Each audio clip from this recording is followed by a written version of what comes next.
Hi everyone. Let me get myself comfortable here.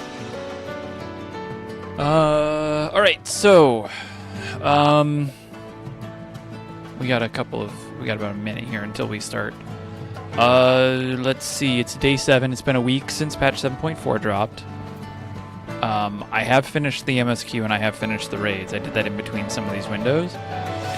And we are still waiting to find one fish or two fish. There is Purse of Riches, which I'll get to in a second, and Esperance Carp in Living Memory. Esperance Carp is a 5-minute intuition in Proto-Alexandria. If you don't know where Proto-Alexandria is, that fishing hole, that's fine. It's kind of out of the way, but we'll be spending some time there. We'll be spending some time in Tuliolol. I gotta make sure I pronounce those L's. And, yeah, so that's pretty much it. We're coming up on a window here for Purse of Riches that is under-tested. Come on.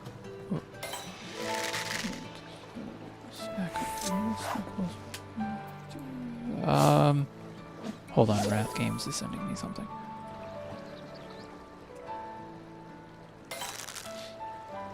But, I'm trying to get a reason scale sister side here.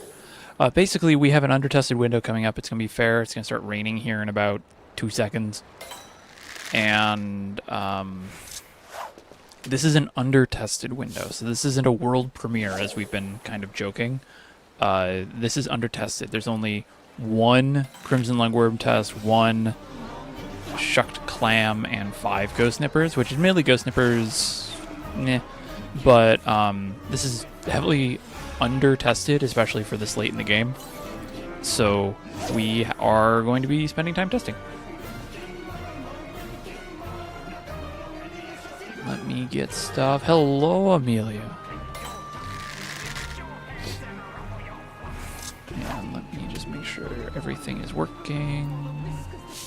It is. Okay. Wrath Games is asking me if I have a picture from our...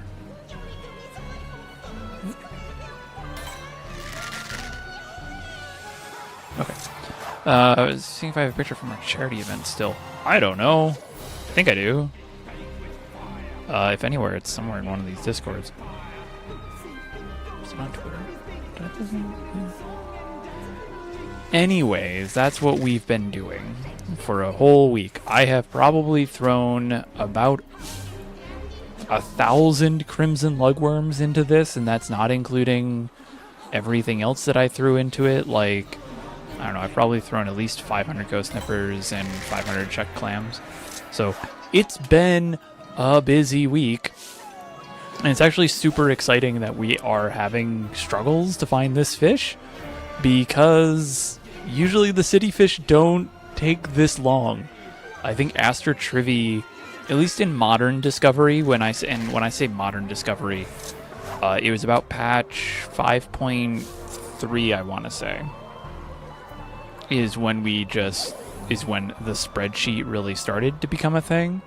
There was... Oh, there's an over there.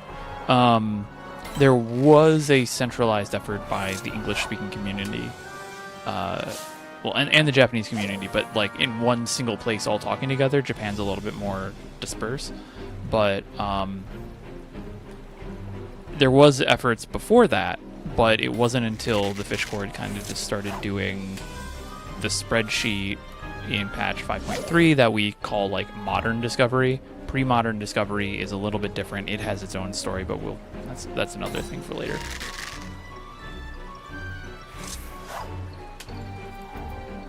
What's the longest it's take to find a patch fish, or is this the longest? This is nowhere near the longest.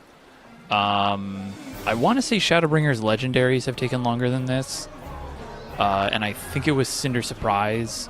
It would have been, if this was Shadowbringers legendary fish, Cinder Surprise would have been found today, but caught on the Friday, I think. So it was like 3 days. In terms of modern fishing, the longest it's ever taken to find one fish is 21 days, and that fish was Moonlight Guppy, oddly enough in patch 7.4, and it part of the reason why it took so long was because we weren't great at testing. A lot of people were focusing on rare windows, they were focusing on specific baits, and they were ignoring the common windows. And what ended up happening was Moonlight Guppy was in a more common window, but it was just a rare bite, so it took a few windows to actually find it, which is why we're here retesting things. Even though some of these windows have like 5 or 6 tests in them, we're still throwing them out and still throwing people at those windows because of the fact that there could be a rare fish. Or I should say, it could just be a rare bite.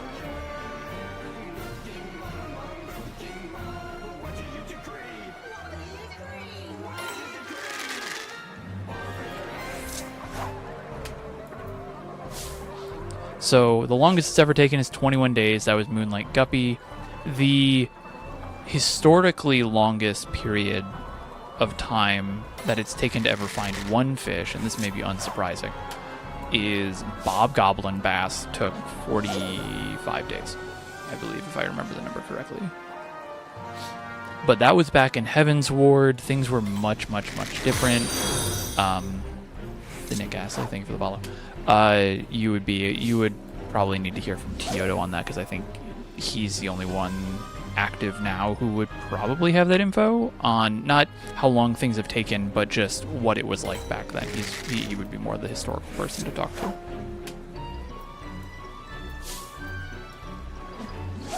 So we have, where's my notes? Let's see. We have this window now. This is the 1153 window. We have a 236 window for this, and then 103. So we'll probably hit the 103 Esperanza Carp as well.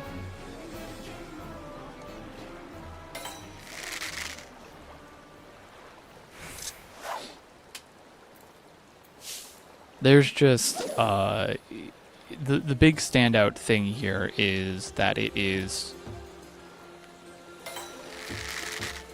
this patch has just had some interesting fish. Like, of all of the Dawn Trail big fish patches, this one currently, even at 6 out of 8 fish, is probably my like A+. It's like this is good discovery. Like for a 0.4, I'm excited to see what the 0.5 is going to be. And the legendary fish are going to be their own beast.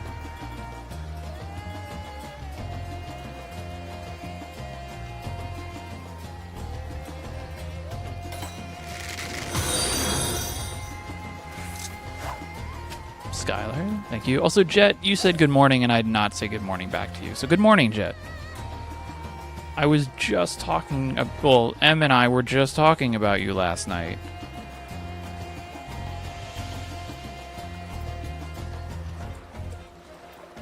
I'm going to probably ask you in a few months to help me make sure that I am pronouncing some of the Dawn Trail zone names correctly.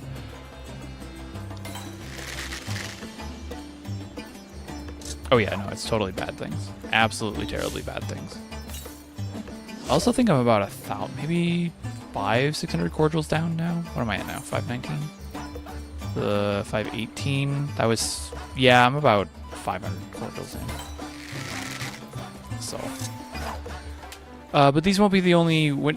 This Purse and Esperance Carp will not be the only fish we'll be going for. We will be working on some of the other ones, though they're going to take a little while to get to. I need to throw. Actually, let me throw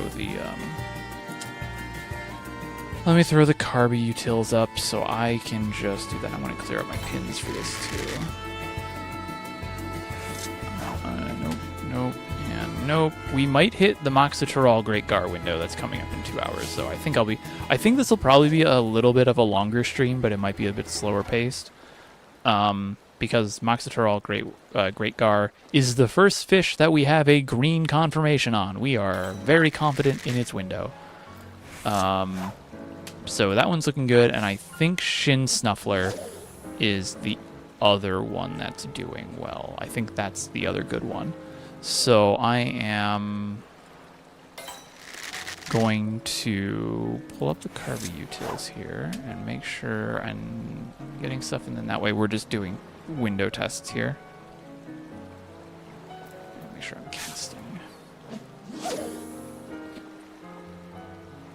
Okay, so Heirloom Gold Grouper, Unity Pain, Datnioides, Aeroplanos, on a Peacock Bass, Datnoids,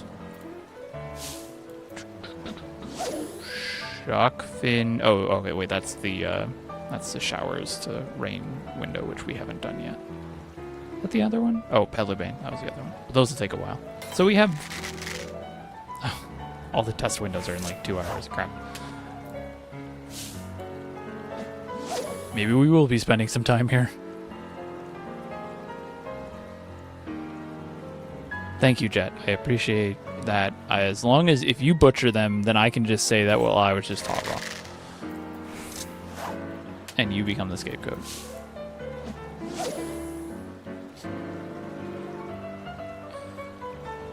All right, let's look at Nekobot's thing here. What do we got coming up in weather? Tuliolol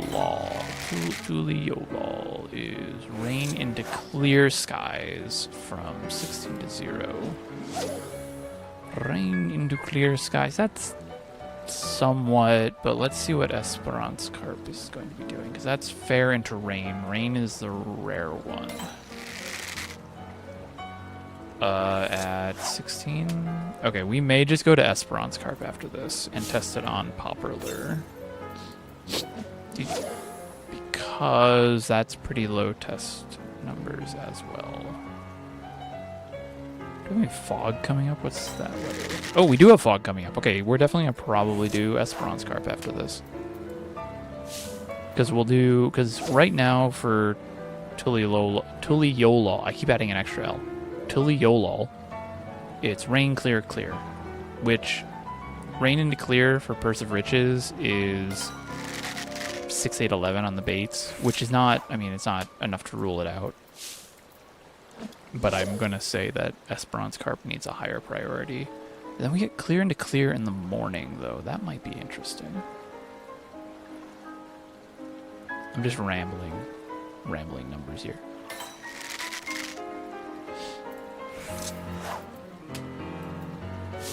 And you know, let me explain actually what's going on here when I'm talking about like all these weathers and numbers and stuff. And I'm going to do this because I finally set something up, and I can have some fun with this, and it might not work, but we're going to find out.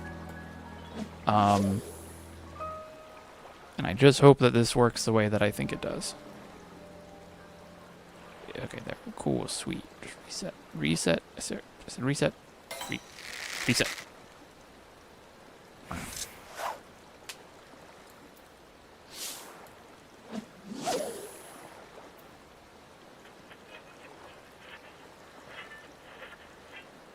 I actually have to Google WWM. I don't remember that one off the top of my head. Oh, where winds meet. I don't know, actually. Cricket, that's a good question. I would recommend 14 because I think 14 has a really good story. It has a lot of fun side content that's like casual content and stuff. It has really good raids. It has really good, like, a variety of different, like, battle combat. So I would definitely recommend 14. But I've also played 11,000 hours of 14 over the past 10 years. So take that as you wish as well. Where the winds meet, I haven't played as much, but I think that if you are more action-oriented, like if you're thinking of, like, if you kind of like Guild Wars combat, Black Desert, Blade and Soul type combat, then you might go up to, you might be more interested in where winds meet. The one thing that I can say for absolute confidence, though, is if you like playing Mahjong, Final Fantasy XIV uses Riichi rules, Where Winds Meet uses Szechuan rules. Those are two different rule sets, so if you like playing Mahjong, Riichi's a little bit more common. Highly recommend checking those out as well. Ruby, is this the fishing board game that I think a couple of people have sent me?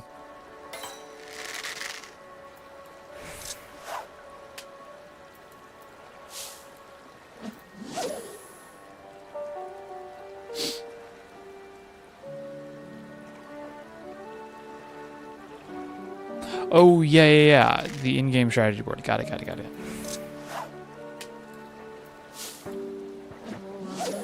I keep meaning to play Where Winds Meet, because it looks kind of good. I just haven't yet. I don't even have, like, I haven't even got a chance to download it yet. Mahjong is a type of, it's a tile game. I've heard it kind of given the same like idea of poker, but it's instead of a 5-card or like 6-card stud, it's 13 tiles, and you have to make hands based on those tiles, and then there's points, but there's no money. It's a whole thing. But if you look up Mahjong, Mahgong, and specifically Riichi, which is Riichi, you'll have that. It's basically just it's like a tabletop side game from the 1800s, if I remember correctly.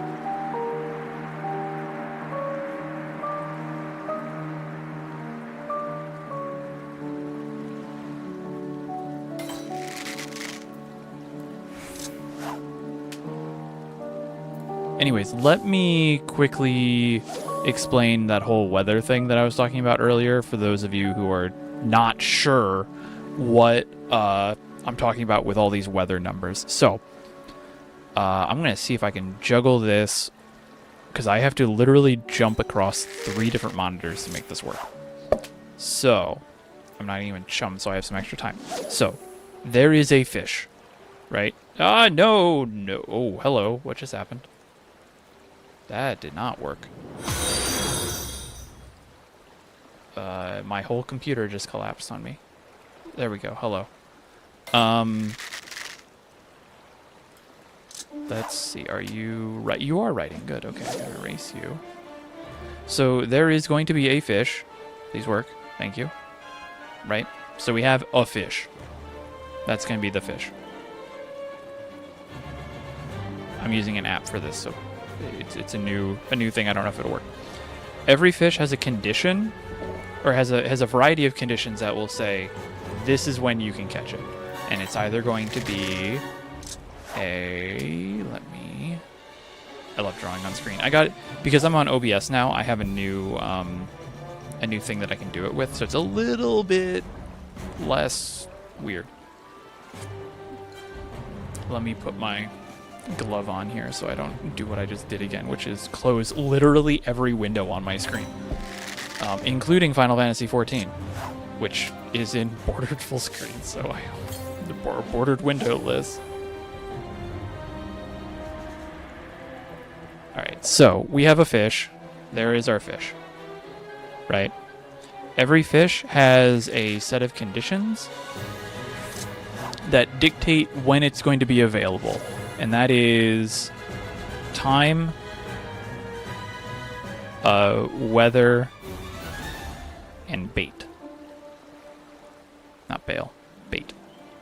Ignore the weird straight lines. It's bugging out, and I've already looked it up. That is that's an issue with the app that I'm using.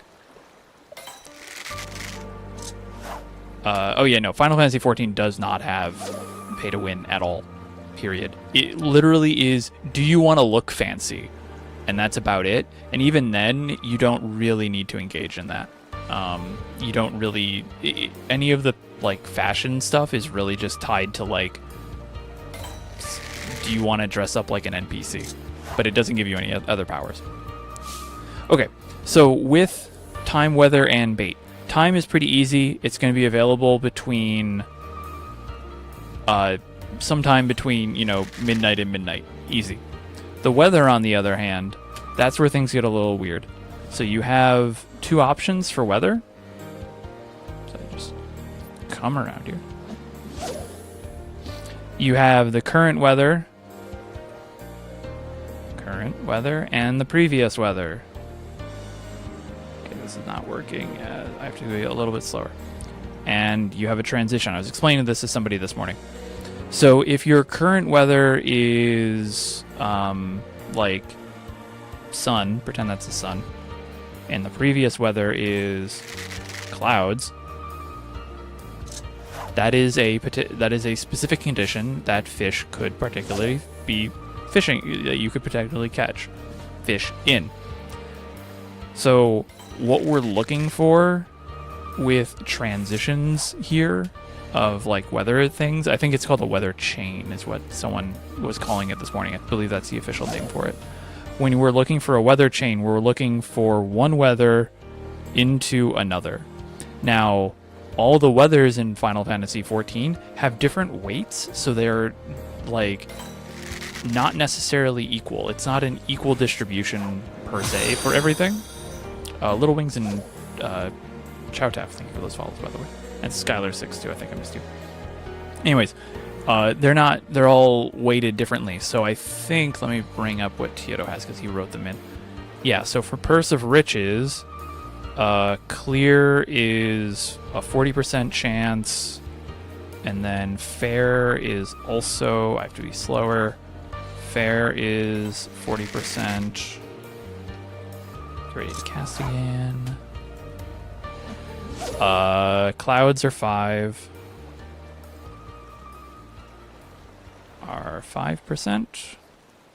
and then fog is 10%,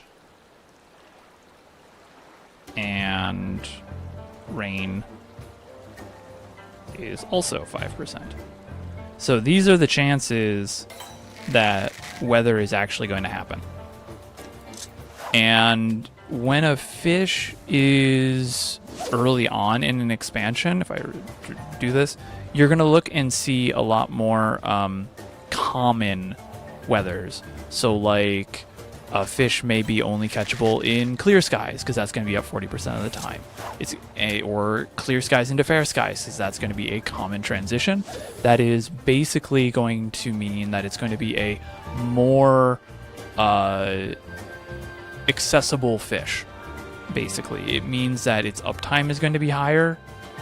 The later into the expansion you go, like around now with patch 7.4, we're going to start seeing more rarer, lower uptime fish. So that's when we're going to start seeing those like, you might see this in the fish cord. You might see us go like, that wouldn't be what we would write. The way that I would write it would be like, you might start seeing this annotation thrown around, like 10 to 5, 5 to 5. That's indicating the percent chance of that transition happening.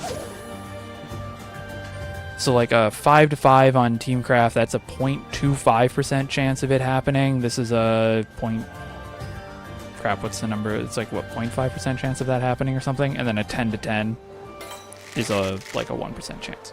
So this is the chance of that intuition actually happening, or not intuition, that weather transition happening to begin with. This is where you're going to start seeing fish now, fish in 7.5, and the legendary fish usually, but not always, will start living in some of these rarer weather transitions. Bob Goblin Bass specifically, which is, if you know Bob Goblin Bass, I've talked about him in the past, he currently holds the record for the most amount of the longest downtime of any fish in the game, and it is in the future going to have a 41-day downtime. That's not 41 Eorzean days, that's 41 real life days. And so if I bring up his page here so I can remember.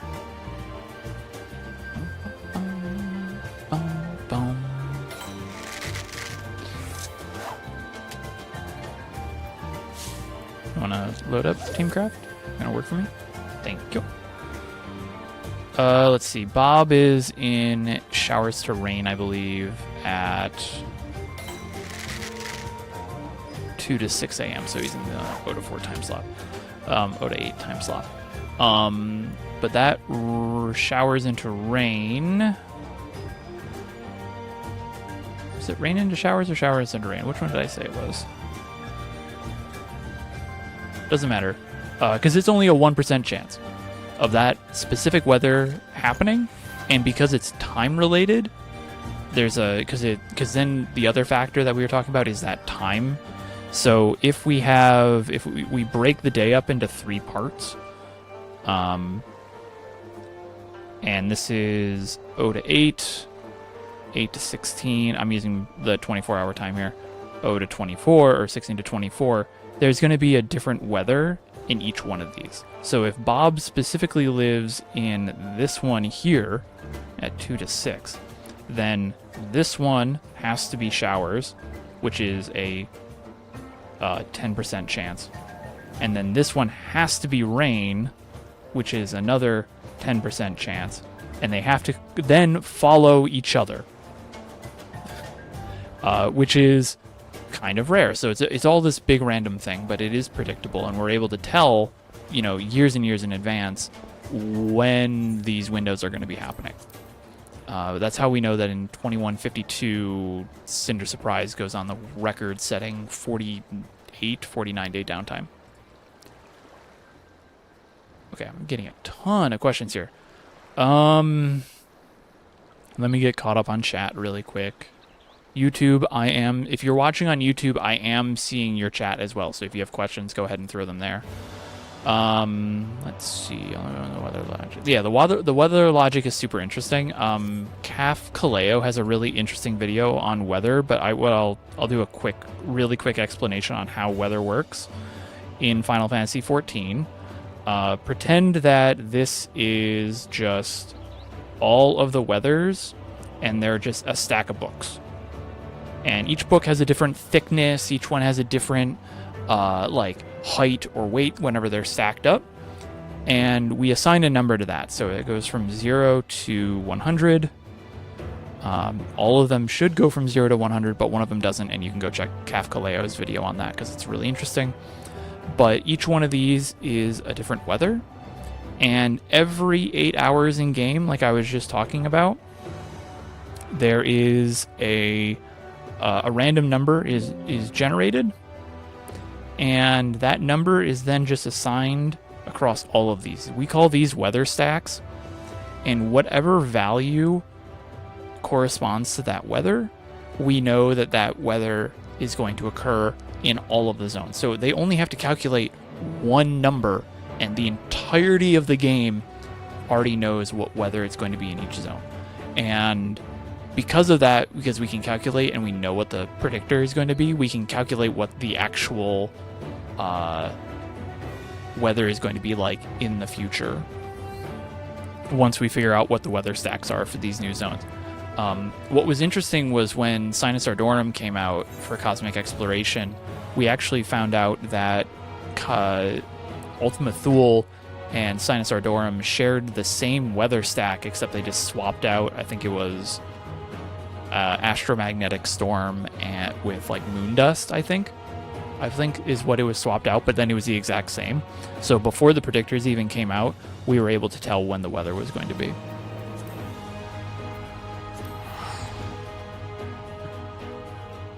Switch up for the moment. This was what we have now. Yeah, that was Gather Buddy. Not Gather Buddy.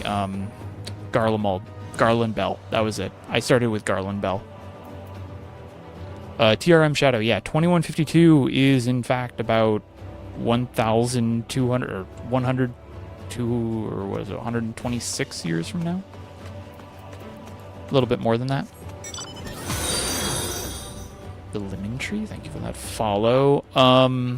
Question: what's the usual process for trying to find big fish out of curiosity? That is a great question. Whenever a new patch is dropped, we are able to figure out where the fish are going to be.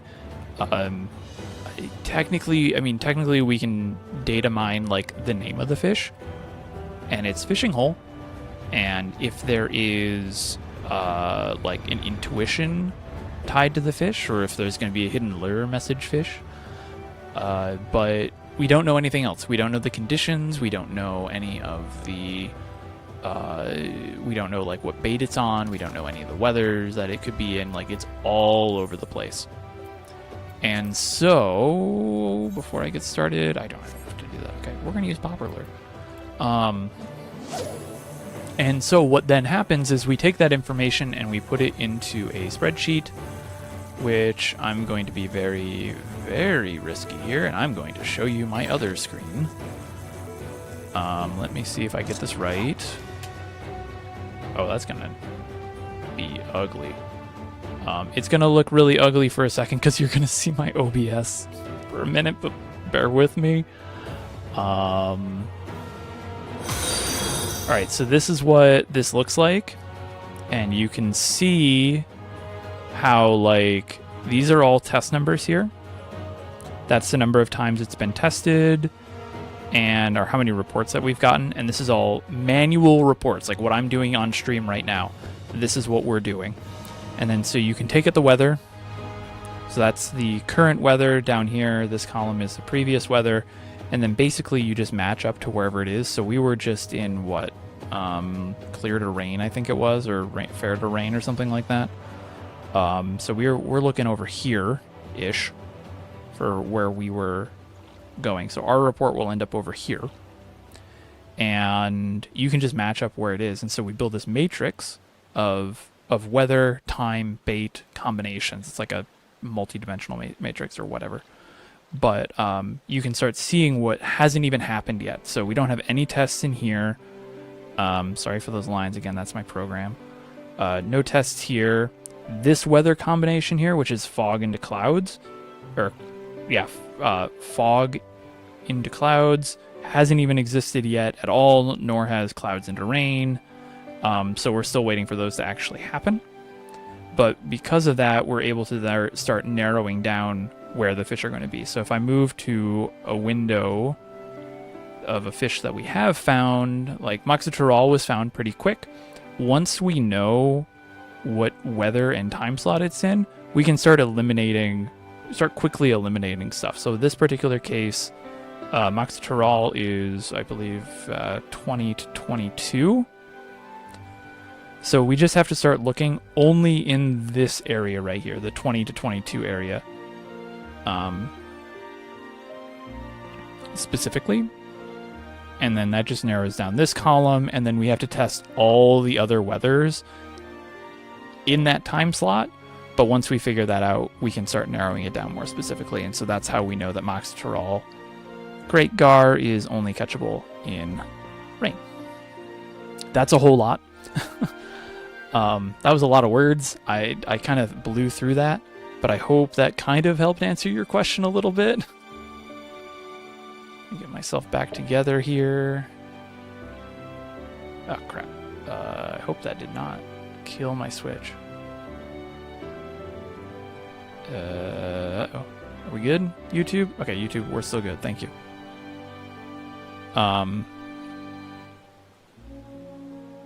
Anyways, that was a lot. I hope that answered your question.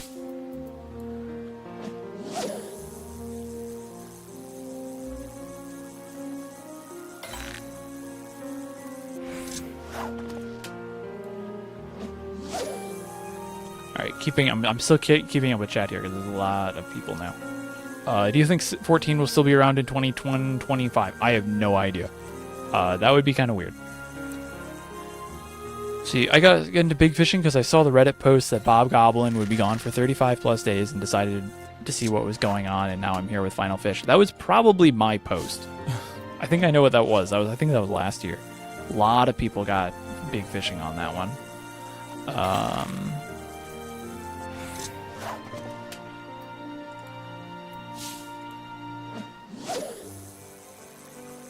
Yeah, basically. Actually, that's a really good way of describing it, too. The Bob Goblin Bass window is about...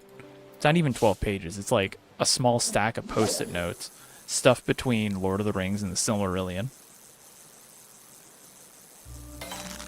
Let's see. Any guess on what the 7.55 You Got All the Fish title would be? I'm going to expect it's going to be something related to gold or like trail fisher or like golden fisher or something like that.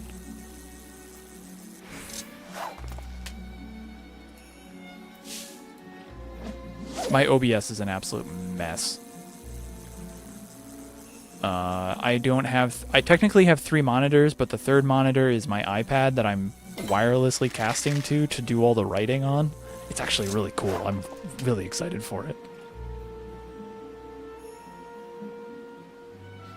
Over on the YouTube, NicoGR78 is asking, I just started the free trial and I have level 26 on Fisher.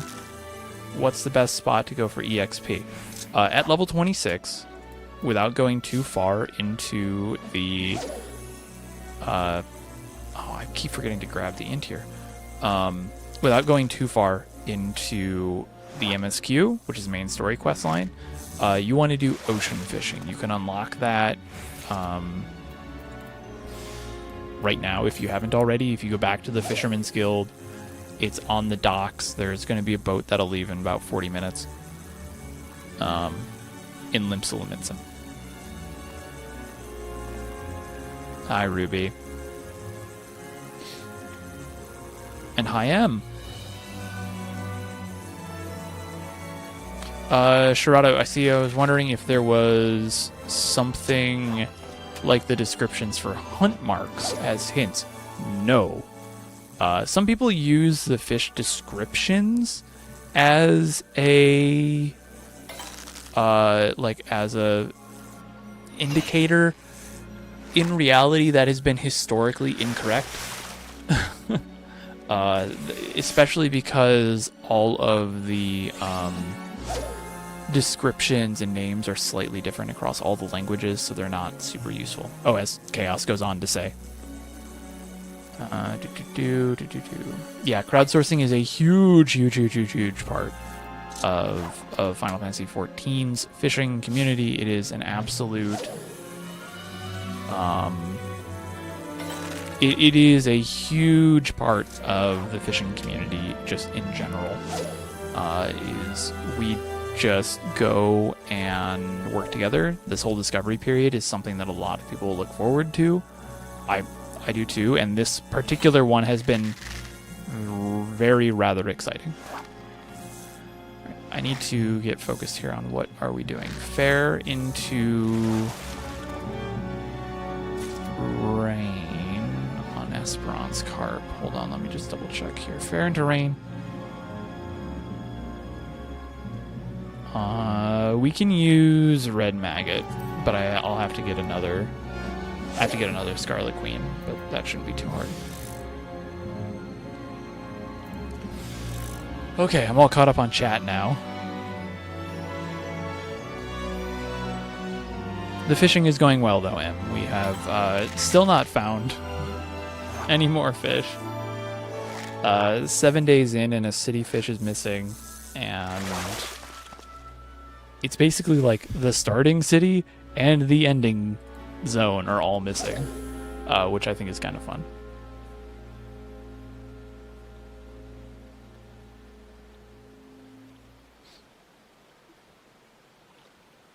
Let's see. Fun fact: I was telling my coworker who fishes IRL about the BS fishing mechanic. Yeah, there's a ton of fun stuff that you can. There's a ton of fun stuff I think that they will probably find enjoyable. Anyways, we are in an ad break. Sorry for those of you who are getting caught up in those. You can also subscribe. If not, actually, hold on. Do I still have my sales? I might be able to do that. Oh no, I'd have to restart the stream. Crap.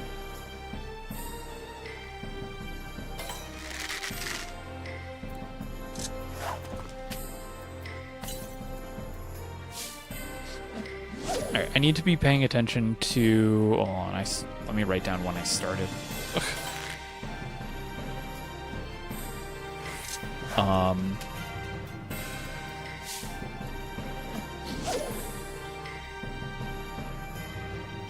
I've been thinking about future panels that I'm going to do, because I'm going to be at Gateway Fate.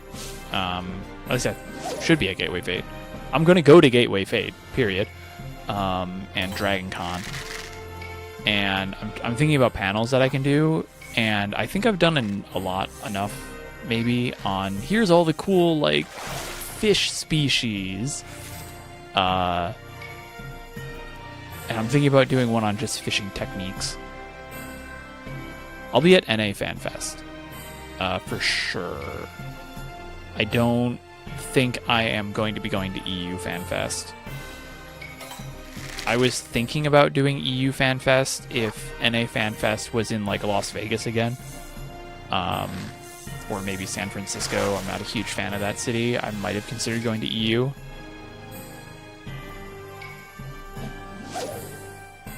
If someone gave me a ticket to EU, that would be fun, but that's not the hard part. It's literally the finding the time, which I don't think would be that big of an issue, but it would be the, I don't know, flight and hotel.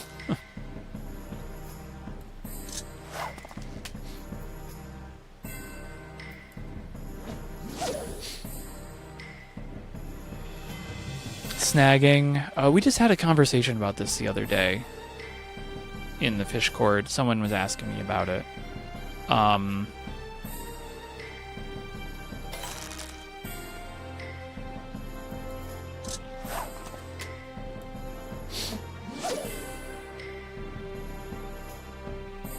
me think. What did I say to that? Shira, I do see your question. I'm going to answer that in a second. But I can say mooching by another name. That's called live bait. That is technically a technique. I've never done it because there are laws and regulations around what you can catch, and this is real life. Like, you can catch a fish and use it as bait, but you have to make sure that you're following the rules and regulations, because sometimes if you catch, like, a certain fish, you have to be careful on how you prepare it as bait, or how you specifically rig it, or some fish you just cannot use. So, but that would be mooching, and technically Spareful Hand would basically be the same thing in real life. That would be using live bait. Precision and Power full hook set technically are the same, are technically things that you could use as well, though different names. There are, depending on what you're fishing for, what type of rod you have, what type of hook size you have, and what you're, like, the type of fish you are specifically going for, there are different strengths that I will try and set my hook. So if I'm going for, like, bluegill, I'm not going to be yanking that thing backwards, like, super hard, because that'll just launch the fish out of the water, which I've done on accident. It's traumatizing for both the fish and me. But excuse me. But one of the things, though, is if you're going to be using a specific hook set, it's going to depend on the fish that you're actually going to be catching. I usually would use probably the equivalent of a precision hook set. That was, what, 22? I'd be using the equivalent of a precision hook set for most of the time. Let me go back to Popper Lure, because I have the thing here. Alright, let's try and set up for the rain into fog morning window, which is undertested on Popper Lure, so we'll stay on Popper for that. Shira, your question, let me find it again. So how much does the stats have on big fishing, aside from whether or not you can hook it? That's basically, if you're looking at just specifically big fishing, gathering and perception are, well, gathering specifically, you just have to hit the minimum gathering point, which for patch 7.4 appears to once again be 4450. If you are at that point, if you have that level or higher, you can catch the fish. There's a chance you can catch the fish. It will always bite, regardless of your gathering, but you need to have that certain gathering point in order to even have a chance to reel it in. After that, as long as you have that, like that threshold, that 4450 or higher, again, that's just for 7.3 and 7.4 fish. Once you've hit that point, gathering becomes less useful. Calamari, thank you for the follow. Gathering becomes less useful. It doesn't actually help your chances of big fish staying on the line. They are just going to slip regardless. So you don't need to go past that. Perception works the same as it does for other fish. Basically, the higher your perception, the more likely it is to be a large size when caught. But with all fish, specifically with big fish notably, there is a point at which you need to have a certain level of perception for it to always be large sized when using Patience 2. If you are under that threshold, there is a chance that Patience 2 will not give you a guaranteed large size, so you need to be careful with that. After that, GP is just super important because then it gives you a bunch of, more resources to do skills for. All right, we're gonna wait until midnight here. Oh, this was me. Oh, don't do this to me. Just squeeze that out. Erase that. Go away.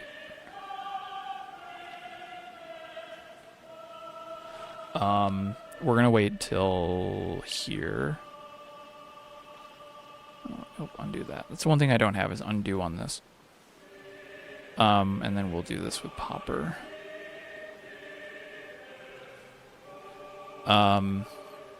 Yeah, so with gathering, I personally always meld high gathering.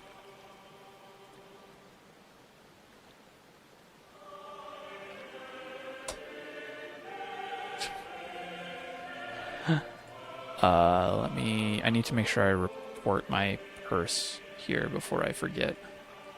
Nope, that's Datnoids. Nope, that's too late. That's too late. I need to copy somebody else's. There we go.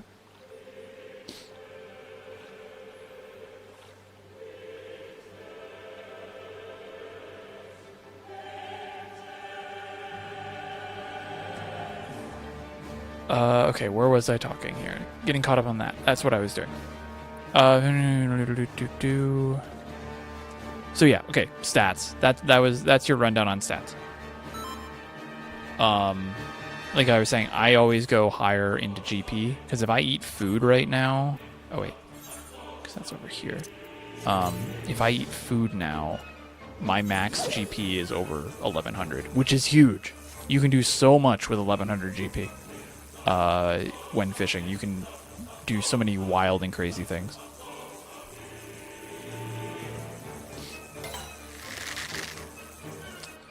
Onyx is asking,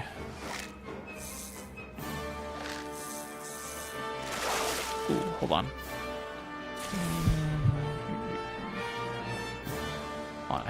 I said I was checking on YouTube and I was doing a poor job of checking on YouTube. Sorry, YouTube. I love you. So let's see. Dumb question. There are actually different types of fishing rods. IRL? Question mark? Yes. So if you want to go like broad spectrum, you have your, and I should preface this by saying I am not super fully versed in all the different types of fishing rods. So take this with a grain of salt. I am actually still learning a lot about IRL fishing. I've only been doing it for about 3-4 years seriously now. But yes, there's two different types of main fishing. There is fly fishing, and then there's like rod fishing. You can have a fly rod, of which I own. I love fly fishing. It is a different style. The reel on it is a little different. The line that you use is different. It's a different technique for casting. It's different lures that you use. Then you get into the other rods where you have bait casters and then you have like spinner rods. Bait casters are usually for more precise casting. So if you wanted to hit a very specific spot on the water, and again, this is my understanding of it, you would use a bait caster. They're really good for accuracy. And you can use them to just launch like live bait. I've seen them used a lot for bass fishing, like bass fishing, muskies. What are the other big fish? Pike, pickerel. Those are all fish that you would probably use a bait caster for. But you can also use a spinner rod. So with a bait caster, it's a horizontal reel that is perpendicular to the actual rod itself.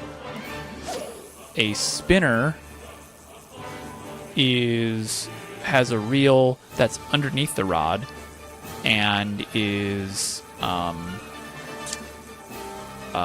parallel. It's in line with the rod direction. So you have, I believe that helps with distance. So if you want to cast farther, you can use a spinner rod. I use spinner rods exclusively because I think bait casters are a pain in the ass to deal with. And all of the like lightweight fishing that I do, I'm not going for anything huge. I'm usually doing like small bass, trout, occasional catfish. Like I don't even have, I think one of my rods has like 12-pound line on it. Like I'm not going for anything huge. Perch would be another fish that I'd go for. Those are like the three big types of rods. It's the fly rods, the spinners, and then the bait casters. There's other types though. I know in Japan, I was looking this up recently, they have another type of rod that's literally just like a bamboo stick with a string on, like with line on the top of it. And it doesn't have a reel. It just has that one stick and they do it, and there's a whole technique behind it. Ocean fishing has its own thing. They have their own types of rods, but even then you can have like an ocean fishing spinning rod. But usually when you're ocean fishing, you have stuff that's like really super heavy duty because you're bringing in fish that are like 10, 15, 20, 30 pounds minimum. So yes, there are a ton of different types of rods. There's sub rods within those too. So like if I wanted to get a fly rod, like if anyone's fly fished, I'll say some words and you'll understand it. But if not, I have a 5-weight and a 6-weight fly rod. That just tells me how basically bouncy it is. How much, how much does it react whenever a fish bites?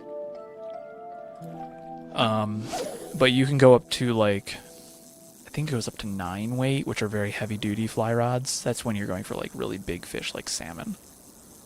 And then on the spinner and bait caster side of things, it's based on like action and poundage.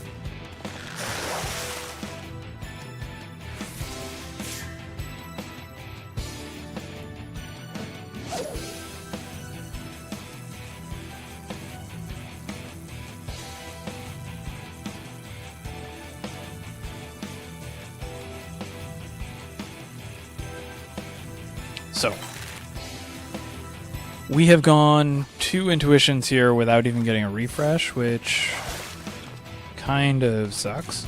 I was able to have this intuition go for about 20 minutes, I think. 22 minutes or something like that. I was like 40 seconds short of an entire weather window.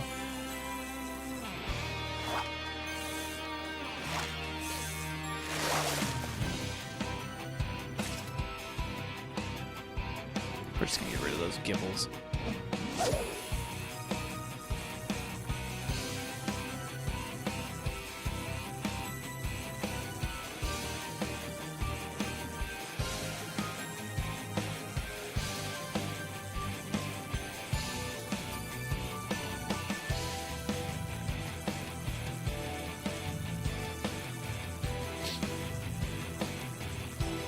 That's going to be Ultimote Carp because it's taking too long.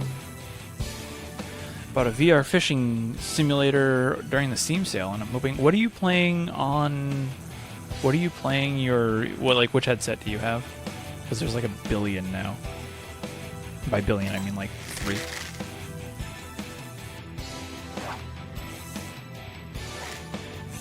Oh, this is what? Rain into fog, and I think that was what? Into rain.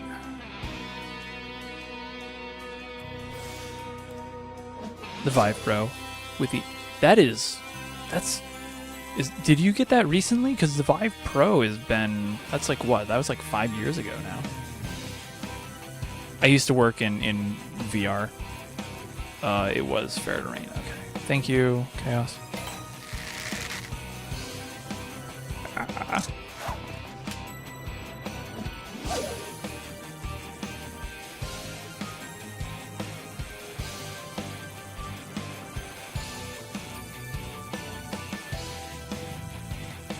I still have the Vive free dev kit sitting in my closet because I think I'm contractually not allowed to release it. But I was given the, because I did development work in VR games back in like 2015, 2016. And I got one of the early Vive headsets, not the earliest ones. I think I got like the last one right before the Vive Pre, and I have the Vive Pre, or had the Vive Pre. I donated it to the high school. Gibble, and then we can triple hug. But yeah, that's old. And then they have the frame coming out now, and I'll be honest, I was a little tempted. I just don't have space for it.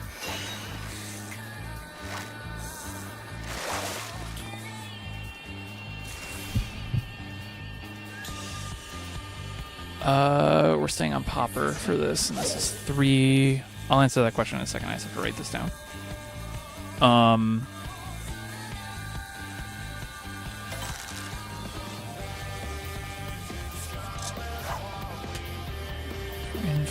Rain to fog. Yeah, this needs more Popper alert testing.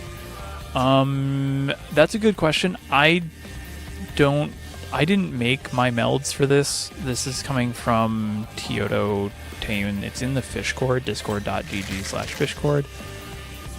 It's in the FAQs. I think we have the Fisher specific meld set. But Teodo Tayun put this one together. I think this is one that he put together. I was melding my own, and then I think I just stole his because it was cleaner. But it should be in the FAQs under the general fishing discussion, I think, overworld fishing category.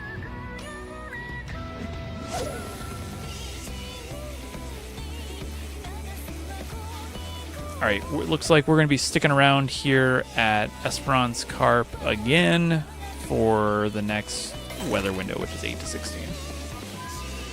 So, hope everybody loves Living Memory. I say that like I don't actually really do like Living Memory.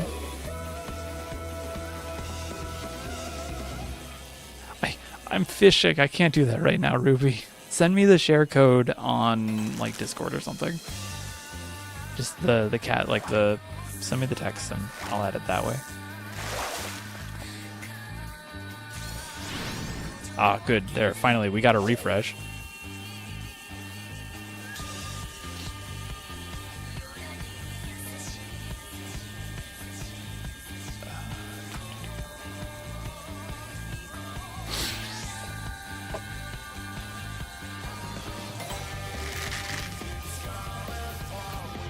A little bit too late.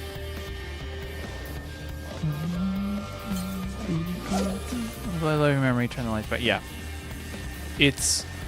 Well, right now it's foggy, so that's not a good example of... It's a nice night sky when there's no fog, but the fog's really nice. That's probably a gibble, but it could overlap into a day.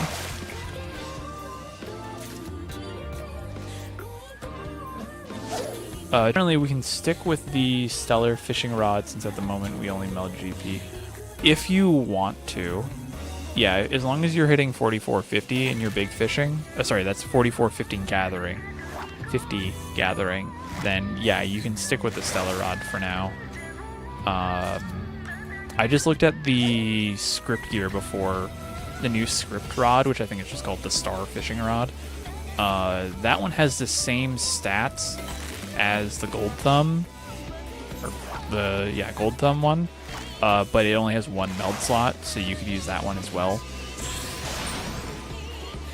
Oh, cool! Another refresh.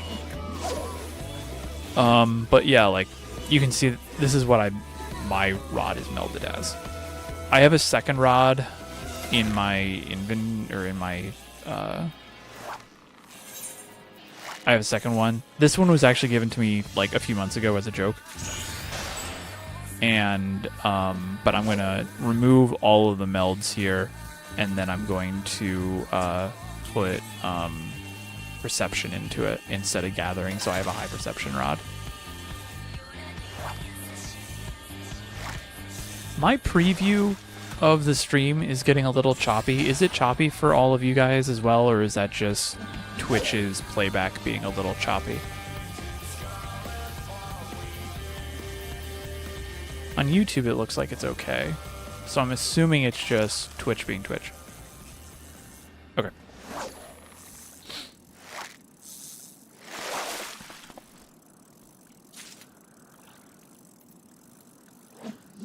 Thank you, everybody. Also, welcome. And for those of you who are joining us, hi, hello. My name is Fruity Snacks. We are on day 7 of Fishing Discovery. Every patch, every big patch at least, at the top of the patch, we get new big fish. And we had 8 new big fish this for patch 7.4. We have found 6 of them. We have not found the other 2. And so we are currently trying to narrow down the final steps of where these fish might be. There are still some weather combinations that we haven't hit yet. There's still some weather and time combinations that we haven't found yet, that haven't occurred yet. So we will be exploring those throughout the stream here.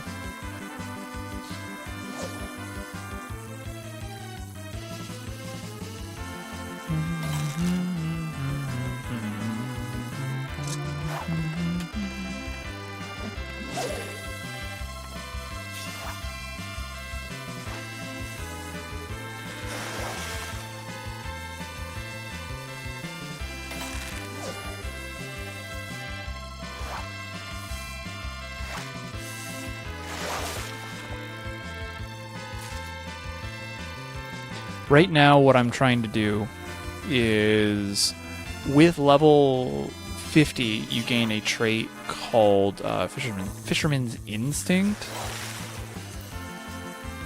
Where are you? There's Fisherman's Instinct, which, while you're under the effects of Fisher's Intuition, which I'm under now, whenever I catch a fish that is used to trigger that intuition in the first place, which in this case is Golden Days and Scarlet Queens, I have a chance that I can refresh the intuition back to its max length. So that's why you see me reeling in all of these fish. Typically, you wouldn't be reeling in fish for, a straight catch fish. But in this particular case, I'm choosing to reel in what I think are going to be Golden Days and Scarlet Queens, just so that I can keep building intuition. It's a whole lot more GP friendly as well, because then I don't have to spend, 14, 15, 1600 GP just to get intuition back quickly.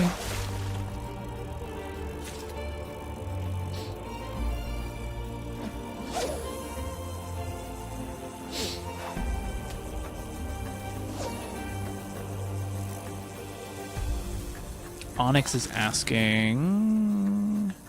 Question I ran into while updating the wiki. What determines a fishing spot's level? Is it the minimum fish level needed to cast into it?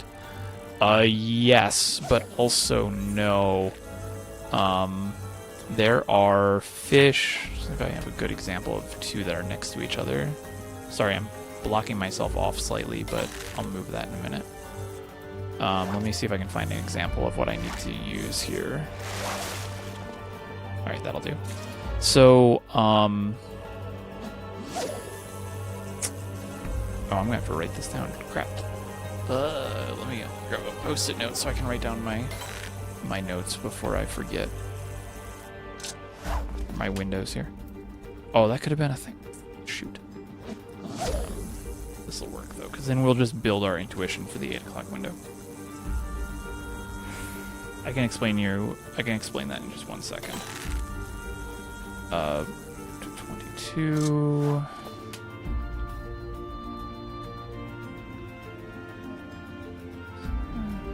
To 150. That was on Popular and was Rain into Fog. And then this one was 3 to 6, and this is also Rain into Fog on Popular. Okay. So that means I can now just hit this button, hopefully, and erase it all. Okay. If I can move myself around here.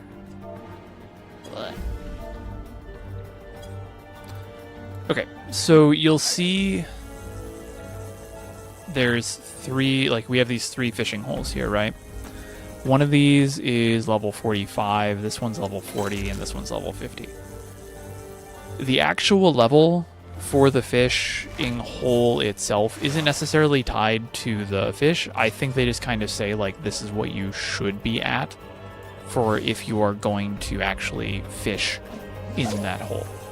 We highly recommend you be fishing. Now, there's one separate thing, though, that needs to be pointed out, and that's this fishing hole right here. You see it has, like, an icon that... Wow, that's a terrible fish. Jeez. I think I'd be better at drawing fish. Oh.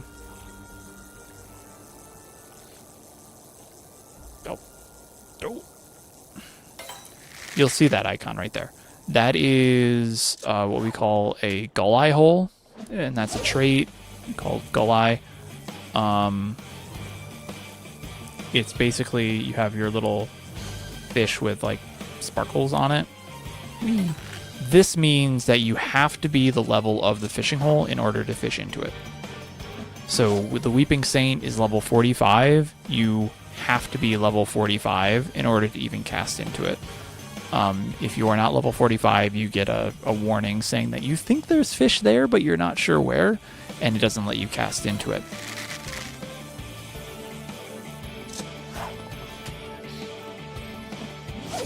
Yeah, so that's what the sparkles mean. If you don't see the sparkles, I could cast into this. This is a level 40 hole. You can cast into it at level 1. What will end up happening is if your gear is not high enough, a lot of fish will start slipping. Going back to what Shiro was asking earlier about gathering, for common tier fish, if you are trying to reel in fish that are well above the level of the gear you're in, or whatever their like soft threshold is for gathering, then they're more likely to slip, and they'll even take longer to bite. But you don't usually see that bit about them taking longer to bite because it is so low, so low impact when it's like level 90 fishing into a level 100 hole. You don't actually see that until like level 80 or 85 in a 100 hole. That's when that starts to become a notable thing. But yeah, so those are gull eye holes. So that hopefully answers your question a bit. I am not sure what actually sets the level for the fish outside of for the fishing hole outside of the zone that they're in, and outside of the zone that they're in and like the expansion. Like, you're not going to have like a level 10 fishing hole in Dawn Trail. That just doesn't make sense.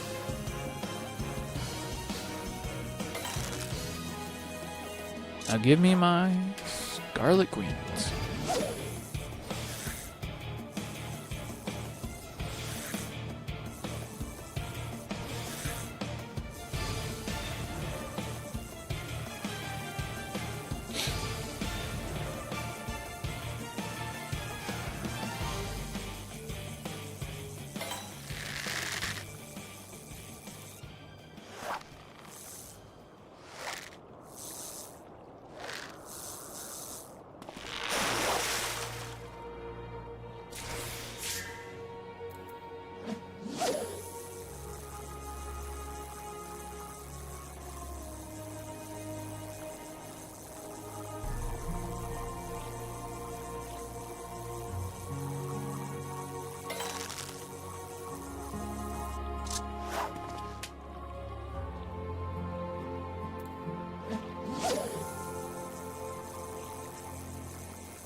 Oh, you asked about macros, and I did not answer that question. I'm sorry.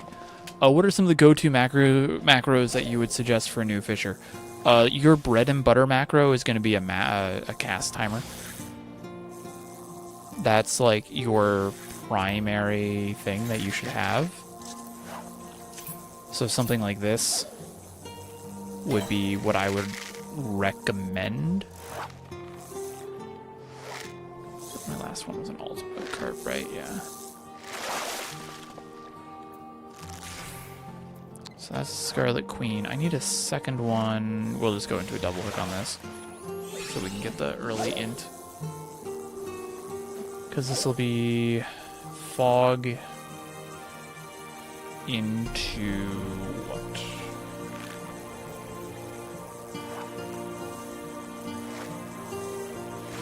Clouds, okay. Fog into clouds.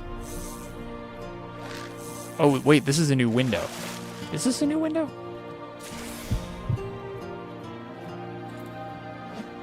$8 a.m. Previous fog into clouds. Yeah, this is brand new. World premiere. If I'm getting this correctly. Yeah, world premiere. All right. This is a brand new window. We have not seen this window before, at least it hasn't been tested yet. So there could be, the fish could be in here. I'm using popper lure. Neil and Lil over there looks like they're going to be using, I'm assuming red maggots.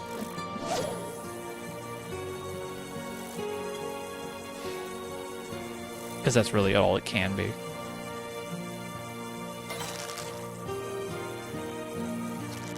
The most efficient way to get Fisher 100 levels is probably going to be ocean fishing. If you're still low in MSQ, like if you haven't gone super far, I would definitely do ocean fishing. In between ocean fishing, you would do leave quests. If you don't feel like doing leave quests and you have it unlocked, cosmic exploration or the diadem.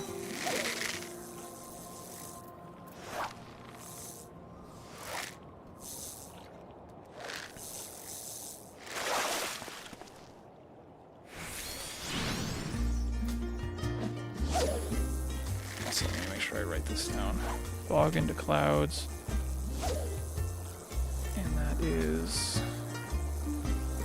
started at 8. I have to be careful because now I have like video record of what I'm testing, which is nice because then I can actually be like maybe get a bite on, on camera, but I don't know if that'll actually happen. Hi, Fruity Snacks. Been tackling big fish lately on my off time thanks to your guys, and it's been really chill working on DT fish. What would you say is the best fish in game you have caught?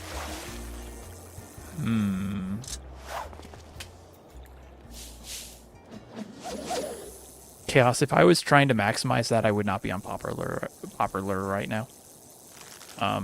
And have a good evening there, Shira, or morning, or whenever. Or fish are great, leafies are great, and garden eels are also good. All right, so Dingo, what is my best fish in game I have caught?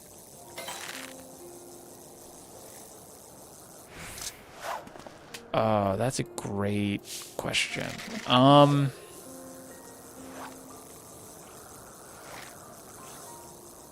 think it depends on the criteria. I think my favorite fish to, like, whenever I have a chance to go for a fish... Alright, don't start seizing up on me now, game.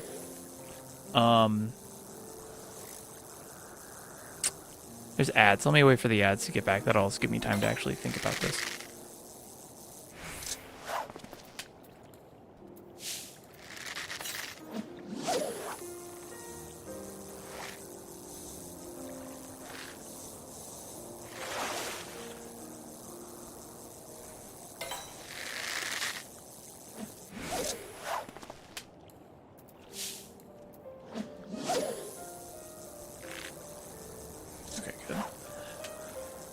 So we have 8 red maggots and 8 popper lures being tested based on Discord suggestions.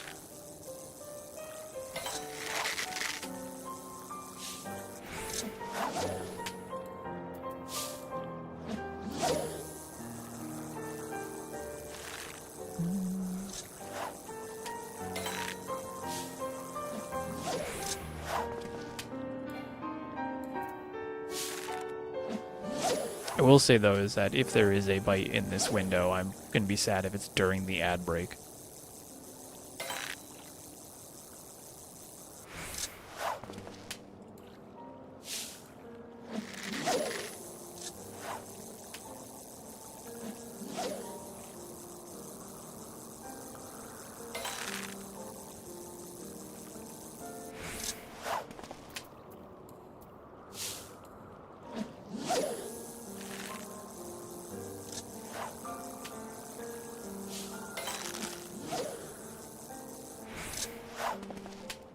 Trying to figure out why my YouTube analytics is telling me that I was streaming at 8 p.m. yesterday.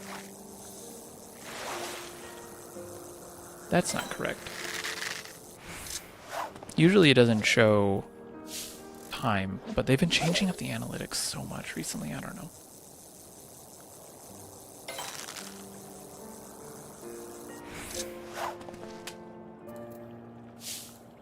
I should be reeling in to try and go for that refresh.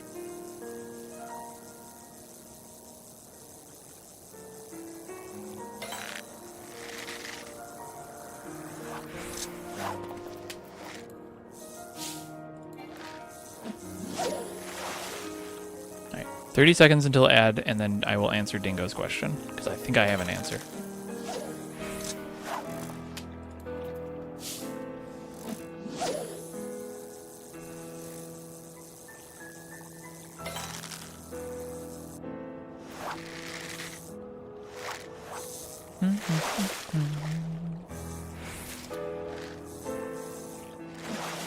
Oh, plus we're getting wariness. No. Okay, welcome back from ads. You didn't miss much.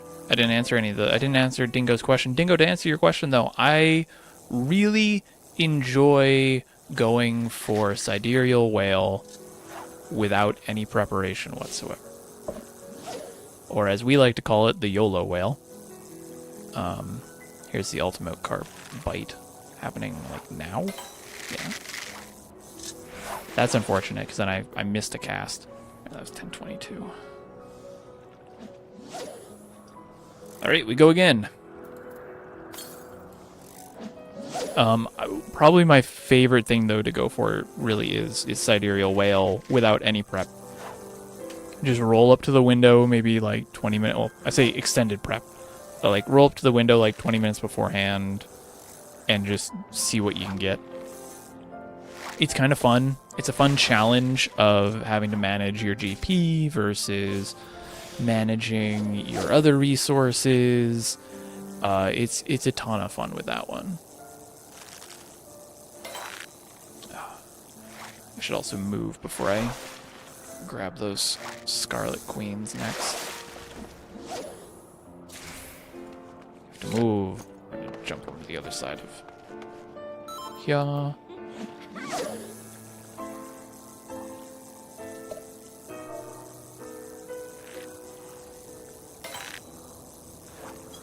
And I don't need that, I need Scarlet Queens. Yeah, just kind of show up like 20 minutes before a whale window and see what happens. It's a good balance of GP management, Angler's Arts management, knowing how to prep, knowing what the bite times are going to be, just the right amount of focus needed to be entertaining, but not so much focus that you're just completely drained.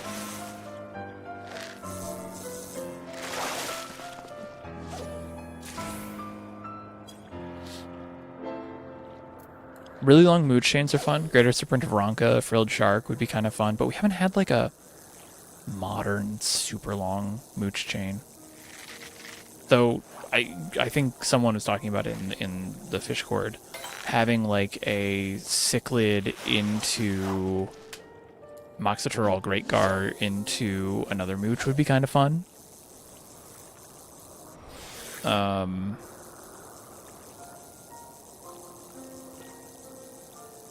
Mooch loops are always fun. Moxoterol Great Gar is a mooch loop. Punity Pain is not. I think of the 7.4 fish, I'm pronouncing it wrong. Let me read it so I can make sure I get this right.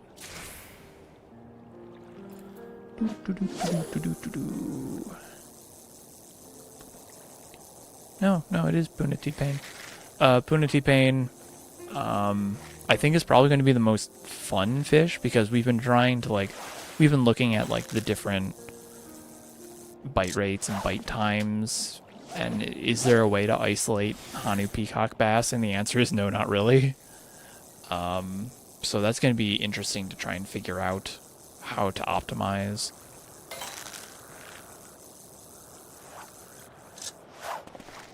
This is something that I don't think a lot of people realize with fishing is like we put a ton of thought into how to really make it easy for folks to be able to catch these fish. And there's easily 3 or 4 people like per fish looking at like the bait, looking at the bite rates of all the fish and trying to be like, what's the best slap? What's going to be, what's the bite time on all these fish? Are we going to need to, like, can you cancel early? Can you re-roll? Can you do all these different things? And, like, there's a ton of thought. Like, this is like, if you're a raider and you've done Savage raiding, there's a lot of ninth man work that goes into fishing. I think would probably be the best way to describe that. You have a lot of planning, a lot of like trial and error and testing. I know Tioto just the other day spent hours at Peaks Poga, which is the Punatipane fishing hole, just reeling in all the fish so that we had clean bite numbers, so that we knew at what rate everything was biting and at how much time it was going to take each of those bites to happen.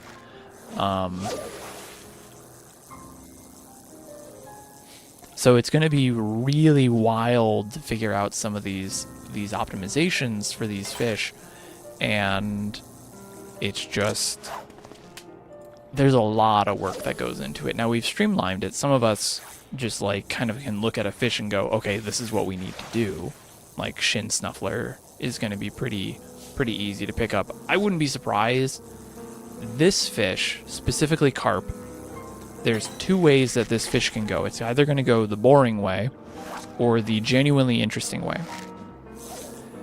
The boring way is it's a 5-minute intuition and it's a 2-hour window. This is something that you might, if you've been in the fish court, you may have heard. If it is 2 hours, Eorzea time is just about 5 minutes. That is kind of like you get the int, you just cast out during it, and then you don't have to even think about what happens after the int falls off. That, not as exciting.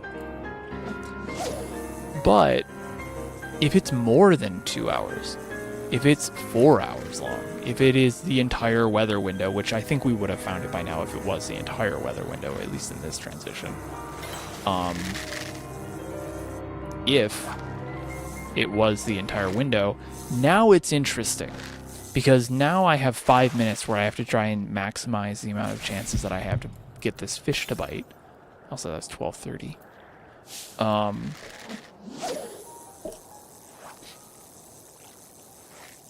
Now you have to start thinking about what happens after that window. Do I want to start sacrificing the increased bite rate of this fish by not using surface slap and just reeling in everything that could refresh my intuition so that it keeps going? Is there, should I do that? Should I save my GP so that I can quickly get another intuition right afterwards? If this becomes at least 3 or 4 hours long, it becomes a significantly more interesting fish. Because now there's way more thought put into it and way more decisions that have to be made on the fly. And that's what, to me, makes interesting fish. It would be like if every raid was like, oh, we're coming up to the limit cut part, and everyone just knew, like if it was the same mechanics for every raid, just in a different order, that would get pretty stale pretty quick. You want to be able to make those decisions, and you want to be able to make choices mid-match, and you want these boss fights to be unique. that's what we're looking for with these fish, and that's what makes fish interesting, is how much thinking do I need to do managing my GP and all that other stuff.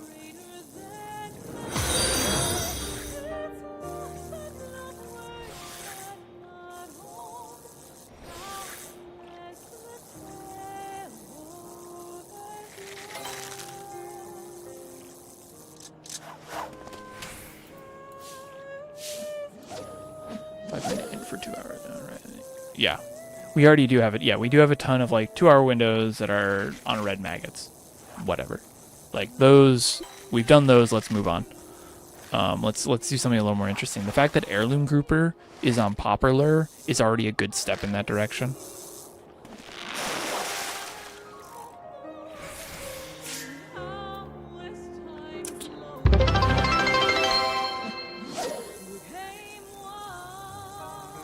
See, I'm hoping that we get a fish that's 90 seconds, like fork or salad. It's just a mooch. Dingo, thank you for the 500 bits. I didn't even know I had that chat enabled. But thank you so much. I will happily take thanks, but the whole thing with the fishing community is a big team effort. Teodo Teyun, for sure, is the one who manages the spreadsheet that you saw earlier, and does a lot of testing that no one really sees happening. But Teodo Teyun, absolutely a pivotal part of Discovery and does a whole lot more to the community as well. All the expert anglers on the Fishcord as well. So please make sure that we're all thanking them as well. Lemon Tree, yeah, the having a 90-second window like fork a salad, but it's a mooch, so you have to use Spareful Hand. I am surprised we haven't gotten that yet. That is genuinely something I have been really wanting to see. I want to see Aelid Scan, but it's a mooch.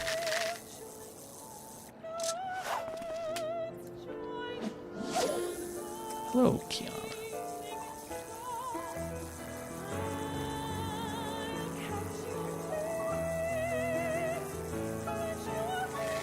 There's 2, 3.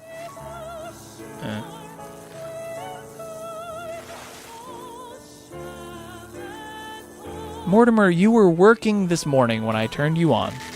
Are you going to speak? I literally ran the test, and it was working this morning. I promise you it was working.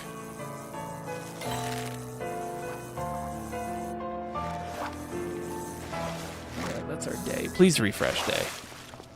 That'll just carry us to the end. Nice. There we go. All right. I have to look into Mortimer. He's been having problems.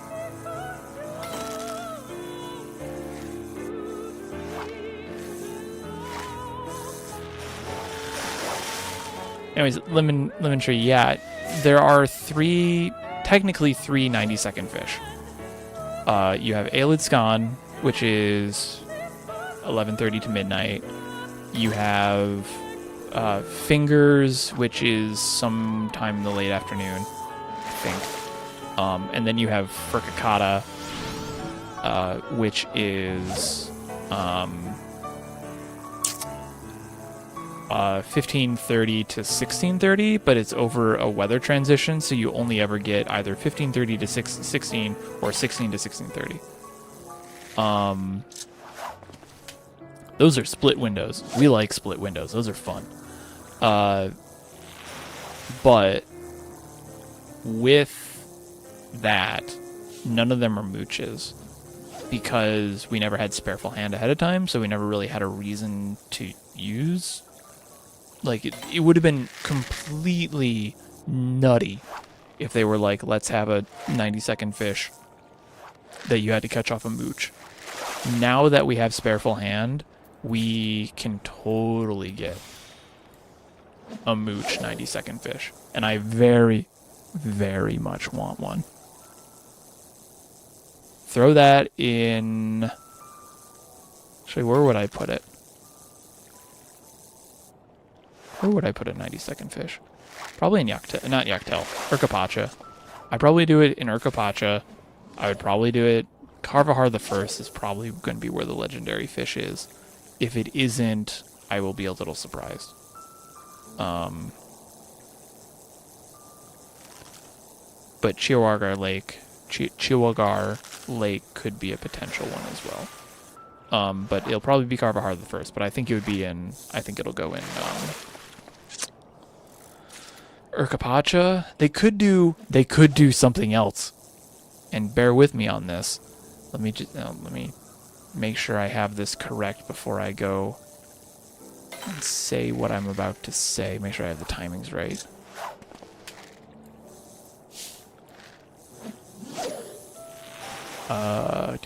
Make sure I have these timings correct. Yeah.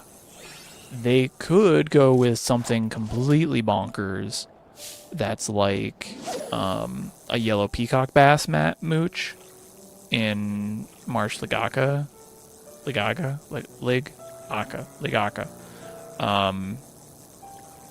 That's like from 13 to 13:30, and you have 3 minutes to get as many yellow peacock bass as you can stored, and then you just have to mooch them. Like, that could be a ton of fun. Swim bait adjudicator, yeah, that would be the other one.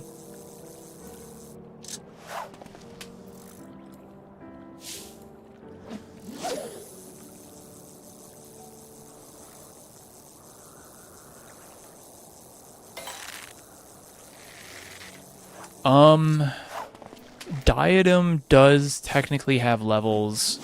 If you look on Teamcraft guides, I think Tyoto added them to the Diadem guide. For Elysium, I think they're all normalized to level 80, because that's the base level that you would start with. I think they're all normalized to level 80. And then for Cosmic, it's tied to the level. Technically, the fishing hole doesn't have a level, but the mission does. So you'd be looking at what level of the mission it is. So the fishing holes in Cosmic don't technically have levels.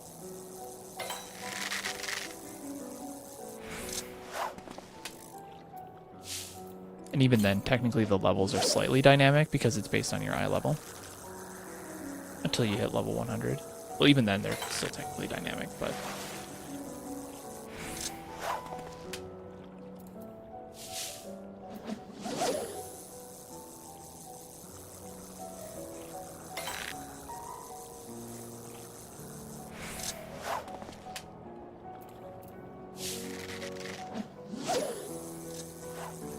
That's good. No, I know Console Game Wiki...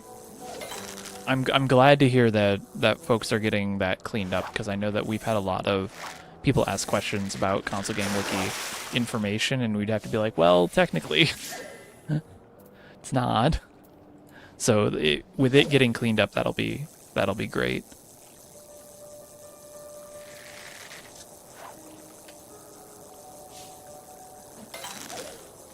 The big thing that has always been an issue with fishing information, and this isn't a CGW thing. Oh, come on. This isn't a CGW thing specifically. This is just a general way that people work. Is we will see a lot of people come in. They'll get information that they need like right at the start of a patch, and then they won't come back to it. And information changes with fishing, like, I don't want to say daily, but like weekly and monthly. There's a fish in the Crystarium called Sin Steeped, and what we have it listed as, and it's listed in a lot of places there, and it was for a while, was this guy right here. We had this listed as, let me bring it up so I can get the right numbers. Okay, yeah, it's still even on Carby. So when you look on resources like Carby, this is going to be listed as clear or fair. skies from 22 to 24, but we're now actually starting to believe that it's clear or fair, but it's actually 22:30 to 23:30. Because if you look at some of the data from like Teamcraft and stuff, there is nothing from 22 to 22 and a half. Like this, there's just nothing there, and then there's nothing on the back end as well. So all the resources, if you don't know to come back, you don't know that that actually is there. It doesn't actually exist. So that's one of the issues that we've always seen with fishing data. So the fact that CGW is getting up to date and all that is sweet. Let me submit my report here really quick. I need to submit the other reports as well, so give me a minute here to write these out.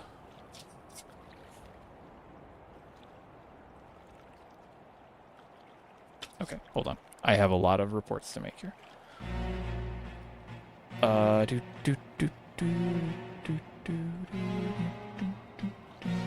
Okay.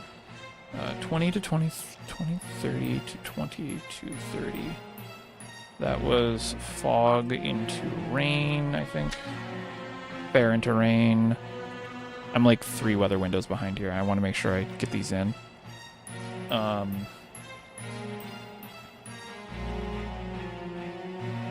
So please bear with me 1 second as I write out all of these things.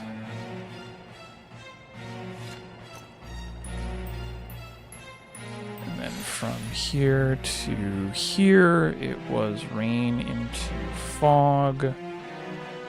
We want to make sure that we are clear on these reports too, so that Teodo has something clear to put in. And even though I did it on stream, and I don't even know if Teodo's watching, and I know some people are that could report for me, I want to make sure that those reports get in so that we have them logged correctly. And so we don't have another issue with like Moonlight Guppy, where we're just not testing windows well enough. What was that? Fog and clouds? Oh, wait, whoops. I had those 2 ends. I did have those 2 ends, okay. And then this one is from 8 to 16. And that was 8 to 10:20. We'll just say 10:30. And then 12:30 to 16. And there we go. Okay, I've reported all of my dates.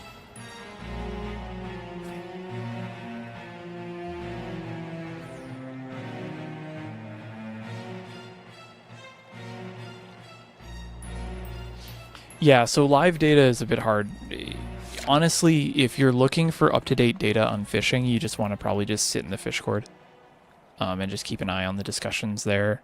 If you don't already have a connection into the Fishcord of, you know, somebody to talk to and just be like, hey, are there any major updates? You can just add me on Discord and just send me a message every so often and see if there's any updates, and I can give you those. For stuff like Discovery, I probably wouldn't want to give you... I wouldn't say don't add the fishing data, like the conditions, until they're greenlit.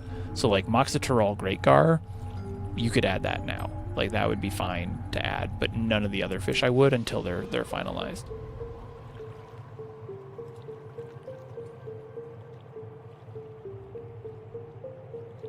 Also, hi Shane over on YouTube.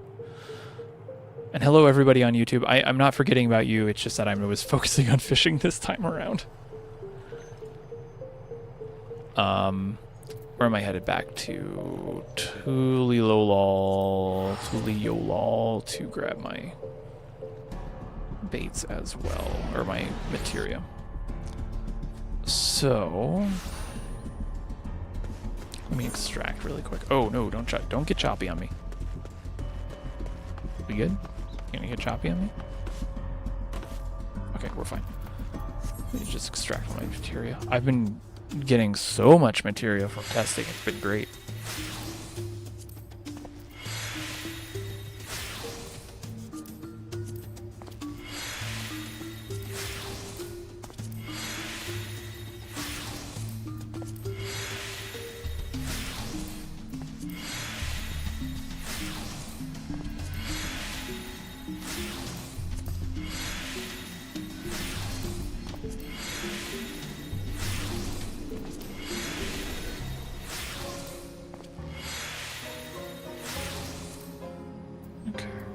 Let's repair this while we're at it.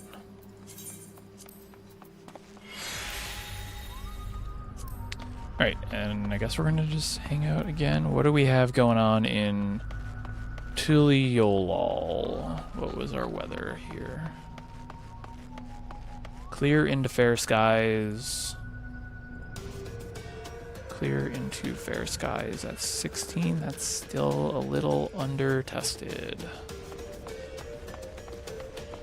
Esperance Carp is clouds into fair skies, which is a little bit more tested. So we're going to hang out here at Purse.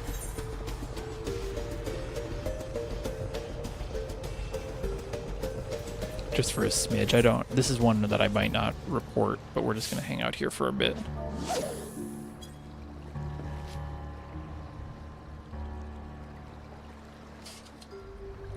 Alright, let me get caught up on chats here.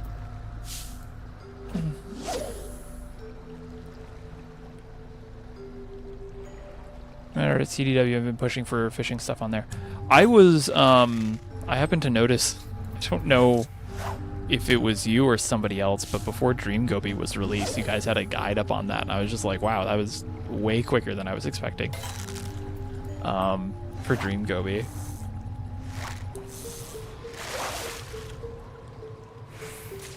And no, it's good that you have Rara's maps there. For those who don't know what Raraputin, Sisseputin, what their guides are for, let me bring up the link really quick. This is an amazing, amazing, amazing guide. If you're ever out fishing, this is what I would recommend looking at in terms of if you need to know where to look.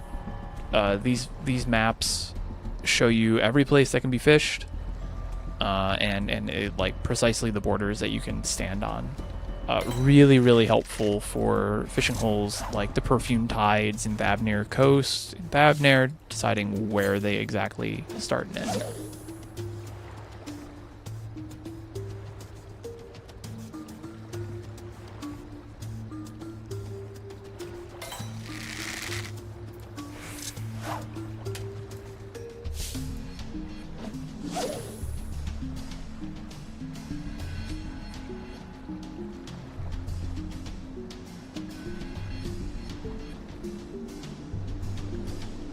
Yeah, no, I saw the guide up on Console Game Wiki. I think somebody even pointed it out to me too, and I was like, dang, they're beating me to my own punch. Yeah, it's also really good for quote unquote like the fake fishing spots.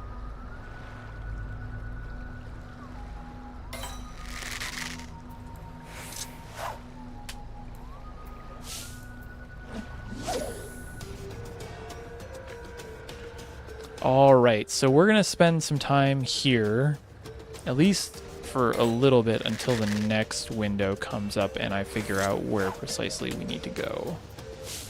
Because we have Cloud into Fair Skies and Living Memory, which was which is more tested than Cloud into Fair Skies on Crimson Lugworm here.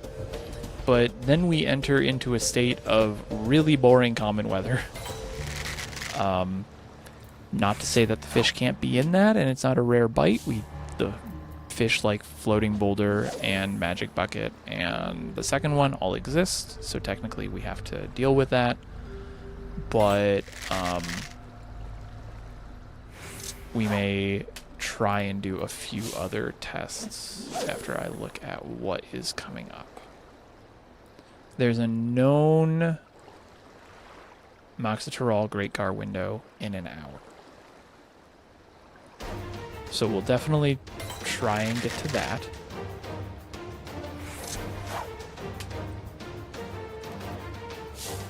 Just like watching this while fishing is gonna trip me up. Yes, it will.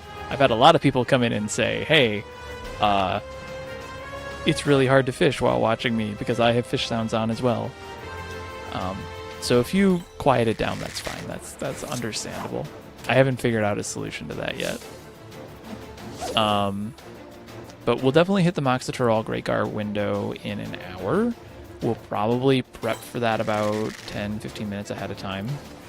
I do need to record a guide for that at some point, but I can do that holiday week. I don't need to do that anytime soon. But I'll probably do that after the stream. Or tomorrow. Looks like I have time tomorrow to do it. The Heirloom Gold Grouper. I don't know if this is a real window or not. I have to double check. Let's fog into fair skies in an hour. Oh no, that's a real window. At 3:23. Cool, we can, why don't we see if we can hit up both of those in an hour. One's at 2:48, oh, one's at 3:35. That's 2 hours away, holy crap. I might be on for that, we'll find out. I did say I was going to go a little long today, and I'll probably be streaming tomorrow around this time as well.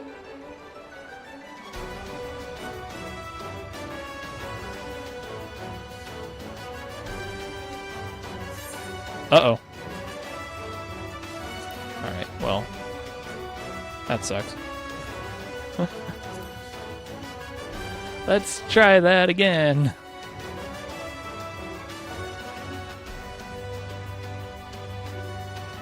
That's the second time today.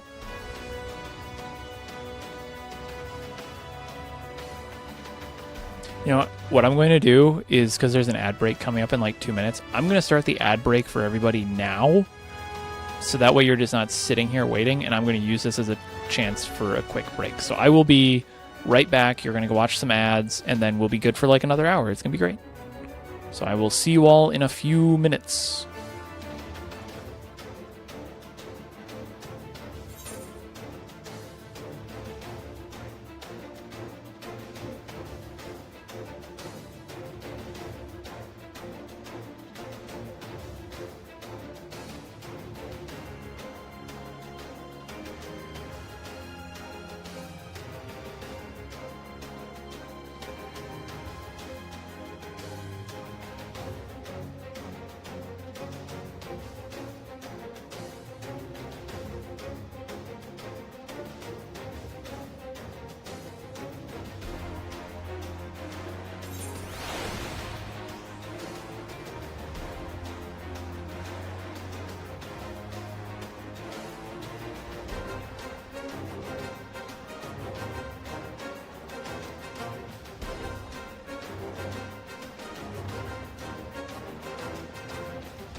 I'm back.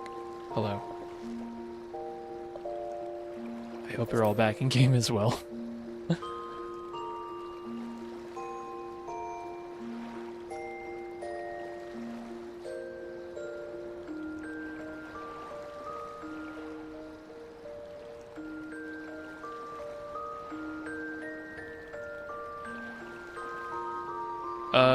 D, yeah, the only music that or the only sounds that should be coming through are either the music or the game itself on YouTube.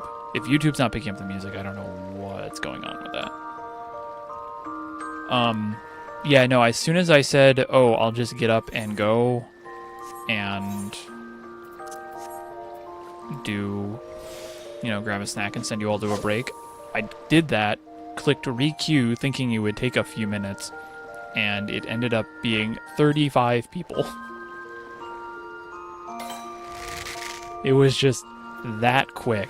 I only had 35 people in front of me, so I did end up getting a quick snack, so I'm going to kind of nom on that just a little bit while we're fishing here, so you don't have to hear my voice for a little bit. I got an apple. You're not going to have to listen to me eat an apple, though.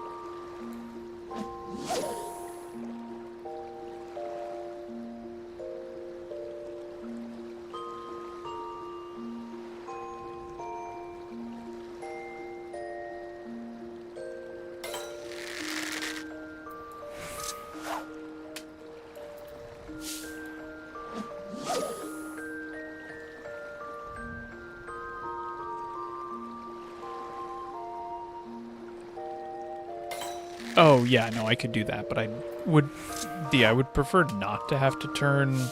I mean, I can turn in-game sounds down a little bit. That's not too hard on my end. That I can do, but I don't want to mess with my audio because I spent, like, an afternoon trying to get it right.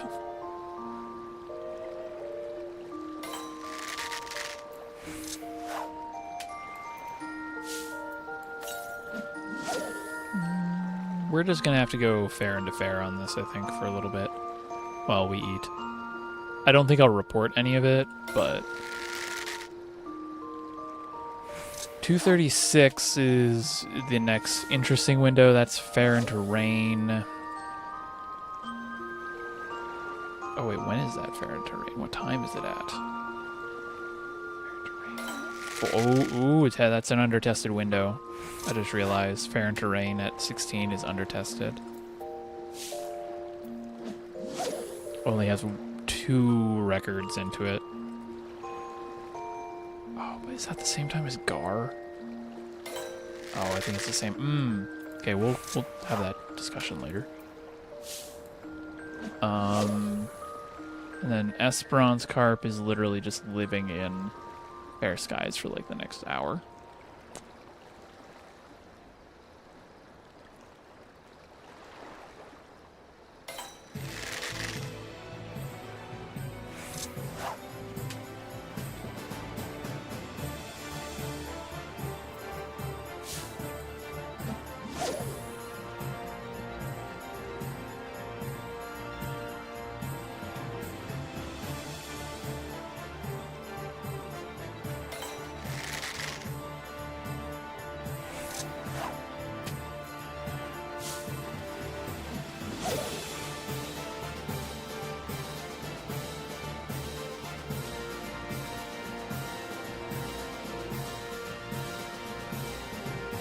Yeah, half of me thinks that these technically aren't DDoSes like everyone calls them. I feel like anytime there's a disconnect from the server, everyone just assumes it's a DDoS the same way that like your grandmother assumes that your handheld is a Nintendo. These don't feel like DDoSes to me. If it was a DDoS, it would be, I don't know, in my opinion, of which I am not an expert, it feels like if this was a DDoS, it would be longer lasting. Like, I wouldn't be able to just jump right back in and have, like, nothing happen. To me, this feels like something is happening to cause the server to hiccup. Yeah, 100%. There would be more generated lag. like whenever there's a DDoS, it is widespread. It is much wider. This is very much just like someone turning a switch off and on. A DDoS is the power slowly goes down. So I don't think this is the DDoS. If I could make the case, I think that there's something on either the game end or more likely the NA server end that's causing these issues. Because it's only North America that's having these issues.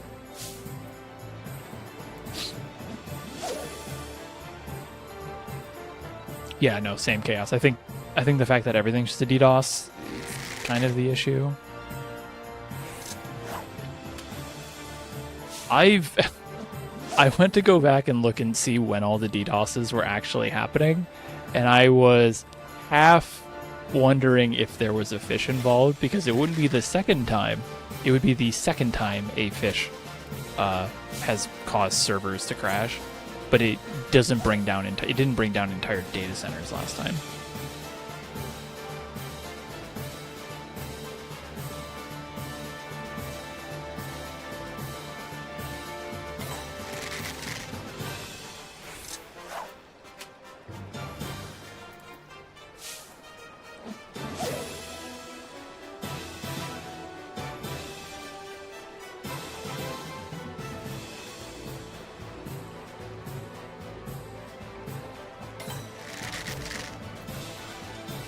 We're fishing in Tuliolol. We're not in Lenosha. This is definitely not Lenosha.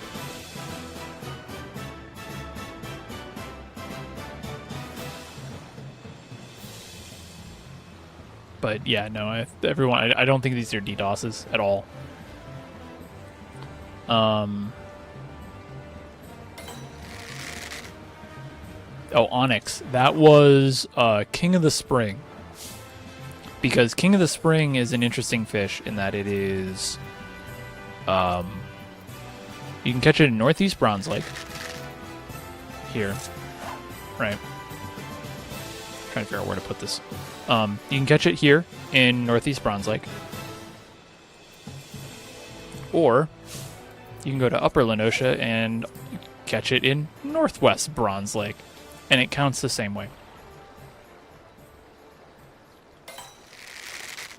It's the only big fish that has this split. Like, it is the only big fish that that exists in two separate fishing holes. And that was the fish that I believe was the one that caused the issue. But that was back on. Hold on, I have it. I have the update bookmarked.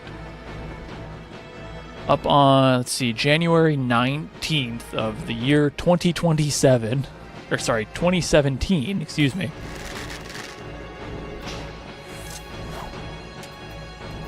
Fixed, the following issues have been addressed in a hot fix on January 19th, 2017. An issue wherein fishing in outer Lenosha could cause the server to crash. As a temporary measure against this issue, we have made fishing temporarily unavailable at Northern Bronze Lake in outer Lenosha. The issue will be addressed sometime next week. So, but in the meantime, the same fish can also be caught, can also be obtained in North Bronze Lake and Upper Lenosha. So we ask that you fish there instead. Also on this, fished an issue where the server may crash under certain conditions.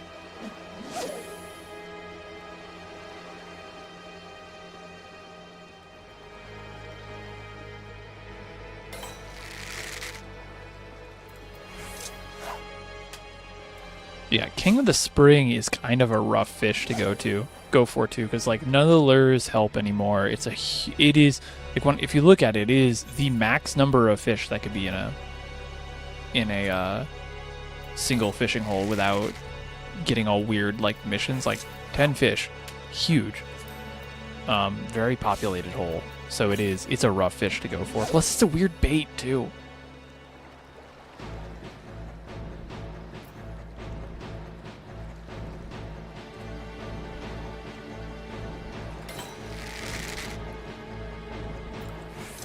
I think my fishing log isn't at 90. I think I have at 120.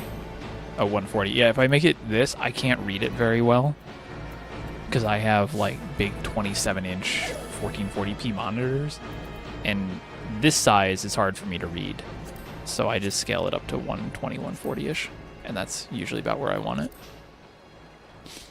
I'm old. I'm not that old, but I'm also old.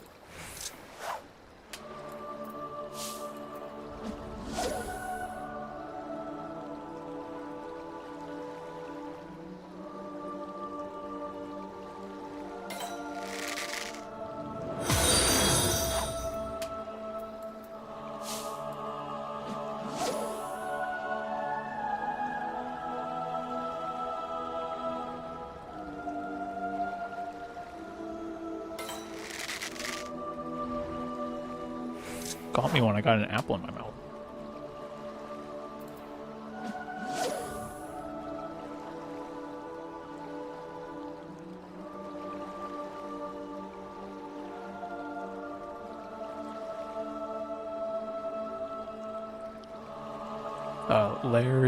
Lairdsu? But thank you for the follow.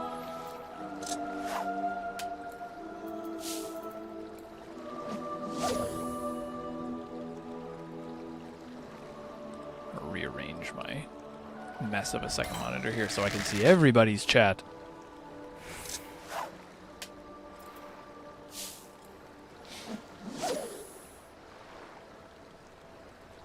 It's not easy being old, no.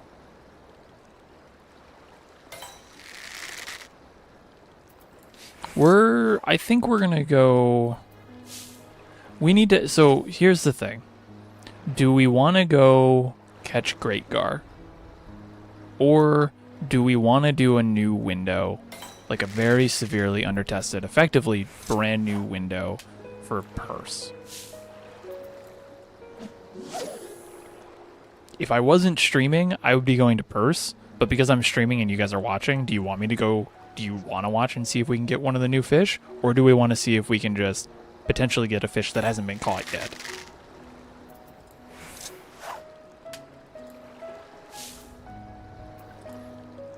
Yeah, I think there's an heirloom up right after Great Gar that we could also do. I think that's a real fish. Or a real window. I think I said that earlier. It's like 30 minutes later.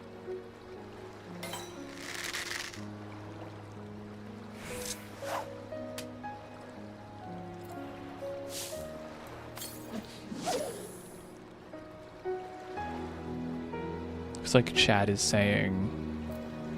Some folks are saying the uncaught is cooler. I have only ever gotten...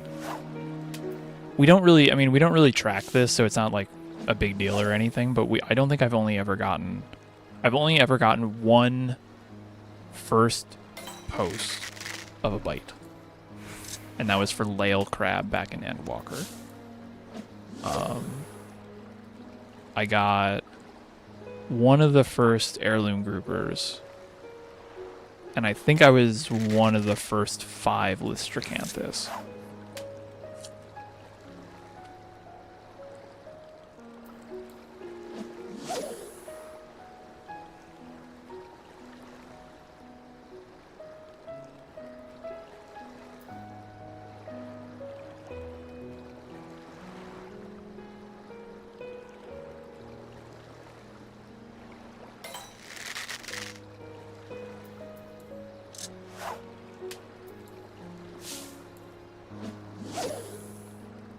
But we don't really track world first. Like, occasionally people will just be like, they'll post it and be like, cool, you're the first person who posted a picture of the catch, congratulations, and they'll hold on to it for like, they'll have it like for personal reasons. But we don't do like a big thing at the end of like, congratulations to this person for catching it first, because it's so random. The only way it works is if you just happen to be there at the right time and you get the right bite right when you needed to. And so that's really like why we don't track it like we do like the savages or anything, because it's not really a skill thing. We all congratulate ourselves when we find them all.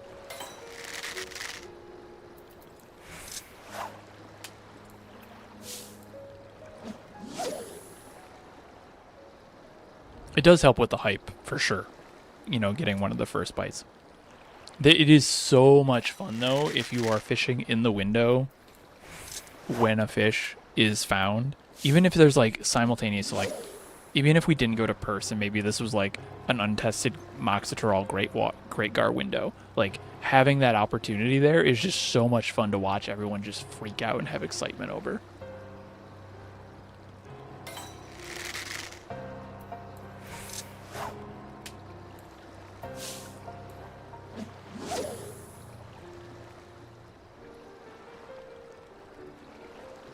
I assume a lot of people will be at it. Let me look and see. Tioto posted a list this morning and I took a screenshot of it.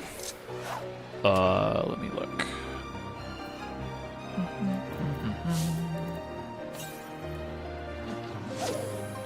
I can cross off the ones that we've already done. We did the 10 o'clock. We did the 103. We did the 9. We did the 9. I did that pre-stream. We did the 11:53. Yeah, the 2:36 is the next one that's coming up that we haven't done yet.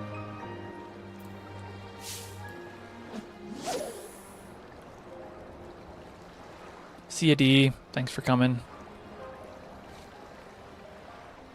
So yeah, we have the 2:36 coming up. I don't think I'll be streaming for the 520 carp. Actually, how about here? We'll do this. We'll do the best of both worlds. We'll do the untested purse window at 2:36, and that'll take us till 3 o'clock, and then we'll just kind of vibe out with another fish, and then we'll do the confirmed heirloom great grouper window. Or, yeah, gold grouper window. That way we have an undertested, potentially world first, and then we'll have, you know, one of those actual ones. Because I do need to get a little bit more feel on the gold grouper.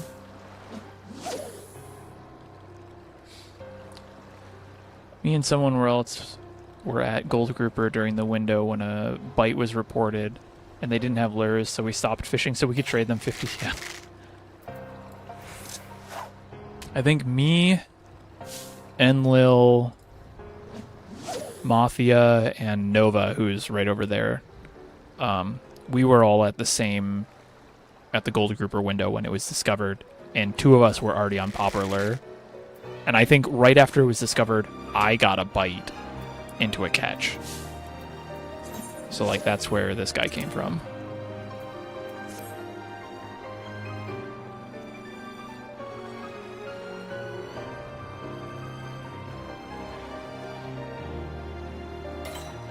Beth, what do you mean by when is the world first?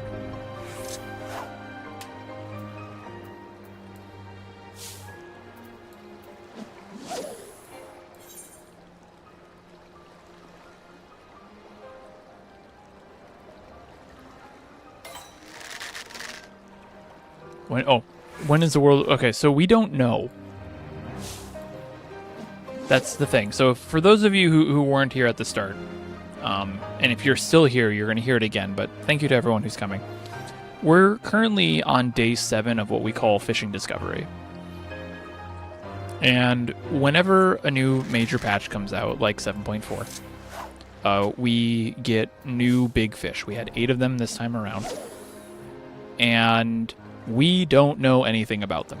We know their names, we know what fishing holes they're in, we know if they have an intuition and if they're a hidden fish, but that's it. We don't know what the intuition is, we don't know what the weather requirements are, we don't know what the time is, we don't know what the bait is, we don't know their bite time. Technically, we can't even assume their bite strength because the little Paracos and the Salter exist, so we can't even assume that they're a ferocious bite, but we, at this point, do because it's been like 10 years.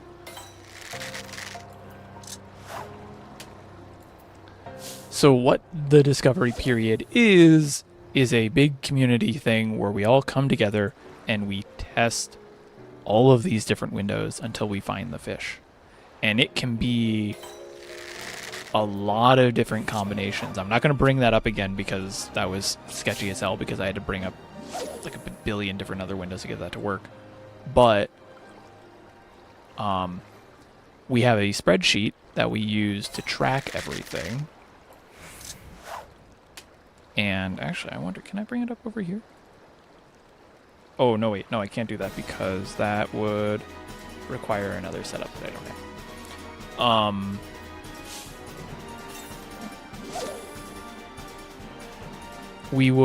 We have to now test all of these combinations of weather and bait and previous weather.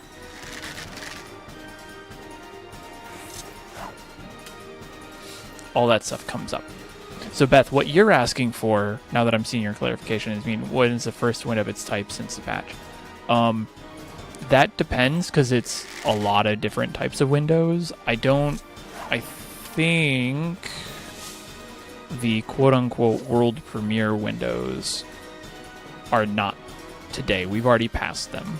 So the one that we had earlier, about an hour ago for Esperance Carp, that would have been a world premiere. And then earlier this morning for Purse, about 4 hours ago, there was 2 world premiere windows. That's what we've been kind of joking. Whenever there's a new window, I just post the Video Game Awards world premiere,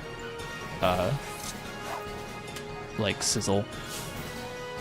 All right, let me finish eating some more of this apple, and then we will find another fish to go to besides this.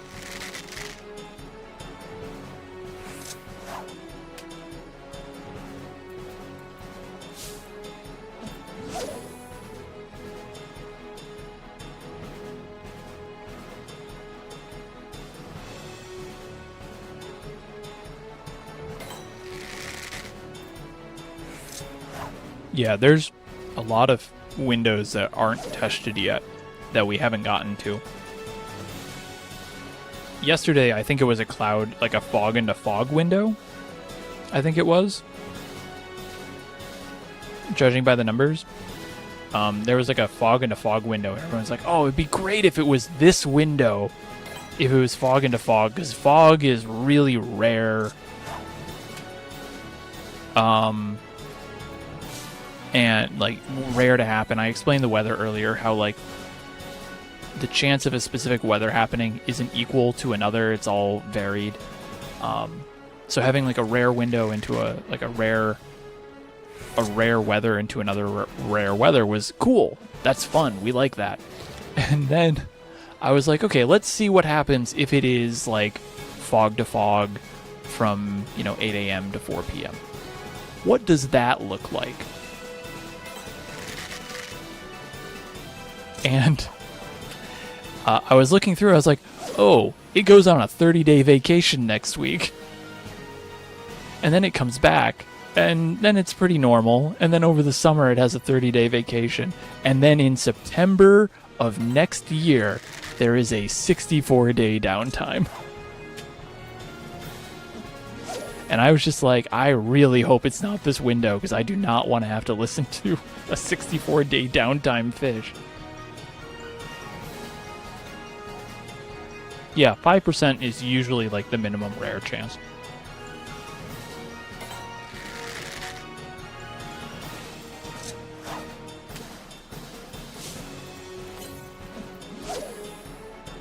But from what we could tell, it wasn't in that window. And yeah, so a rare to rare is 0.25. I think Teamcraft rounds it up to 0.3% chance.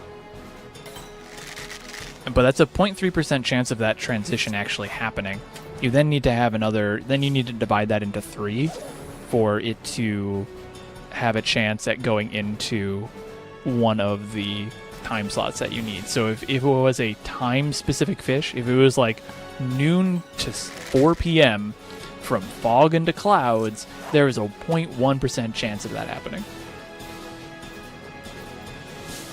And then you reduce the amount of time it takes, and that's how you get the uptime of the fish. Alvik.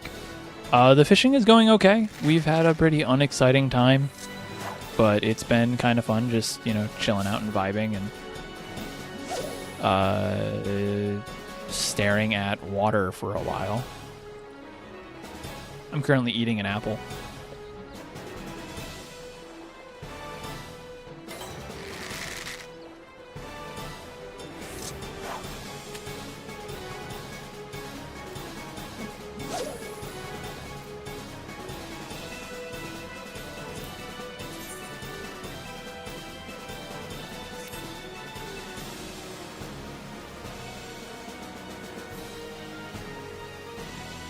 I'm noticing my game get a little choppy, and I don't know if it's the writing thing or not. I noticed yesterday when I had the writing thing up, well, 2 days ago when I was testing it, it was getting a little choppy.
I'm just checking my graphics card here. It was acting, the graphics were acting a little weird.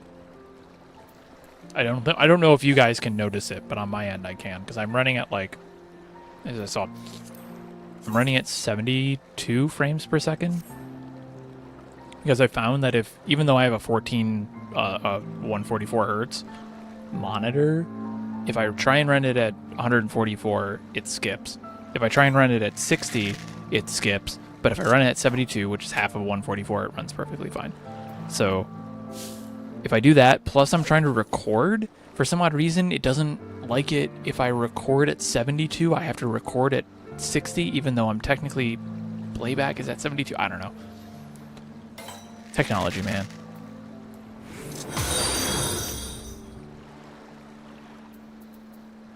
Uneven Elephant and Ken Wolf, thank you for the follows.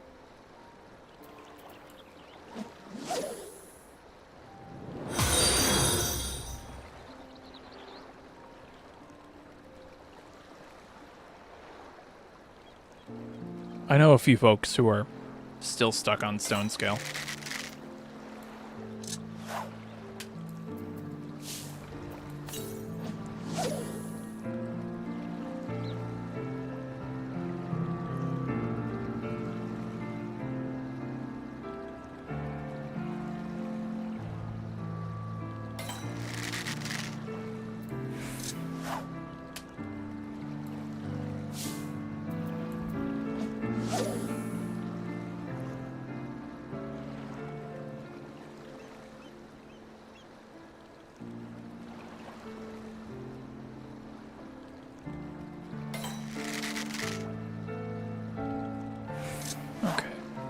Yeah, I'm looking at I just double-checked socials really quick.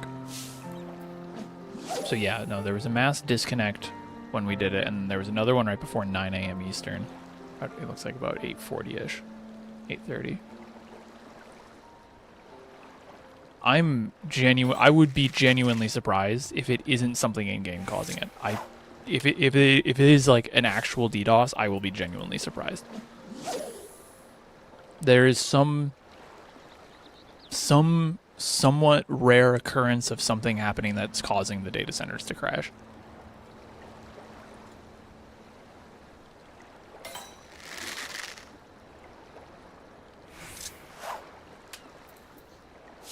Okay, so that was basically that whole. Let's see.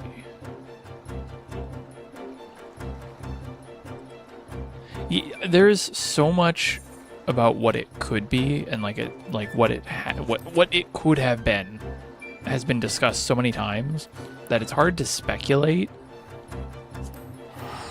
I don't know if it's the NTT node. That seems logical, but at that point I feel like that could have been addressed by now.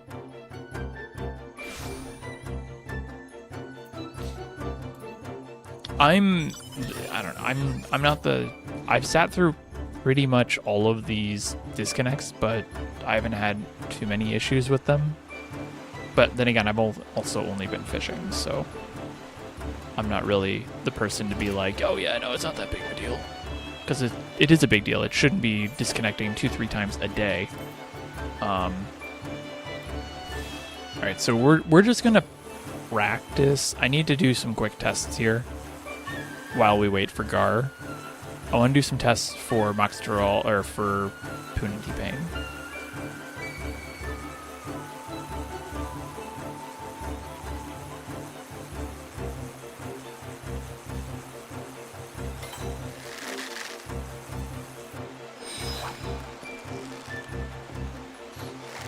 The other option too is like if it got really, really bad for me, I might just move to, or I might just transfer over to Materia really quick, but I'm not really.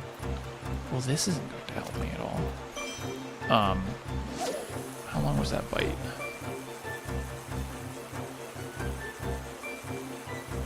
So what I'm looking for here is I want to test a theory on using Popperler for this.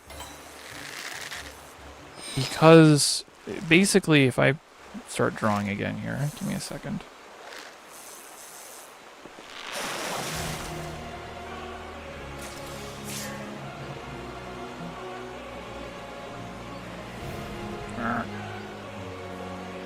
I don't know if I like this little program for drawing, but it's what I have for now, so we're going to use it. Hold on. My mouse is all over the place now.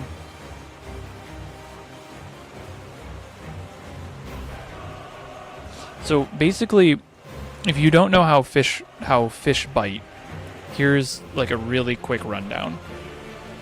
Any number, like any fish, we'll say fish 1, fish 2, fish 3, and fish 4 on a specific bait, and this is a per bait thing, have a window of time that they can bite. So let's say this is like 30 seconds and this is, ignore that, this is 0 seconds. So fish 1, whenever you cast out on that bite, could bite anywhere between, hold on, it's not working for me. Nope. It's because I don't have my glove on, my little anti-touch. I don't know, I have one of these little gloves that you can use that prevents your palm from triggering the touch on my iPad. So you have 1, you have 2, you have 3, you have 4. These are all on a single bait. These are all fish. And then you have 0 to 30 seconds, right? This is time since you cast out. So bear with me on this. This is how you can tell. This is how we know which fish are biting without actually even knowing, without reeling them in. But whenever I cast out on this bait, fish 1 may bite between, say, this time. That'd be like what? Say 5 and 10 seconds. Fish 2 might bite between 7 and we'll say like 20. Even though that's probably closer to 25 seconds. Okay. Fish 3, say this is the Hanu peacock bass that I'm going for. It might bite at... And maybe we'll make this a little bit quicker here. A little bit later. It might bite something like this. At, say, 13 to 25 seconds. And then maybe this fourth fish bites at, we'll say, hypothetically, 16 to 30 seconds. So every fish has its own unique bite time that it can take based on the bait that it's on. If I'm looking for a specific fish, so in this particular case, the Hanu peacock bass, we'll say is number 3. If I want to get this fish, I can go, okay, these are all, we'll say this is a 1 exclamation point, and then all of these are all 2 exclamation points. How am I going to be able to know which one's a Hanu Peacock Bass to reel in and save my GP and stuff? Well, what I can do first is I can slap away the fish that is going to overlap the most. So in this particular case, this fish right here. Oop, you did that. That's fine. Fish number 2 is going to cause the most issues for me because it overlaps through the entire window of the fish that I want to get. So what I'll do is I will surface slap that fish. It's not going to bite at all. Cool. So now I know any ferocious bite after 13 seconds is either going to be the fish that I want, which we'll say is a Hanu Peacock Bass again, or this other fish here. We'll just call it fish 4. Now, I want to know how to tell the difference between fish 4 and the Hanu Peacock Bass. I can't slap this because I only have one surface slap, but I know that any ferocious bite in this time period here, between 13 and 16 seconds, is going to be the fish I need, so I can safely reel that in. That's what we're trying to work on here, is trying to figure out how we can isolate that fish out, because it has to be mooched. It gets mooched into the Puniti Pain.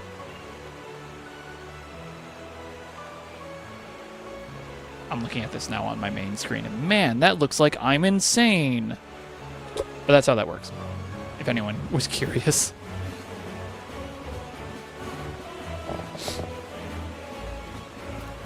That's how we know, like when people are talking about isolating bites, when I'm writing a guide and oh, did the ads come up? Damn. When I'm writing a guide, this is what I'm saying. It's like, don't reel in any certain bite after 16 seconds because I know that that's not going to be the fish we need. But that's when people are like, well, it's like when we cast out, I don't know what fish it is. I can't, like, how do I know that it's the fish I want? This is when we start saying, like, no, you know what fish is going to bite. Excuse me. You know what fish is going to bite when it casts out. You just have to know the bite times, and you need to know, what it could be, and then you can use process of elimination from that. Unfortunately, I actually think, based on Teodo's data, there is going to be no easy, safe chance to isolate Hanu Peacock Bass from giant Trahai. What did I just catch? Trahira.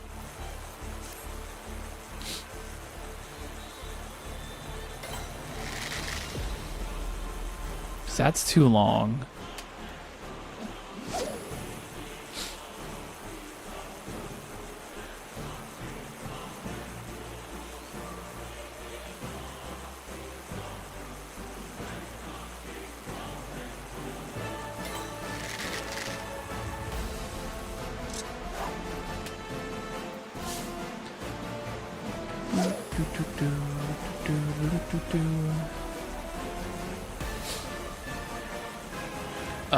And also, chum reduces things by half.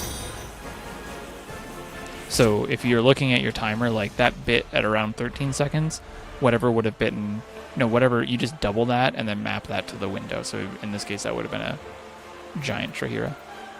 Also, hi Nova.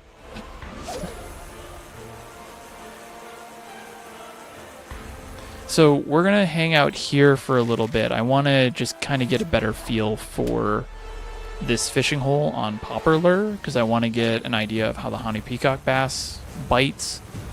But in about 10 minutes, we're going to jump back to Tuliolol, and we're going to do the untested... Yeah, this should be a Pleco. We're going to do the under-tested first window, and then we're going to go hang out with... see, it's a Pleco. And then we're going to go mess around at a fishing hole for a short bit, and then we'll go to the confirmed heirloom gold grouper window right after that. So chum is estimated to be around 50%. We don't have, like, it doesn't say reduces bite time by half, but it's basically 50% plus, I think, 1 to account for latency, basically. The upcoming, if you guys want to join in this under-tested bait window,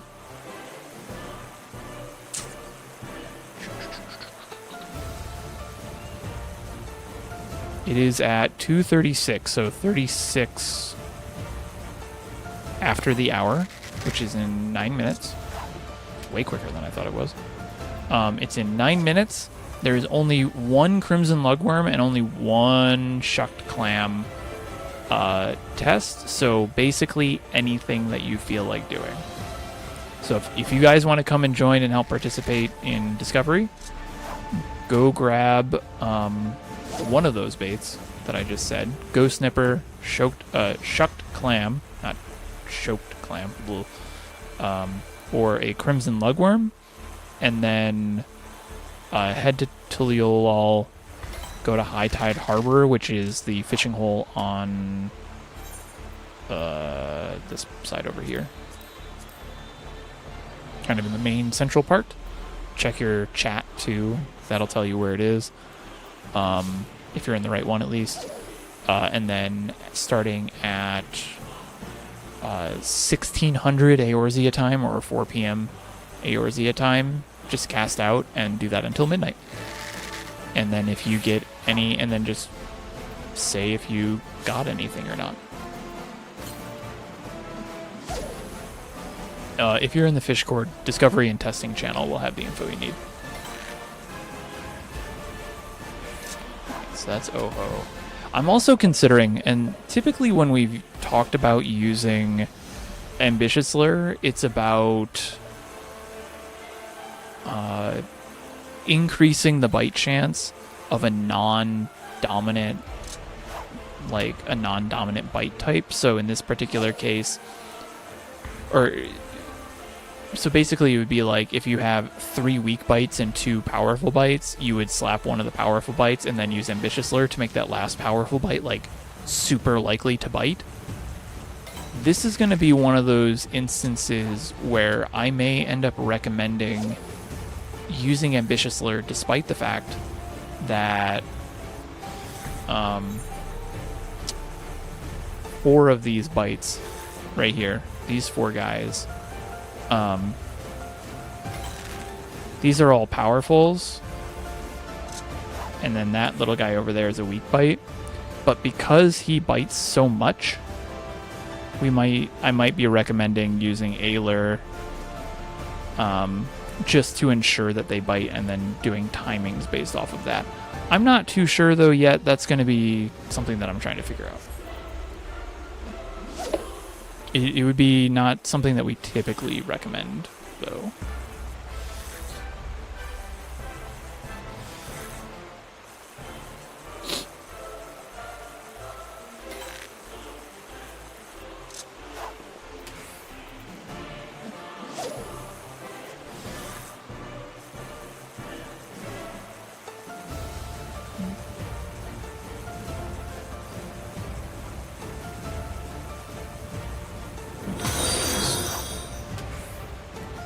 Mythic, thank you for the follow.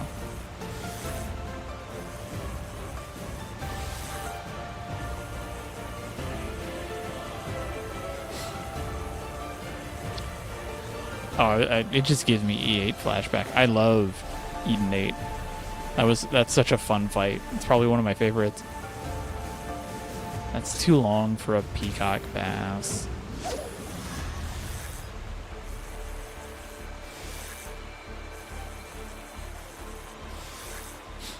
Alright, we'll do this for a little bit more. I just want to see if I can figure out... That's going to be a Pleco, I think. Because the Pleco is going to bite right at the end of the Ambitious Lure grace period. Yeah, that's a Pleco. So I really think that if you get a Pelubane, slap it, and then basically anything from like 15 to 18 should be confidently enough, but not reliably, a Hanu Peacock Bass. So like this is going to be a giant Trahira or a Pelubane.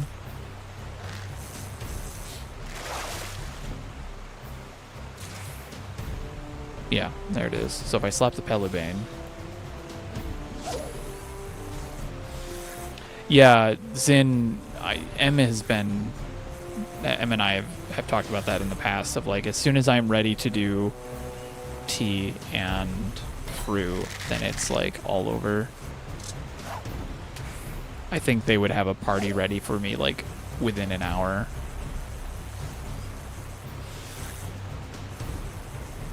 Now see, since I was delayed on this though, I can't reliably say, because now I've drifted into what could be a Pleco or the Hanu Peacock Bass. So I'm going to guess that this is going to be a Pleco because it's going to bite more often.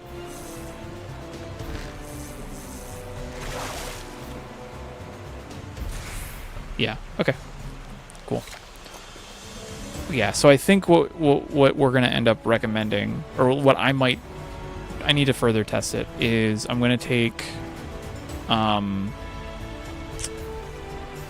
I think what I'll probably recommend is the slap on, I think it'll be a, ugh, go away. I think it'll be a Pelubane slap, oh, yuck. Wow, I cannot type right now, or draw.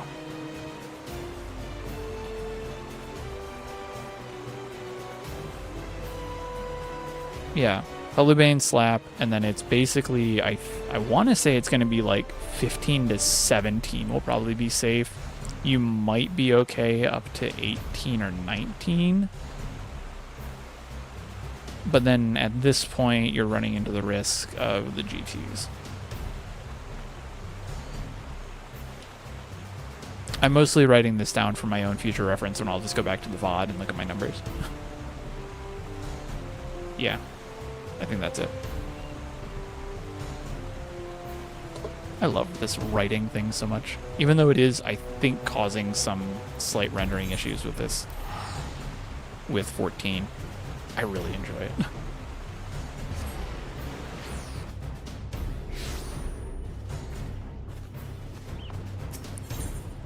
Alright, the bait we're going to use is going to come down to what other people don't.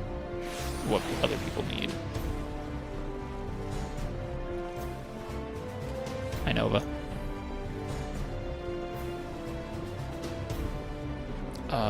Ooh, let's go... No, let's hide someplace. Let's go fish someplace nice. Got 3 minutes until the window opens. Let's get a nice view.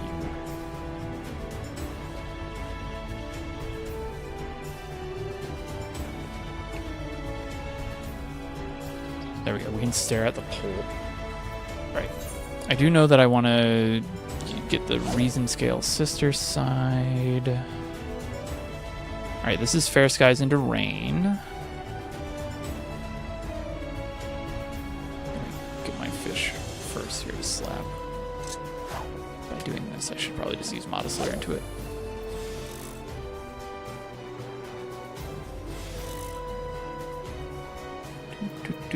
Getting caught up in chat too. One of those cases where knowing the rules so that when you break them, you're doing them for a good reason. Yeah, I think this is one of those, like, a lot of the time people will be like, fishing has no skill, it's all RNG based.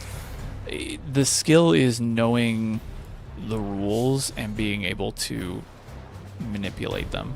Like, that's your skill. Like, knowing that because I'm on a short time frame and because I know that the weak bite, which is an Oho,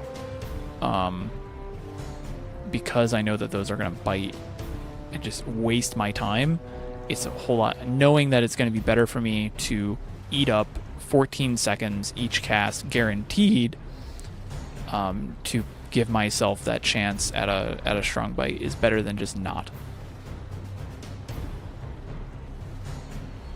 There's so much depth to fishing in 14.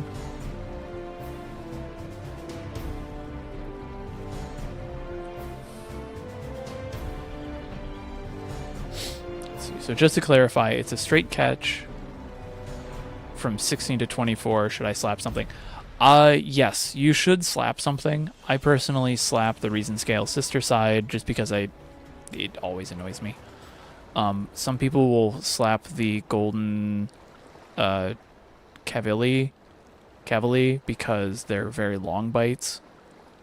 So you have a bit of a you can kind of save more time and get more casts there, but they also don't bite as often. But yeah, I don't know. I do the Reason Scale sister sides. All right, so we're just writing this down for me. This is fair into rain. And this is going to be, what is it, 60? Where did... The worst part is, I know that this app exists, and it's like, it's a nice app. Like, being able to just go to my iPad. This is built into OBS as well. But I'm using my iPad as a third monitor, so I can use the Apple Pen to write stuff out because it makes it a whole lot easier. But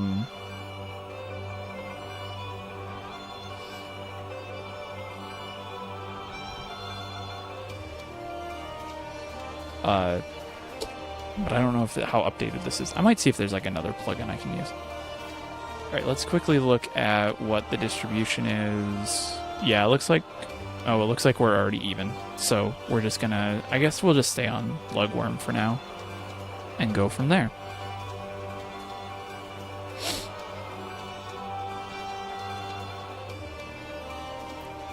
And here we go. All right, this is an undertested window for Purse of Riches.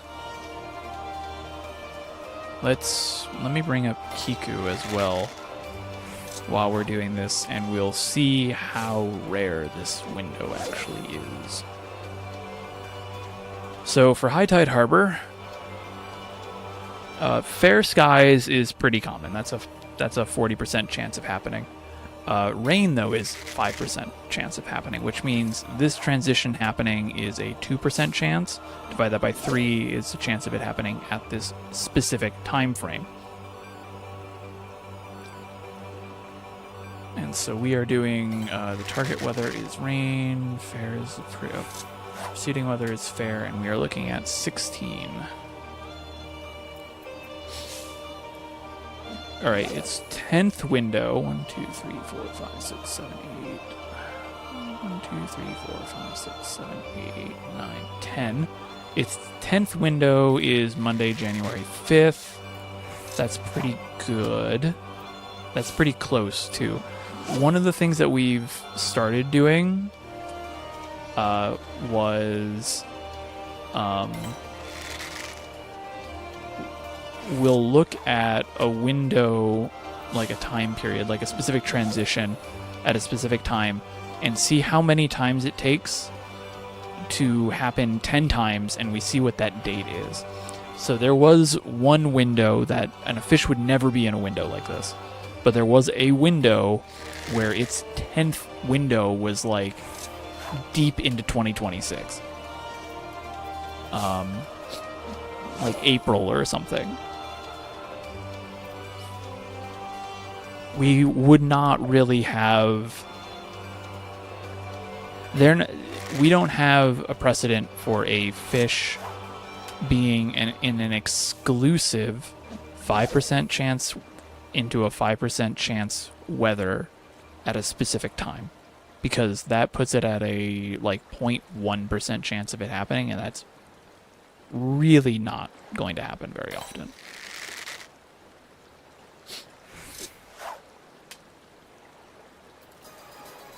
But looking ahead, I see a 4-day downtime, 5, 8.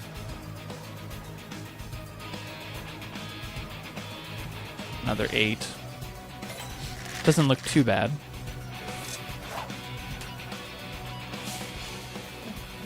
So yeah, this could be a very valid window. Like if I was designing a fish, this would be a a window that I could put it in.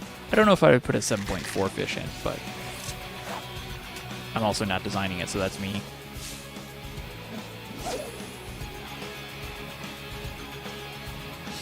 Thank you, Nova. Yeah, it was a 337-day downtime in Heritage Found for a certain specific time frame of rain into thunderstorms, which is the 5 to 5.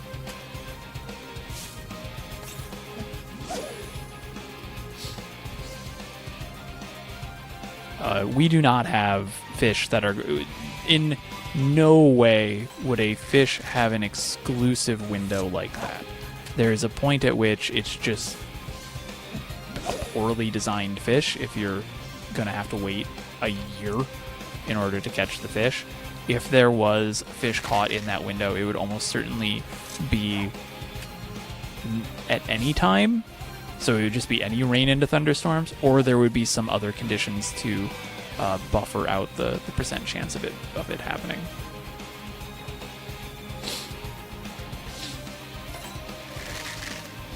So I can frame this here. We can get how many people are fishing. I think it's just Nova and them.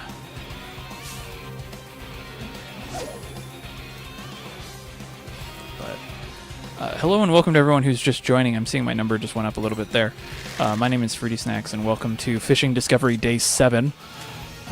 With every big fish, or with every major patch, like 7.4, we get new big fish, and we don't know where they are. So we have to go find them. And that's what we're doing now. We're 7 days into this hunt. We have found 6 of 8 big fish, and we're currently in an extremely undertested, might not as well have been tested fish window for a fish called Purse of Riches, caught in High Tide Harbor in Tuliolol.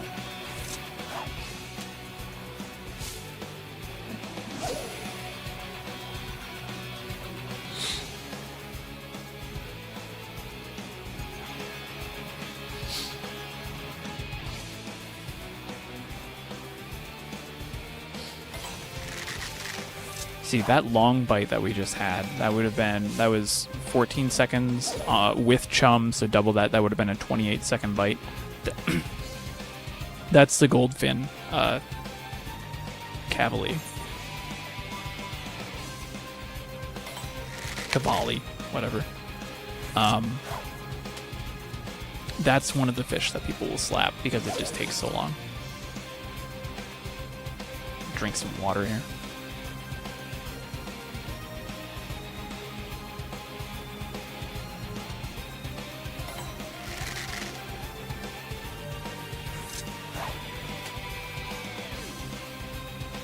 Okay.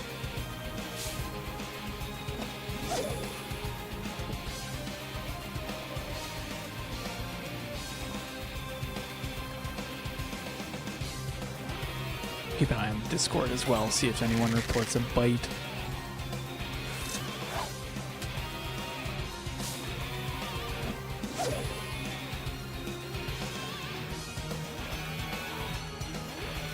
That's the goldfin that everyone's trying to slap.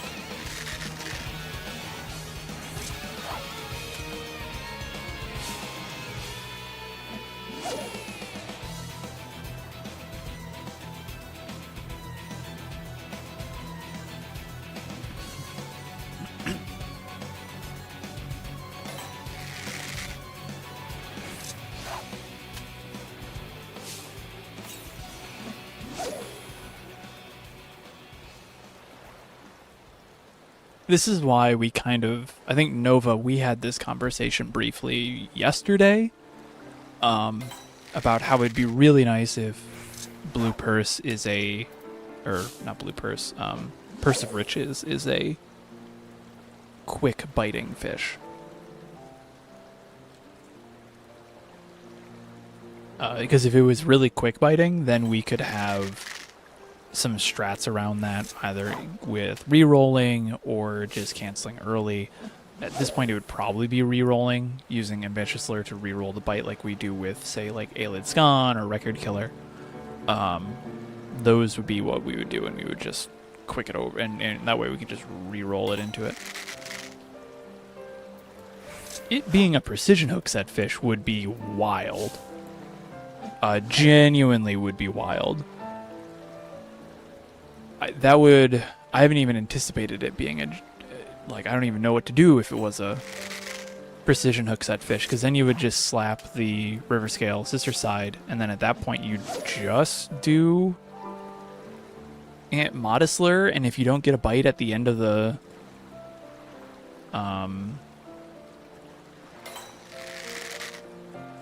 what is it? Yeah, if you don't get a bite at the end of the grace period, then you just move on.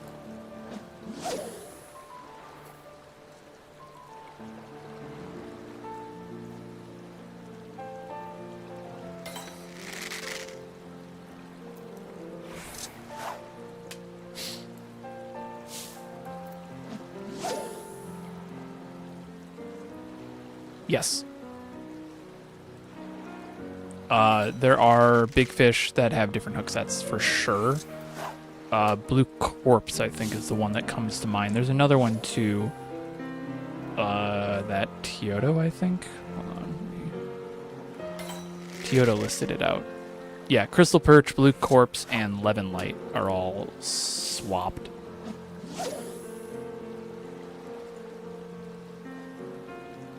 Blue Corpse is actually making it... That makes it really a bit easier to catch now, because there's like there's really no other precision hook set fish in the hole, so you just catch it, slap, and then you just modest lure your way in. I've gotten like 2 or 3 bites in a few minutes doing that.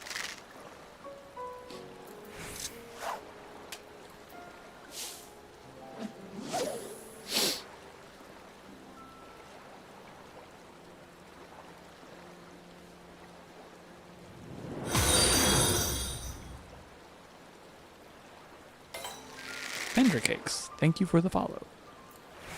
How is it going? It is going well. We're just waiting to see if a fish will bite.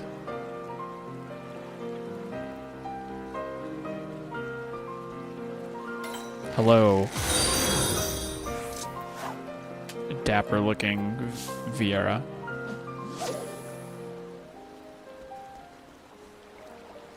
And it's about 86. Hello.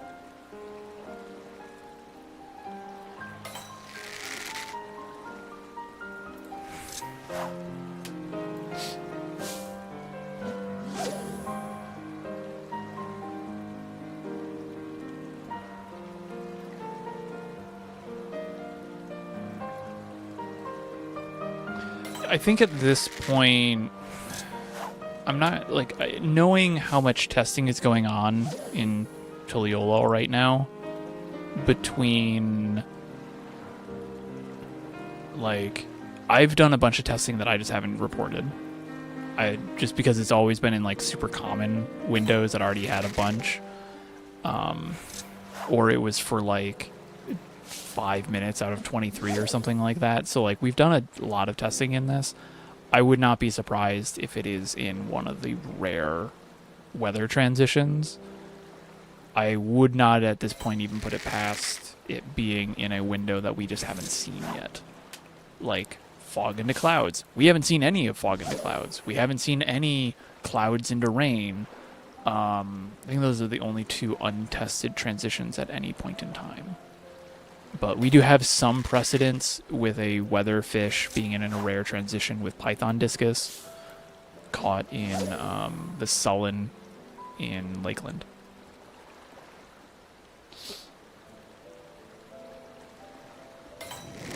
Oh, Hendra Cakes, congratulations. What was your last legendary fish?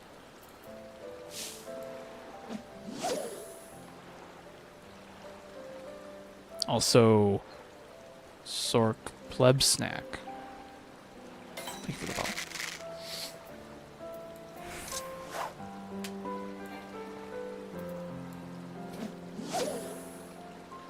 Sixpence.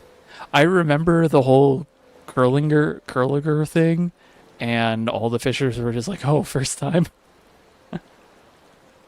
Oh, Xenocanthus is a good one to leave for the end. That's a really good one for the end.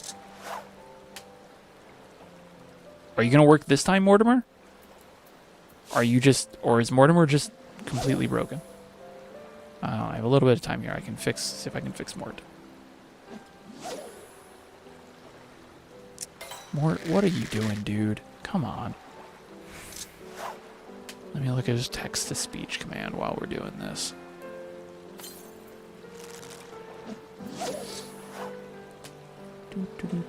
Text-to-speech. At a fruity snacks. Yeah, you're working. Why aren't you doing anything? Come on, Mort. Don't get stage fright. Jeez. At a fruity snacks. Okay, hold on. Give me a second.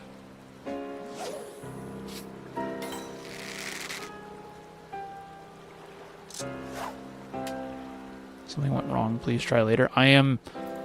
Don't tell me that something went wrong. I am your god.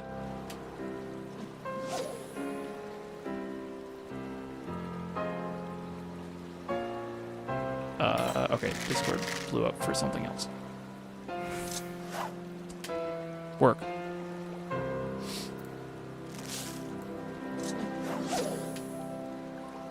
Okay, so we know that it's working on my end. It's something that's there's a connection issue between either between Mix It Up and Twitch or Twitch and OBS or Mix It Up and OBS. So I wouldn't be surprised if it's the OBS connection.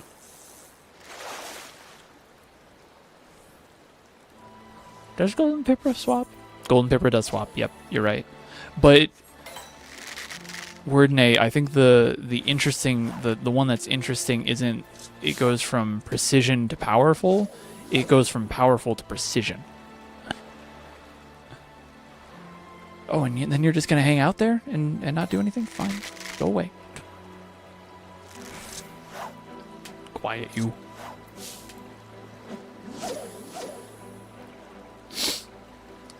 Let me mess with this just a second here. Let me do one more quick test. Nope. There's just so many of you. Mortimer is just so, he just has some stage fright, I guess. That's weird. We'll have to mess with him later. Let's see. Fruity, what was your I've been trying to get this fish forever fish? Blue Stick, thank you for the follow. Mine is whatever this one is. No, but in reality, it was Pearl Pipra was the one that I genuinely had a rough time going for back in Shadowbringers. I spent... Mort, go away. Shoo. Go home. Go back into your corner. I spent a lot of time at the Red Chalice going for Pearl Pipra during testing, and I think I even fished through a couple of windows to get it, and I just did not have it bite. And then eventually it was found, and it took me like 3 more months to catch it. Admittedly, there was at least 4 weeks during that month when I just was not trying for it because I was so frustrated with it.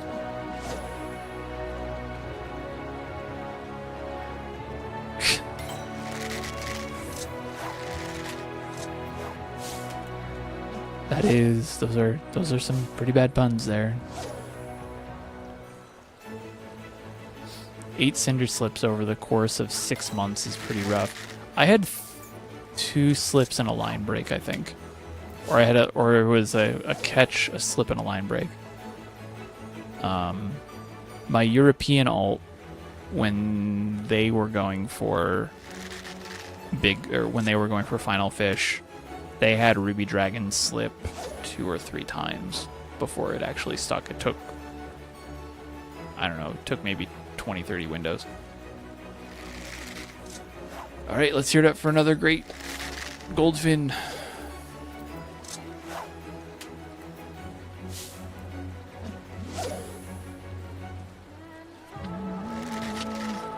I can crush up those notes. I really need to get some post-it notes.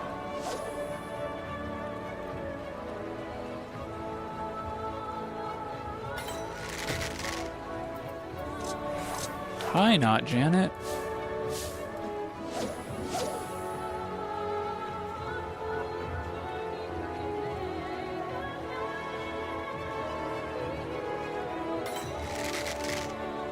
I think it wasn't until my European alt that I actually felt the frustration of Ruby Dragon, because the very first time I caught it, it was similar to what Zin's talking about, where like, oh, Ruby Dragon's up, let's just go do that. And I had no idea what it was, and everyone was like, oh yeah, Ruby Dragon's so hard, I've been going at it for months. I caught it first window. Like, it took me like 2 mooch loops to get to it. And I was like, this isn't too bad, I'll just go for the rest of the fish. And then proceeded to not really have issues with it at the time. And then I started getting into guide making. This first sketch was before I started making guides. Then I got into guide making. I did my first guide, which was Ninja Beta, and then I was like, well, let's just start with the legendaries. Ruby Dragon at the time was like the big one. And that was the one everyone hated, was Ruby Dragon. This was pre-Cinder Surprise, pre-Whale. And I was like, oh, well, I should start going for Ruby Dragon, because that'll be a good guide to have. It'll take me a few months, and that'll be fine. I caught it that window again. So it took me like 3 or 4 catches until I finally had a issue with Ruby Dragon.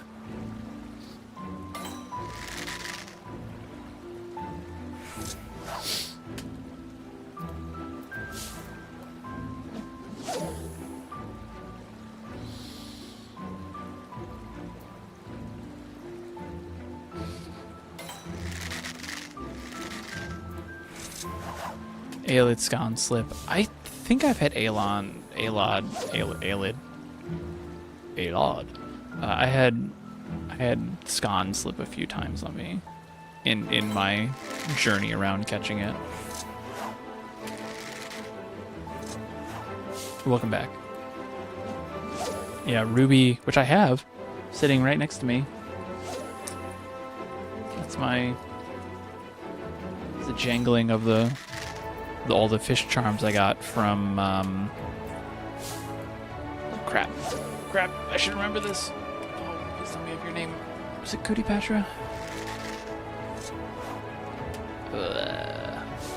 No. Yes. No. I don't remember. Crap. I should know this. I had a card somewhere, and then I cleaned off my desk. But I got that from them at Gateway Fate.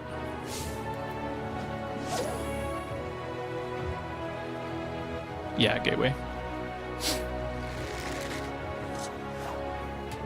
As I was mentioning earlier, I will be at this year. I will be at FanFest in Anaheim. God, that's in April. That's like 4 months away. Technically, okay, actually no, it would be 5 months at this point, which is still not a lot of time. I have to. As soon as I get back from the holidays, I have to start thinking about the RSVP. I'm going to make a trailer for it like I did with FanFest in Vegas and then this year's Gateway Fate. But it's going to be the winter here in gorgeous tropical New Jersey. And we're like, what do we want to do? What do I want to do for a trailer about an aquarium meetup in California on Long Beach? Well, New Jersey has a bunch of beaches, but it's January. So what I think we're gonna do, and if don't hold me to this, because it's gonna be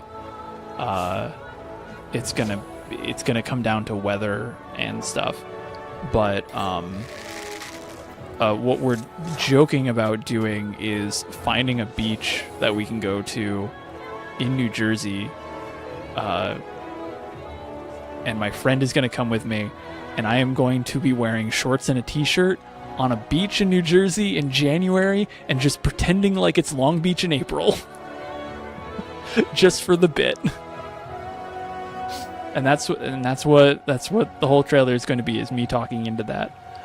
It's going to come down to whether or not the wind is going to be an issue. We thought about going up to Orange County, New York, and doing the same bit.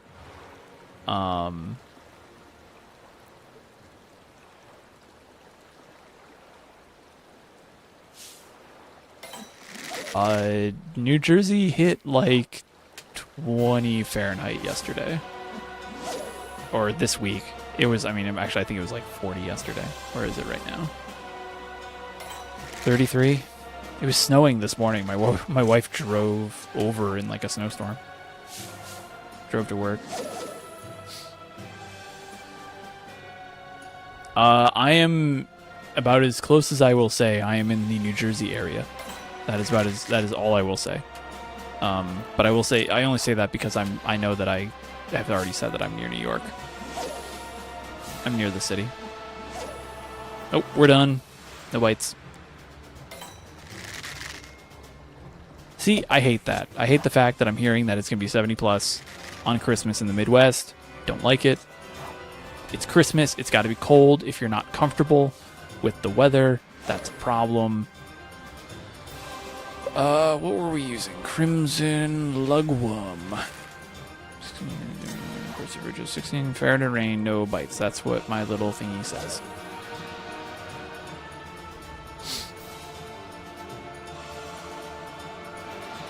Yeah, well, they stole the name from the place where I am from. They just slapped new on the front of it. Yeah, well, welcome to the American way. You should have let us. You shouldn't have been taxing us.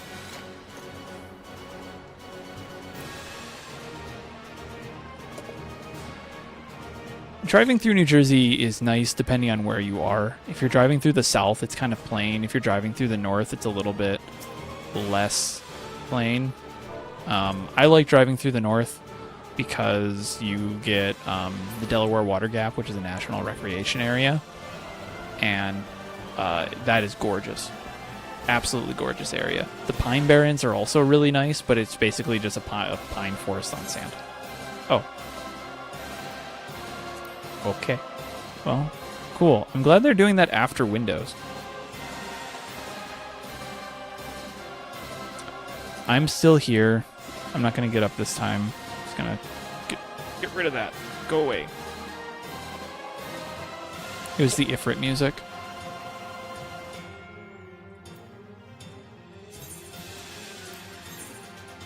Okay.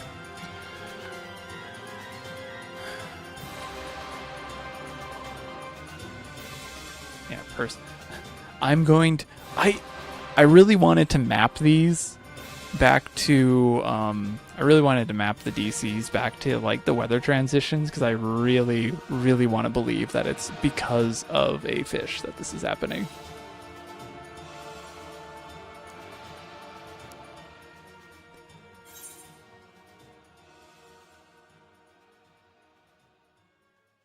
Oh, fair enough.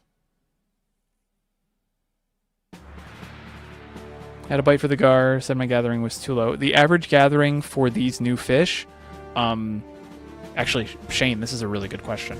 What is the gathering minimum for the 7.4 big fish? From what we can tell, it's 44.50. If you are like, man, that sounds familiar, it's because it's the same gathering rec since for 7.3.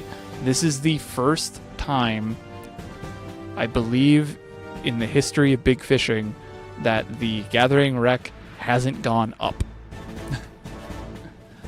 Typically, it should have gone up a little bit, probably to about 44.75 would be my guess. 4,500, something like that. Somebody who's smarter with that could tell me. But what you need right now is 44.50.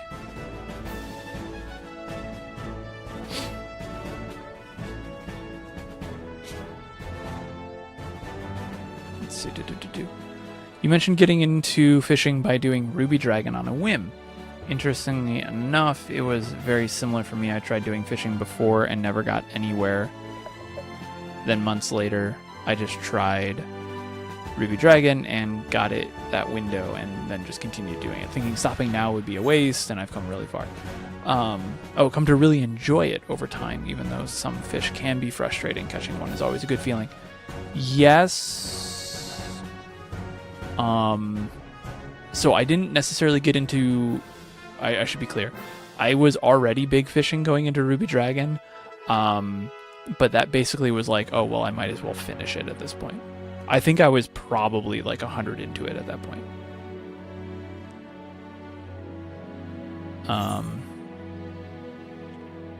Oh, tell the story about the legendary server crashing fish. Yeah, so the reason why I want it to be a fish is because it would be the second time in history that a fish caused a server to crash. On January 19th of 2017, if you go back and look at the hotfix dates for that note, you'll see that a fish in Outer and Upper Lenosha in Bronze Lake, when caught, would cause servers to crash, and that fish is, I believe, King of the Spring, I think is what it ended up being. So King of the Spring, whenever you caught it, would crash the server.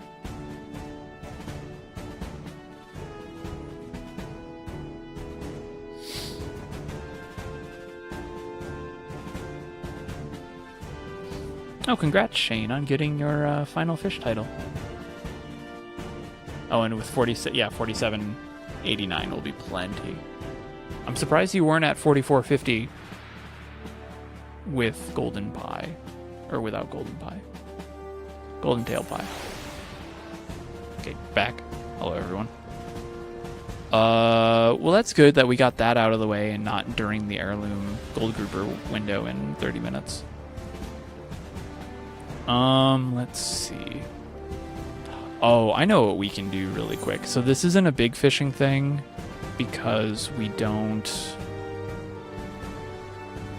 There are no big testing windows coming up, but Copper Shark is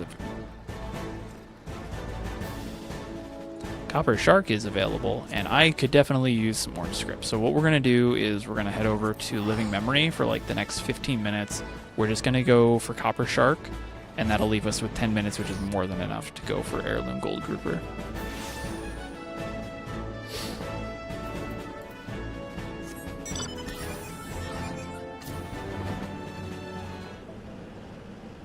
Ooh, and then we get a pulse music. That's fun.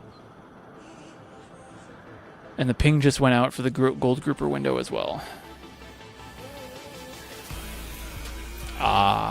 If you want a Fisher-specific meld, there is one in the fish cord. Oh, man, so many chat here. Fishing white coral. White coral is expensive. A lot of fish are expensive on the market board because nobody goes for it. This is the weird balance that the fishers have of like, we want people to fish because we think it's fun and we would love to have more people fishing. But if more people are fishing, then we don't have a source of income.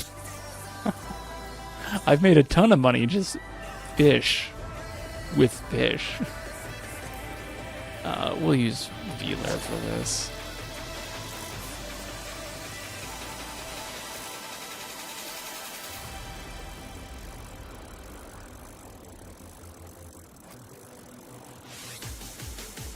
Fish can sell, but they sell very slowly.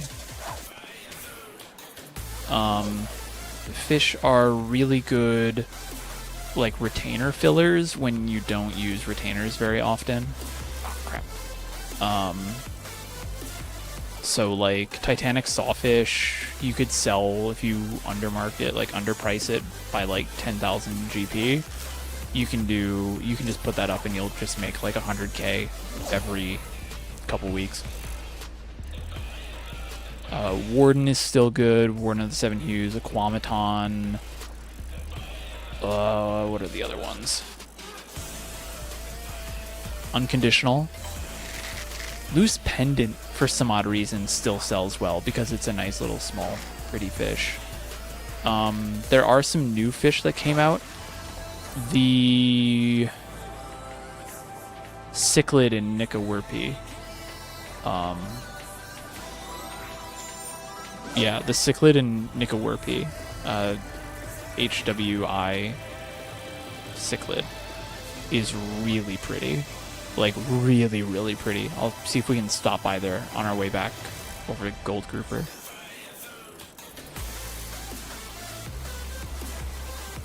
See, the thing with the second one is that it's not used for anything. That's the issue with some of the fish, is that you have to know the ones that are used. Big fish typically don't sell for anything because they aren't used unless they're part of an aquarium. So the second one is never going to be an aquarium, at least until they add new types of aquariums. So yeah, You would need it for somebody to get it for a print, but then at that point, there's like 6 other sharks that have prints of the same type. So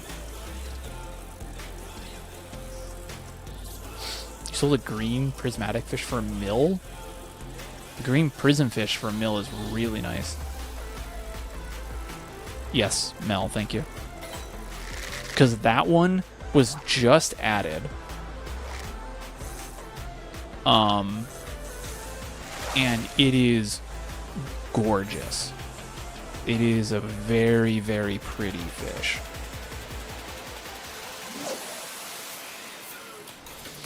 I think the medium fish are probably like the best bang for your buck when it comes to aquariums, because they don't suffer the same issue of texturing that the large and the extra large fish do, where I think they have like the same resolution of texture, so they're not as pixely.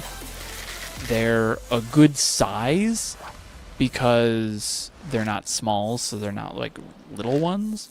But the Huata cichlid is just like the perfect size, which you can go see all the new fish added in patch 7.4 aquariums at the Eorzean Aquarium, which I have a command for.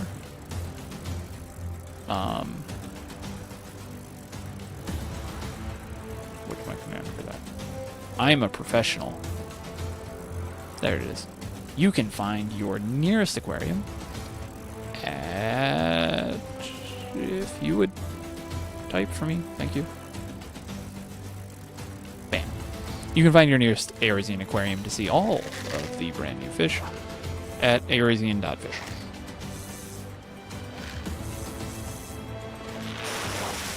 I have a large personal that I have the nature museum in, and I'm thinking about redoing the nature museum and just turning it into an aquarium.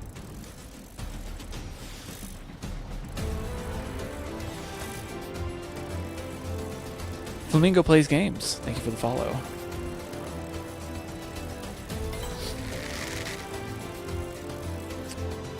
For gold grouper, or I'm assuming, are you talking about heirloom gold grouper or just gold grouper?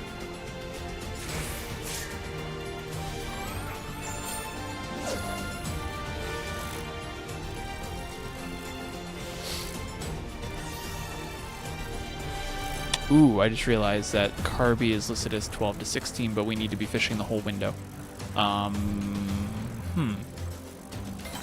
Okay, so we only have like 10 minutes, and I need my GP. I want to get one more shark, and then we'll go get prepped here, because I do want to go look at those fish.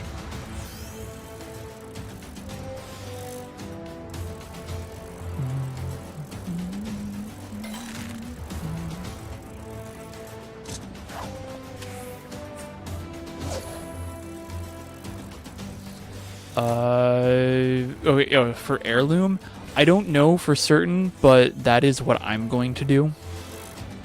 Is slap the bowfin. You could, in theory, also slap a gold grouper, but that's about it. I'm not sure.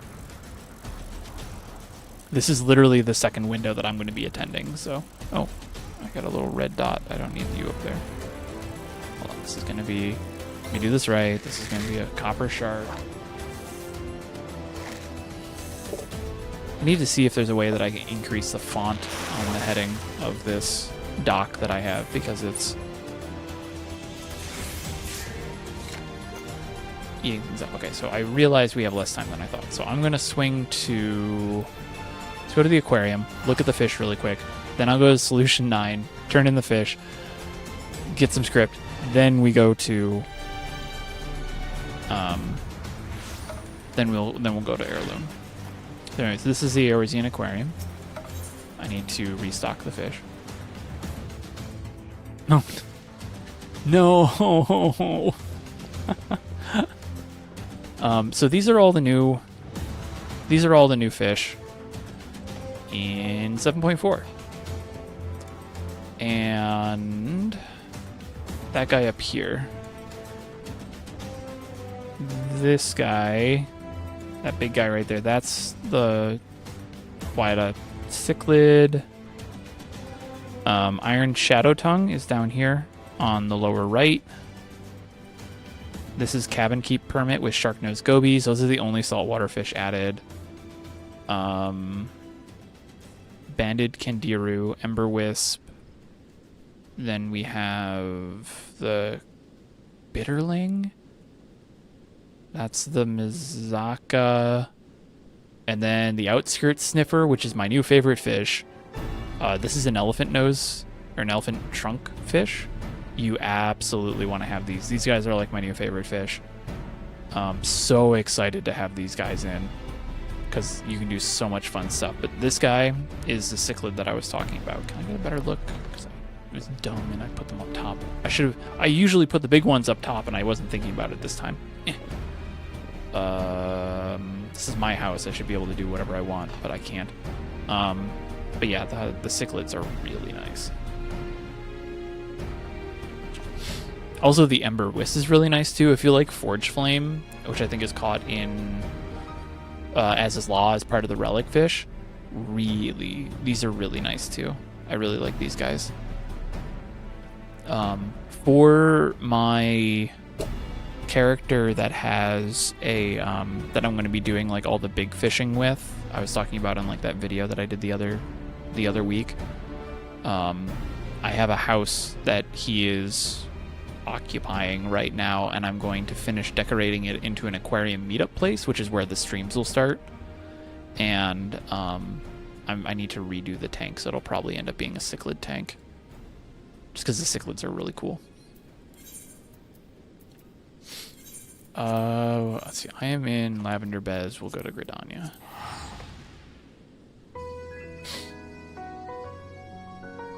They need an Alzadal's aquarium interior that just replaces all the windows as fish tanks.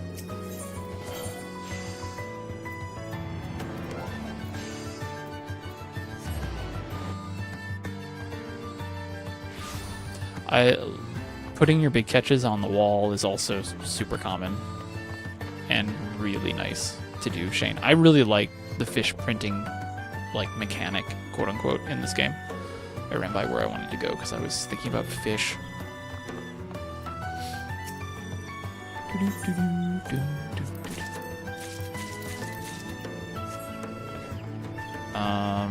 What was I low on?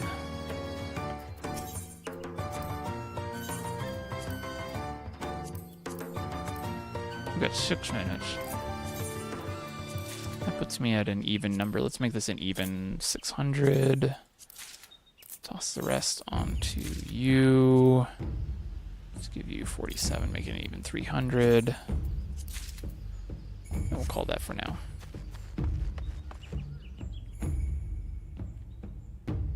Okay, that's a good question. If you're going to be testing Heirloom Gold Grouper right now, you should be testing the entire window. We need to know when the bites start happening. So what people will typically do is they'll be like, oh, I got a bite at this time. We don't necessarily care when the bite happens, so you should still report it if you don't report what the catch time is. But we do need to know when you cast, because if you cast out and the window hasn't ended, and then the window ends while you're waiting for a fish to bite, the fish can still bite. So you want to make sure that you are... Oh, look at all these friends! You want to make sure that you know when you're casting out. Let's see, do we have anyone like all the way down here? This is the other fun part too about making guides, is that I go and look around at all these different areas, and then I try and find a really pretty place to take a video. Also, now I'm getting choppy on my end. But it doesn't look like it's passing over to you, so that's fine to me. But if it looks a little choppy, please let me know, because I think this plugin that I'm using for drawing, or sorry, not the plugin. I think it's the connector that connects my iPad over to my computer as an external monitor. It sometimes causes the game to be choppy. I'm not avoiding you. I'm looking at everyone. Hold on, I want to actually see if I can get a spot where I can get everybody in view, because that would be really nice. There we go.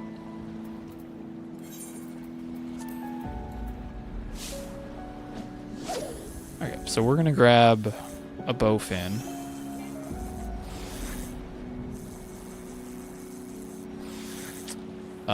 Land long dead. Is it? What is this song? A land long dead. Yes.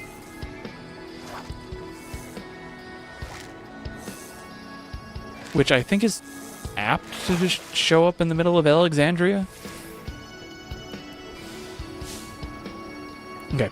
So again, for those of you who are just joining us, we're on day 7 of however long it takes to find all of these new big fish. Patch 7.4 came, we had 8 new big fish added. We are looking for 2 more. It is not this one. This is a confirmed window, but we don't know how long it actually is.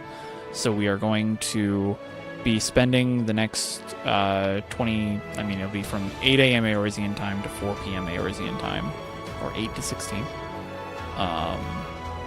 And it'll be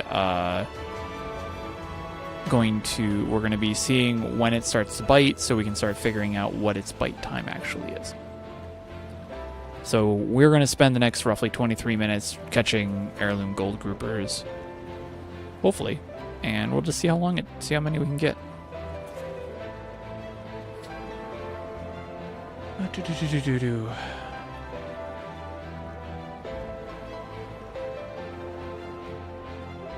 Warden in the aquarium, Warden in the Seven Hues in an aquarium is very much probably one of the most popular fish.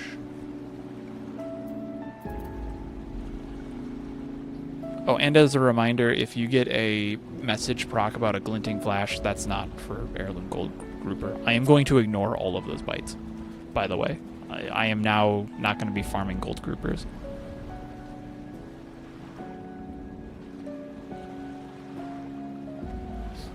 Yes, the gold grouper is a strong bite. That's 2 exclamation point.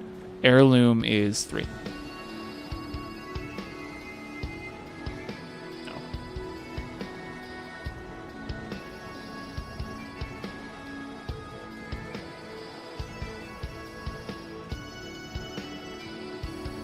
Hello, Frank. Sir. Thank you for the follow. Yeah, the golden glint is for gold grouper specifically. We want heirloom gold grouper, which does not have the message. So this is going to be... what do we say? Fog into, I think, fair skies. Is that what we decided? From 8 to 16, specifically. Ooh, that is not... We're going to try that one more time. No, we're not going to try that one more time. Come on. Fog. Oh, we're starting. There we go. So you're going to be hearing and seeing these messages, and we're just going to ignore them. Yeah, it's fog into fair. We want 8 to 16.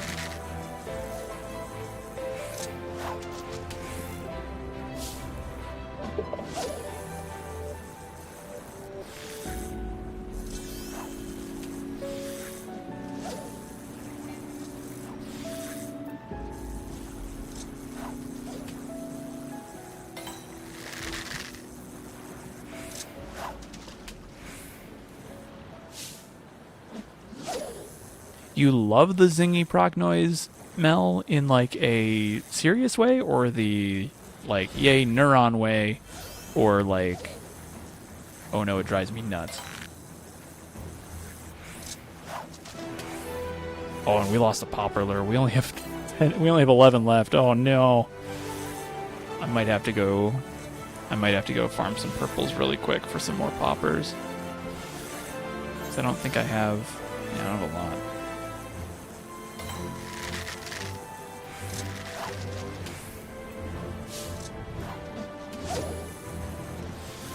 Oh yeah, neuron activation. I don't know if you need to slap it. I don't.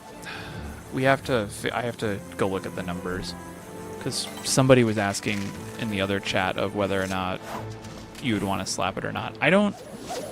This is the interesting thing that they've added with Hidden Fish now. It's like, do you slap it? Do you not slap it?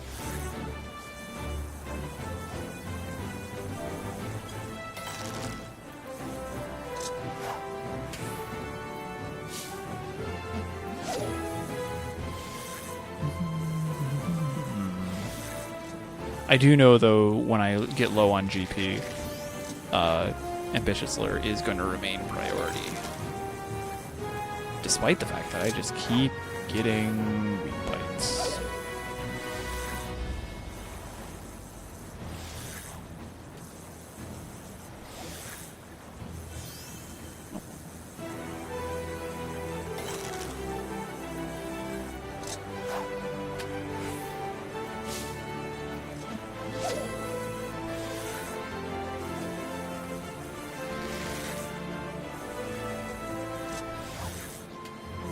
Yes, you can still. So with Hidden Fish, the proc only happens when they're like the proc will happen, and there's a chance for that to happen. And when it happens, then there's a chance that the fish is actually going to bite.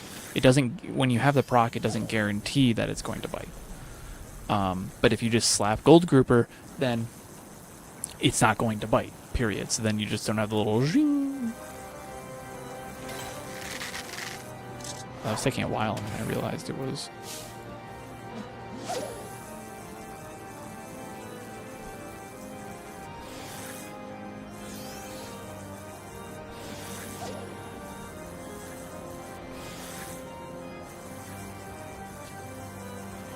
Coral manta in an aquarium is also very pretty.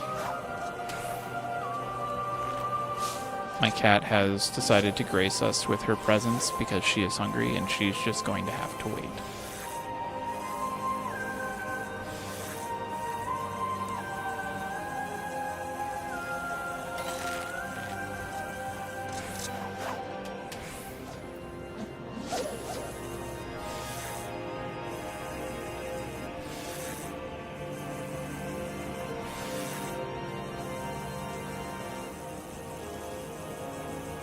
Sothis with his little swimmy swim hands is also very fun.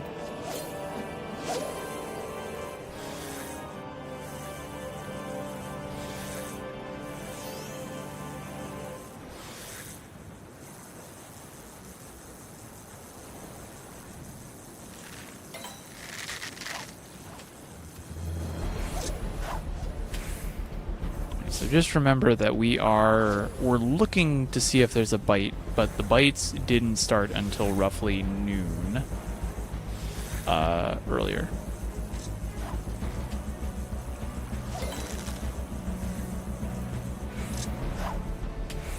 My cat will, from now until she is fed, basically just sit next to my chair, and then she will put her front paws up on the seat of the chair if she wants my attention, but if she is really hangry, she will put her front paws up on my armrest.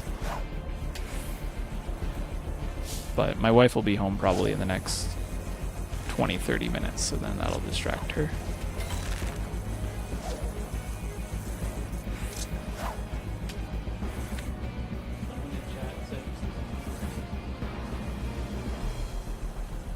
She just stared back nonchalantly. If you want to see a picture of the cat, though, I posted a picture of her in the Happy Places channel in the Fishcord.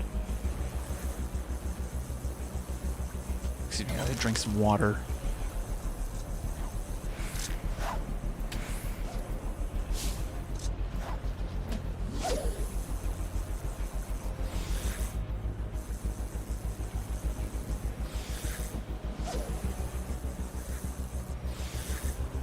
Here she goes. Now she's putting her front paws up on the front of my chair, but I think she also just wanted to smell my water bottle.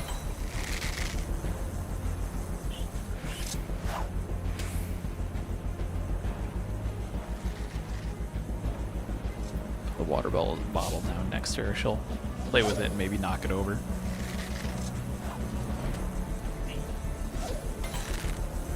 But don't let her cute looks deceive you. She is actually kind of annoying when she's hungry.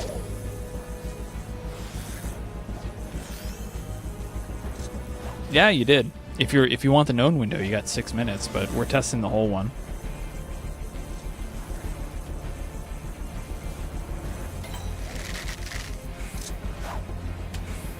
Alright, I am going to leave my GP where it is so I can ambitious lure.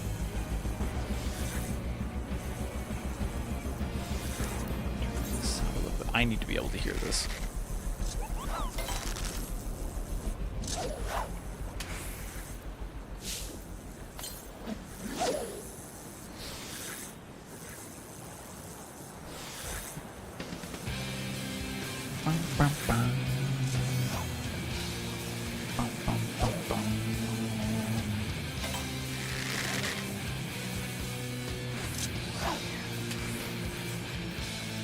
Also, because the weather is a bit weird, I need to see where my wife is. Yeah, she's fine. We have this app that lets us see where everybody is so we can make sure everyone's safe. And because of the weather, I just want to make sure my wife was able to get onto the road she needed to, and she did. Loki, that's my headphone cable. You can't do that.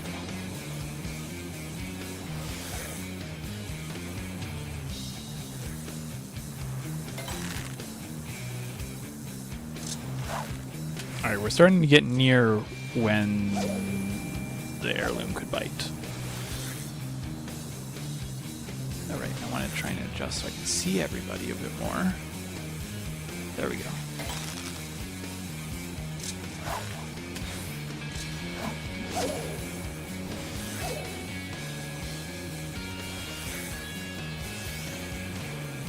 My cat also may just want lap time right now. Like, she just probably wants to get up onto my lap, but I don't have an easy way of getting to my lap on this chair.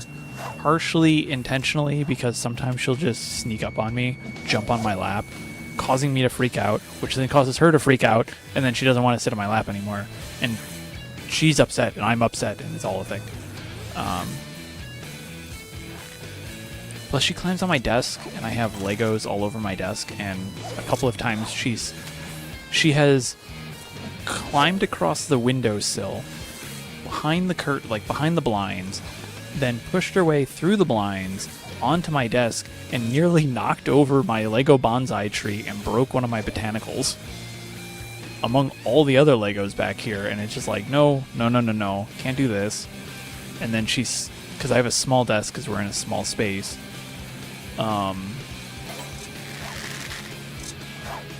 she's also snuck behind my computer monitor, computer tower, which is on the floor. I know it should be on the floor. It's up on some risers, so it has better, ventilation, but it's still not great. But she will walk behind it, and I'm like, you can't be back there because there's a ton of cables. And she won't come out, and then she comes out covered in dust. And then I'm like, okay, well, now I have to clean you off. And she doesn't like that. She just gets into trouble. She lives up to her name.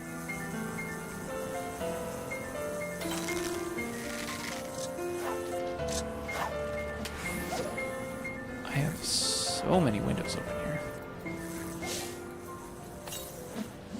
Yeah, now she's doing it again. Don't go down there. Thank you.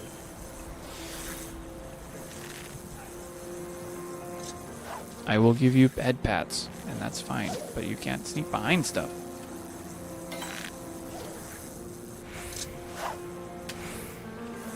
We got her with the name Loki. She kind of came with that name, and we thought about changing it, but we just ended up really liking it, so we kept it. This window I can close. This window I shouldn't close.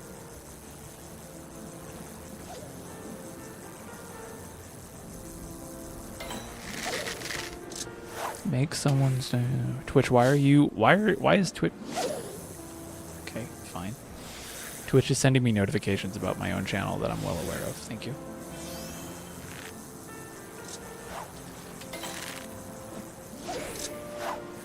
All right, we are now entering into the heirloom gold grouper can probably bite phase of the window. Let's see what happens. There wasn't a ton of bites the last time, so there's a good chance we don't actually get a bite, but we will see.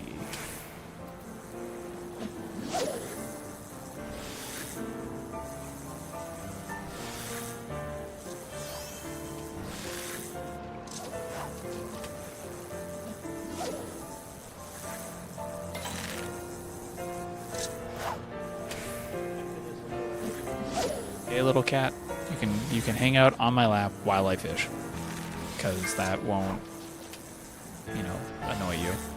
This is the other thing too with her is I'll put her on my lap, but if I'm at my desk, I have to reach over her. If you want to surface slap gold grouper, you can. I slap both in. But I'll put her on my lap, and then I have to reach over her. And then she gets annoyed by that because I'm over her and she's getting and then she's like, swap. And it's, oh, there's a bite. Nova got a bite. Okay, it's definitely not 12:30. It's definitely after 12. This is a longer bite too. Yep, that's a bite. We got one. I'll have to go back at the VOD and see when that was, but that bite was at, that was, I'll say 12:30 something.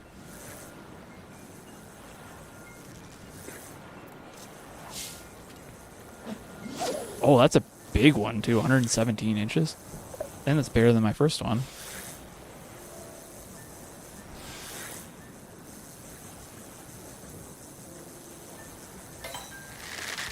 Well, it doesn't matter when it bites, it matters when I cast it. So if actually someone clips that, you could see what time I casted it at, because the clips are 90 seconds.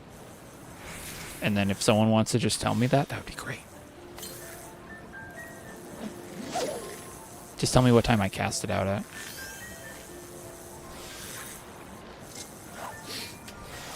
But let's go for another one. Click the clapper board in the lower right-hand corner.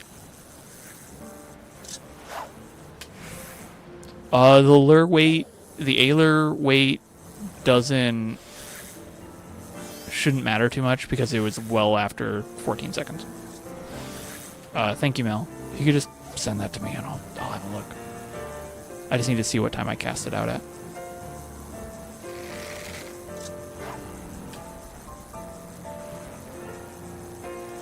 Oh, wait. Oh, wait, no, there's a glinting flash. This could also be a gold grouper. Never mind.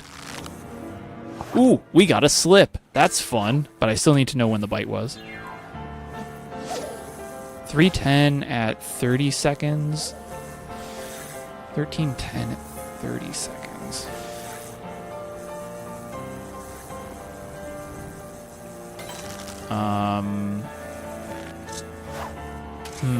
I have to do the math in my head while trying to figure this out. 30 seconds, roughly 3, about 10, so that would have been about 1300.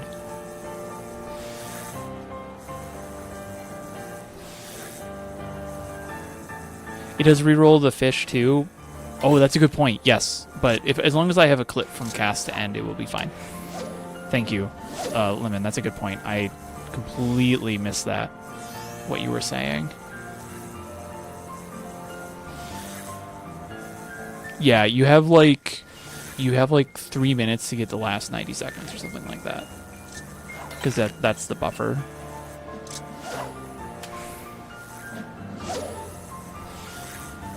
But if I have clips of when the bites are, at worst, I'll just go back and look at the VOD really quick when I'm done, and I'll make those notes. We just need to know right now that there are bites, and we need to know when it ends. Oh.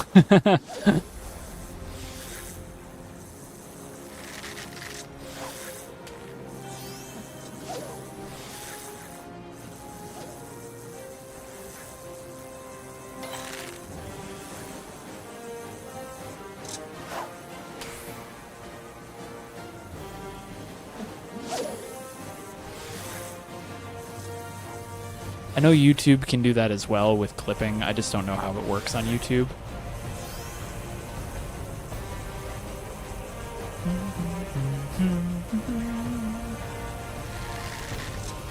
In theory, we can just go grab the next... Why don't we stick around? I can probably do the Mox Tyrol Great Gar window next after this, I think.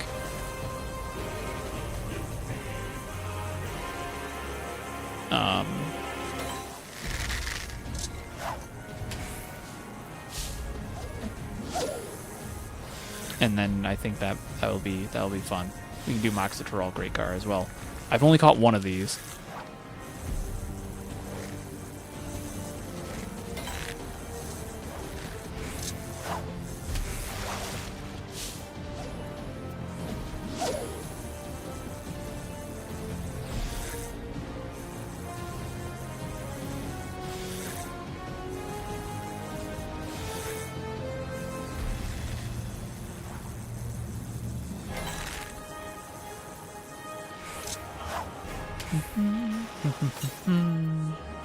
This is the Realm Reborn trailer music, right?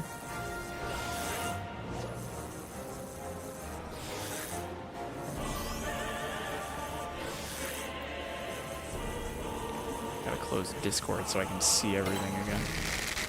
I need more screens. I did cast before 12:30. As long as I casted after 12, which I would have for sure, that's good to know. If you can give me a specific time give me the last time I used Ambitious Lure, that would be good.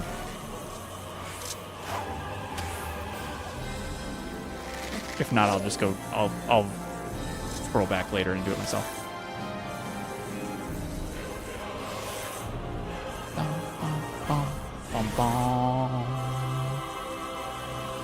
1354, that's really good. I don't remember if they went past... Forget. I'll have to look in. Let me use Ambitious Lure a billion times here really quick, and then I'll look at the Doodad McDoohickey. 16 caught between 12:30 and 16. Okay. Basically, we have to go the entire window.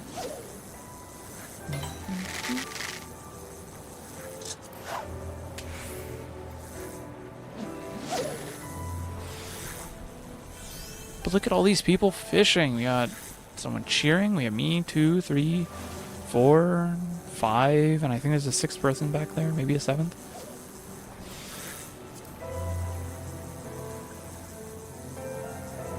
Hessler, 27. Oh wait, why did I? Ah, shit. Sorry. You said 12, 24, 12. Okay. Can I make this smaller? Oh, I can. Sweet. Boop, boop. I need to change, like, the resolution of this or something, because the UI for this window is very small. Alright, so let's say 1, 2, 2, 7.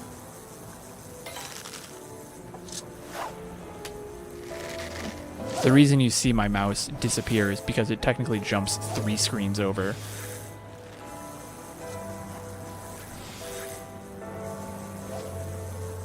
Yeah, so a 1227 is good. And now I'm just not getting anything.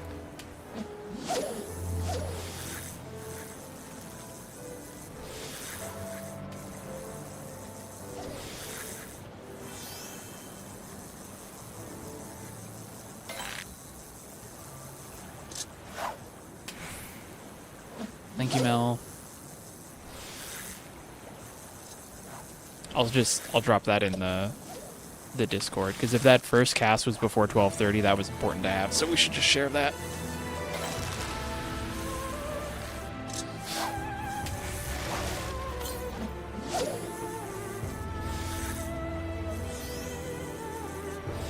Another Whittler at 1511, good.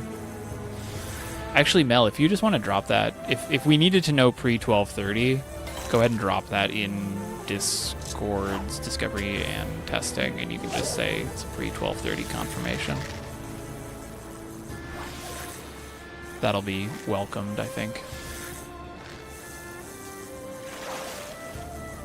A couple more people on ferry just got it. That's great. And I'll go to the gold grouper window after that gold grouper. Great Gar. So many G's. Realized we have great gold grouper, heirloom gold grouper, great Gar, great gooper, gold Gar, gooper. Oh, all right. Well, that's a confirmation right there. It goes up until at least 1530.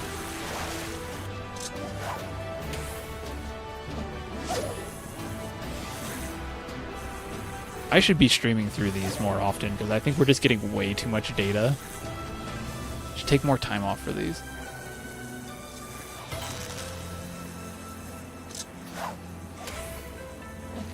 I only got 2 bites this entire window. Let's see if we can get one more.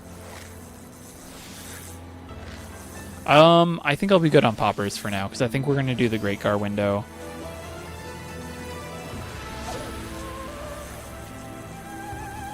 And I don't necessarily need poppers for that, but I'll have enough to cover me. Glinting golden flash. Bummer. Okay. Sweet.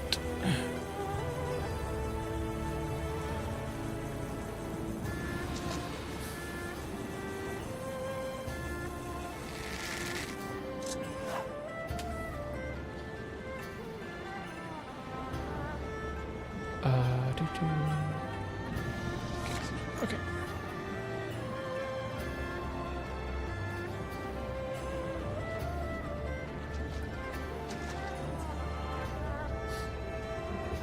Thank you, Mel, for posting that. I'll have to catch the second one. Teodo, if you're watching, I will go back and scrub through my bot and I'll grab the ambitious lure on the second bite. All right, Great Gar.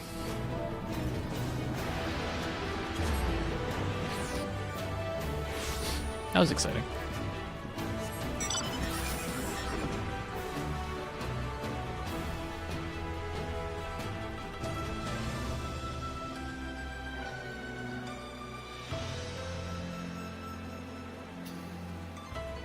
Yeah, that stuttering that you see is totally like...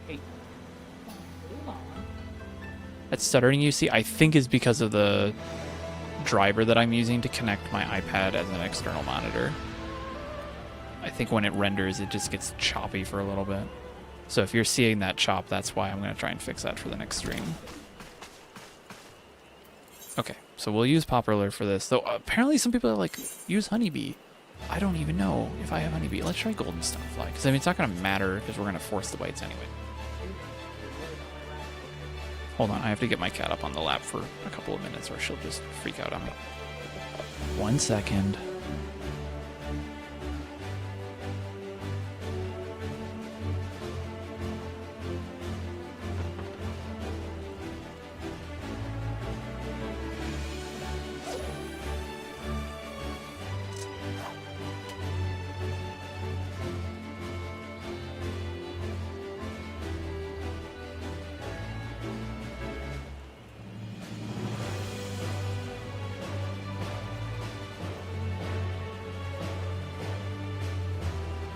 Okay, I now have a cat on my lap.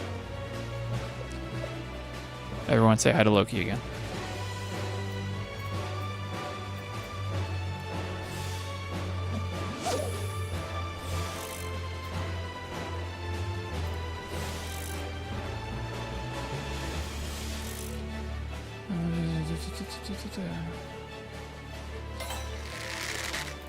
I'm gonna get caught up on chats here.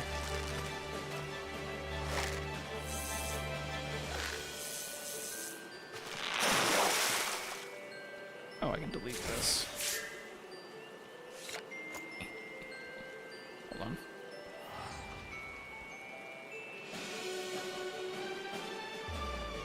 Slap. Carry on. The UI on this is not made for what I'm trying to do, which is on me for doing it that way, but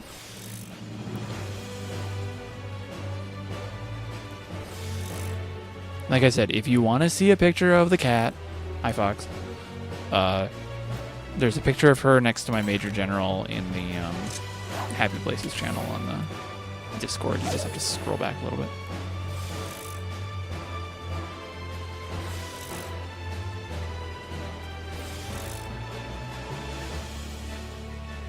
Alright, we're going to go for the Great Gar. This is another, I believe, known window. Let me confirm that. If not, it's going to be a test. Moxitral, Great Gar, into rain. Oh, wait, no, we confirmed it. This is a good window. So this is going to be another Great Gar chance. We'll see what happens. And I'll write down what its conditions are here in a minute. Because we got about 6 minutes.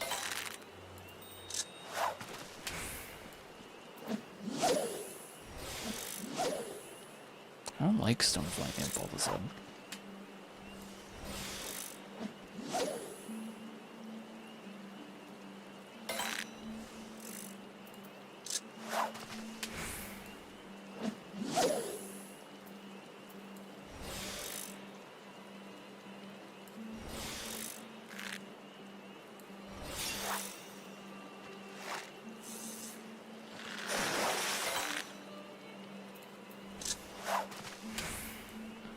Oh wait, the hunt train's here.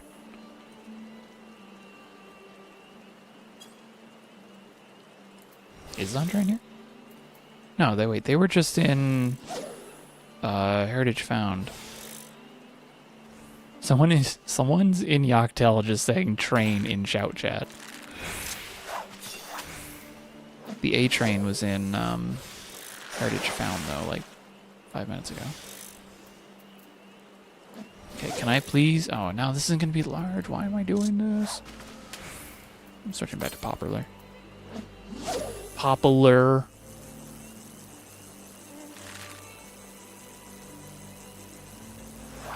The fishing is going well. We spent, a couple of hours doing a bunch of testing. We had a couple of world premiere windows that we didn't have any luck with. And now we're doing a couple of confirmed windows. This one is Moxitral Great Gar, which we know is a good window. This one's been confirmed. What did I do wrong? Hold on. What am I doing wrong here? You're a precision hook set, aren't you? I keep getting these backwards. That's why I'm so screwed up. That's the problem.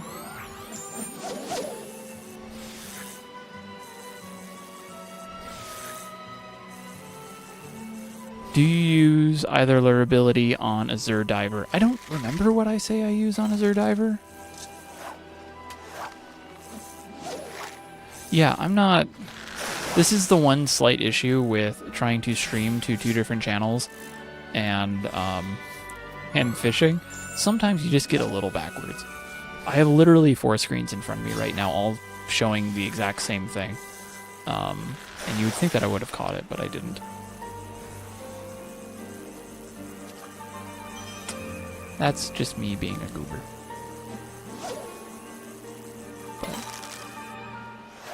I think if I was to properly prep for this, I think what I'll probably end up recommending is showing up early, get yourself 10 Angler's Art stacks because you're going to want makeshift bait.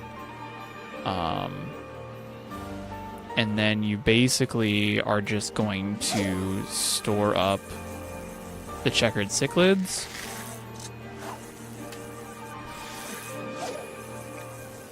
And then when you are done with that, you wait, you let your GP regen. We're probably not going to be able to do that. And then just go from there.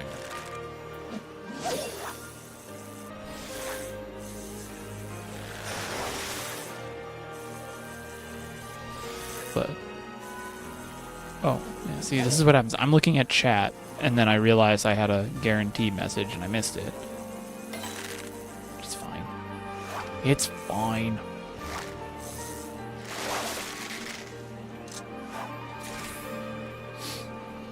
I will burn my stacks for this. Oh wait, no, that's an average size one. Oh well.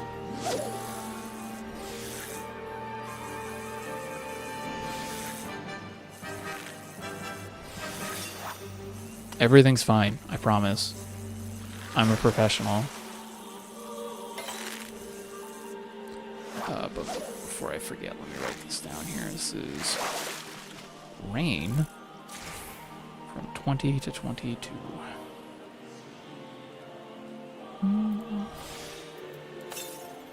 I'll have a cordial, so at this point I should be trying to maintain my GP a bit.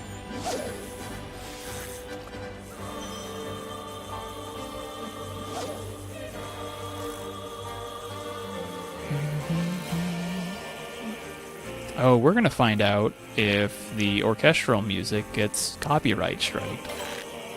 Whoops.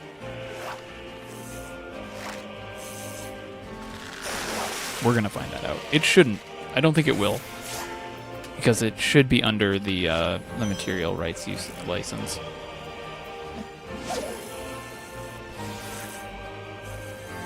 Oh, your tail is twitching because it's hitting my cord. Sorry. I don't know where to put this, Loki. It's gonna be on you. I think this is what? The orchestral version of Wayward Daughter?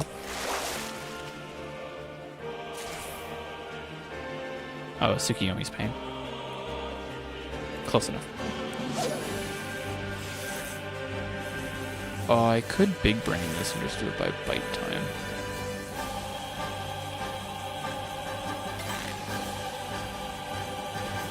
That's gonna be quick.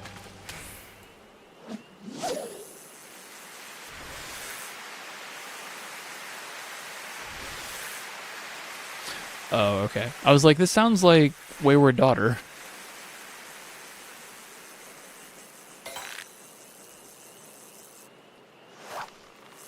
And I bet you that this will be a mudfish. Yeah. Okay, we're gonna be really silly about this. I'm not gonna have enough GP to do much, but what I can do is now sit here and wait for a minute for my GP to regen. That'll probably get me to about 150-ish. Maybe 175, but my cordial will come up, and then what I'll use is I'll cast out, I'll use Modest Lair. That'll give me an average sized one that I can cast out, so I'll still get the third cast and go from there.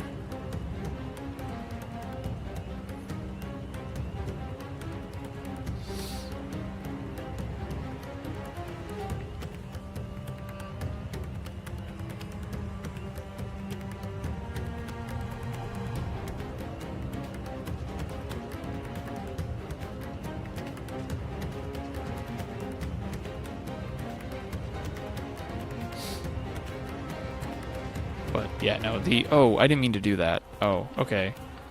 Usually happens when I'm doing something like streaming or I'm talking to Mrs. Snacks or something. I'm just keeping it easy. So it's Windows open now, by the way. At this point, I am just going to see if I can grab a second one really quick.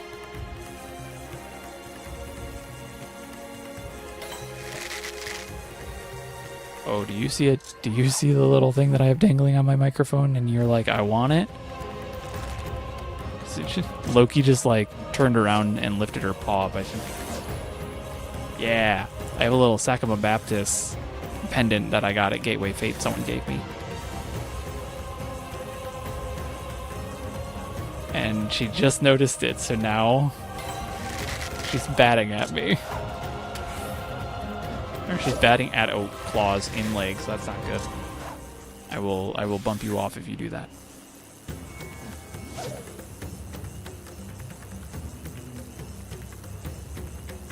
She had to be bumped off.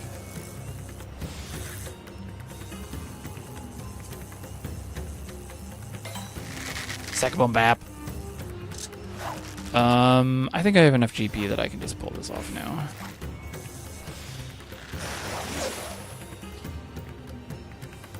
It's scuffed. If I was doing this for a recording, I would have been here like 30 minutes ago.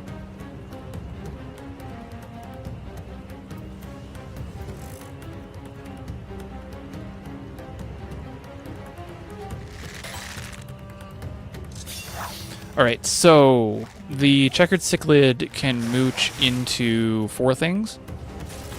You can mooch it into the checkered cichlid, Yachtail catfish, Moxotorel gar, or the Moxotorel great gar.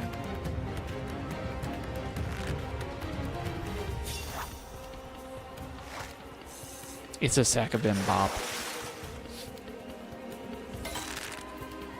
So right now we're just playing mooch loops.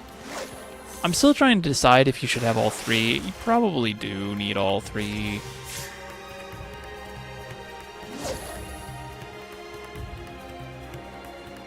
I think all 3. I think you should have at least 3 or 4 prepped mooches, just because you could run into the chance of getting the Yachtel or the gar. You should be neither of those. You should just be expecting them at this point. Come on, you know that I'm going to pull out those really dumb puns.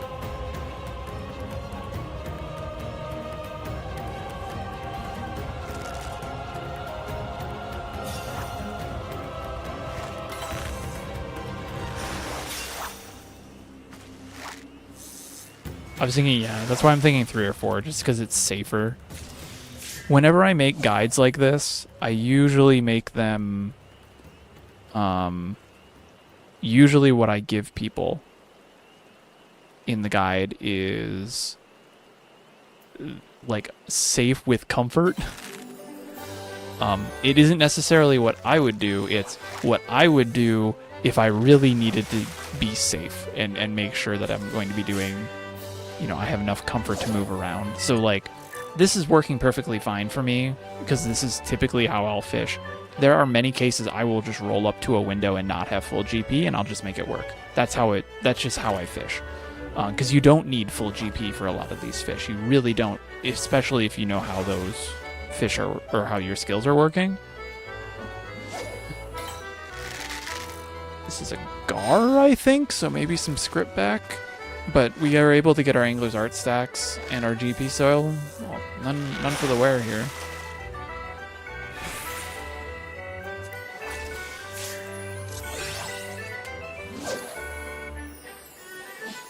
Now this is a window we don't need to confirm anything on. I'm just doing it because it's new and I want to show you all it. Moxotorel gar is the only fish of the new ones that we are guaranteed on the bites. I think Shuckfin Dace is technically almost there, but there's one more window that we need to test and it's not for a while. Oh, congratulations on getting a Zerdiver and the Great Gar. I think Dawn Trail has had some really good fish names in English too. I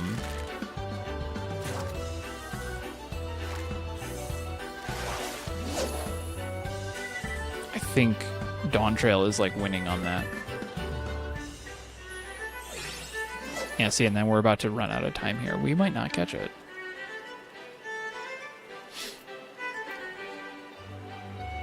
All right. Which we haven't gotten. That's Chewaggar Lake, and we haven't gotten the big fish of that yet. So in patch 7.5, we are going to find out if we are going to get a big sized. All right. Okay, that's going to be the end of that. So we're not going to finish that out because we won't have enough time because the window closed now. So I think what we'll do is we're going to swing over to Yulmore.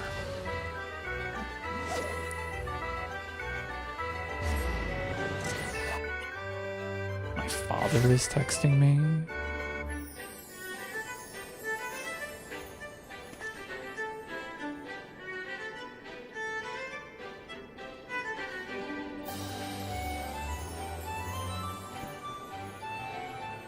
Maybe. They only did that at Shadowbrain. They only did that for the Stormblood one, and then they did it for Endwalker. Kate did it for Endwalker, or not Endwalker, Dawn Trail.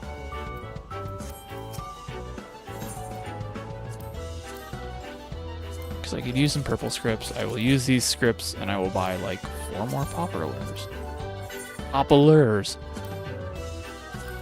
Going fishing? Poplar. I only get 2. It's a bummer.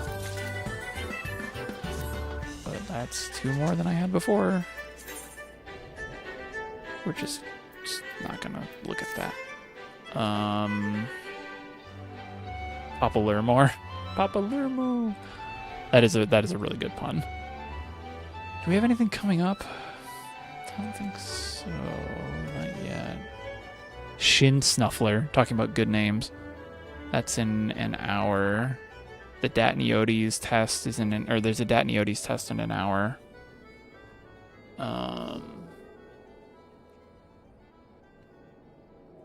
Gar's back in 6. Maybe Gold Grouper in 8. Gold Grouper test in 8. Shuckfin is in 3 days. Oh, no, sorry. The Shuckfin Dace window is in 3 days because that is a test window. I should actually totally have seen when the next rain is. Hold on. In Kaz. Oh, we would miss. It's not this one. It's not that one. It's not that one. The next Shuckfin Dace window is in for 3 hours. Okay. So we're not doing that one. Bye, Fox. Happy holidays. No, Shin, Snuffler, unless I'm running. Hold on, let me just refresh my page. It is in 3 minutes, you're right. We'll just go do that. Sorry, I had not Carby. I had the testing stuff on. So we have to go back to Ixbrax. Alright, we'll try for Shin Snuffler. I haven't caught this yet. I have tried at least 4 windows, and I have not yet caught Shin Snuffler, which is going to win the award for most likely name to get screwed up. Shun Sniffler? Sniff Shuffler?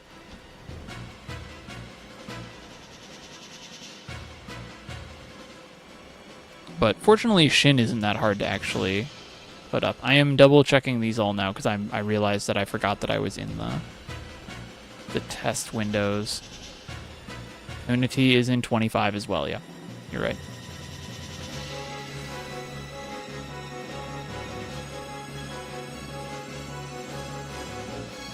Snin Shuffler. Snin Shuffler. I need to go to the right place here. Then again, I've also not shown up to any of these windows accurately, so that might be part of the reason. You've been snuffled. Get snuffled. Get shuffled. Quiet you. 35.97. I can raise that up though to 157 more, so a little over 37.40. Do you want me to try for a large size test?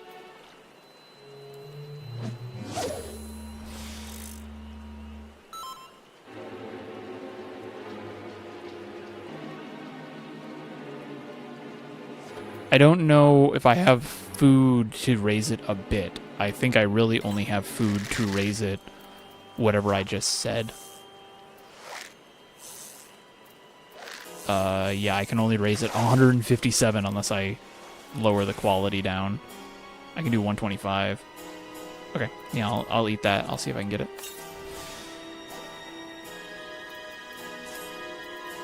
That's one catfish. I need another one. Mr. Shin Snuffleupagus. Let me erase this too.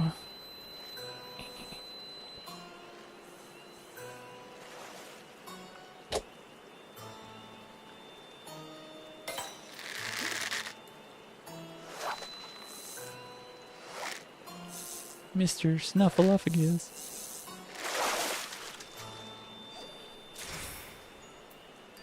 Okay, well, I guess I'm just going straight into this now. And I don't have Angler's Art stacks, so I don't know if I can get this for you. No, I can make it work. It'll be rough, but I think I can make it work.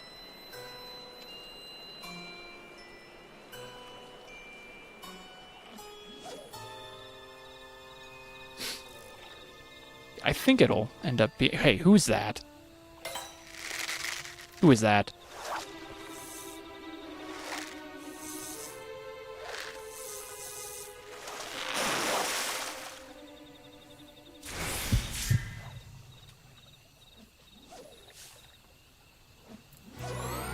Yeah, I'm going to do this really quick.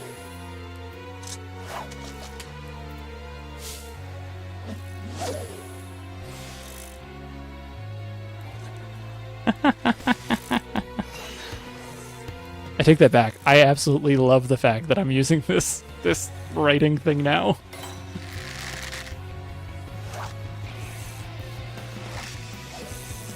It's perfect.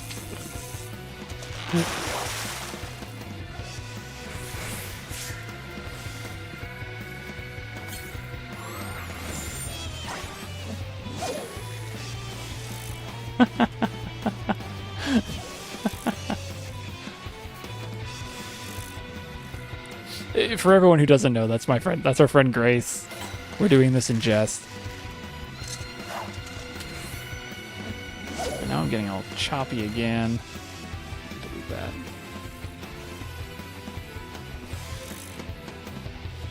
I need to look. Ah, crap! I did that. I need to look and see if this driver is what's causing it to get all choppy on my end.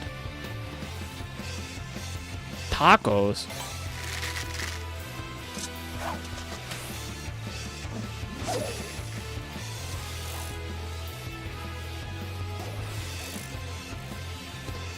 Look this way. I think it's the foliage. I've had such issues with foliage this expansion, just causing random stutters.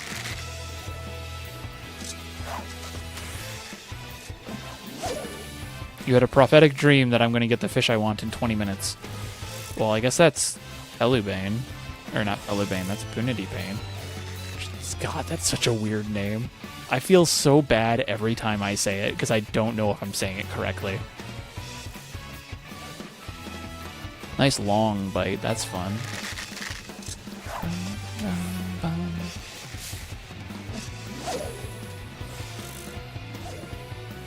It is on... I have to stop looking away when I use lure. Okay, thank you, I'm not punished. It is... Red Maggot, yeah. Of course it's, because of course it is Red Maggot.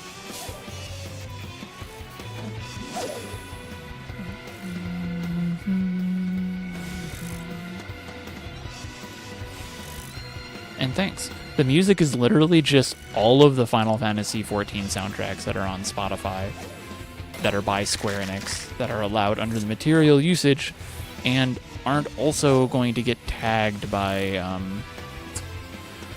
YouTube copyright. Because I had a conversation with Wrath about some of the music, and so I don't have like Dragon Song answers. Heaven's Ward I think I pulled, and then I was getting some issues with the Nier music as well, even though technically it wasn't. It was all copyright trolls trying to take the Nier music.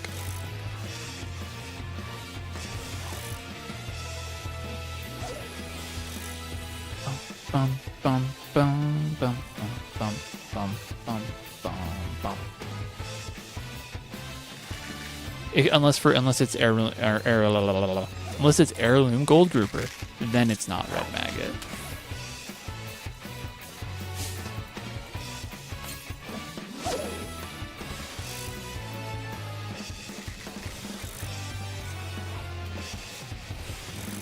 Yeah, I am kind of choppy. Is this Can you see any of the slight chop on my end? Because it's not, my game usually doesn't do that. I just actually think it is technically rendering three.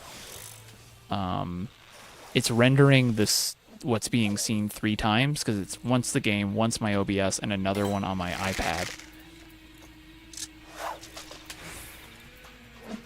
Okay, well that's good.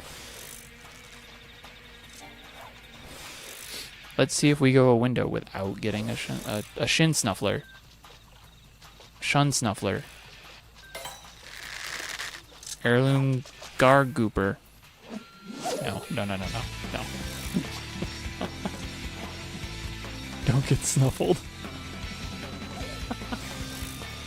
That does sound like something you would get demonetized for.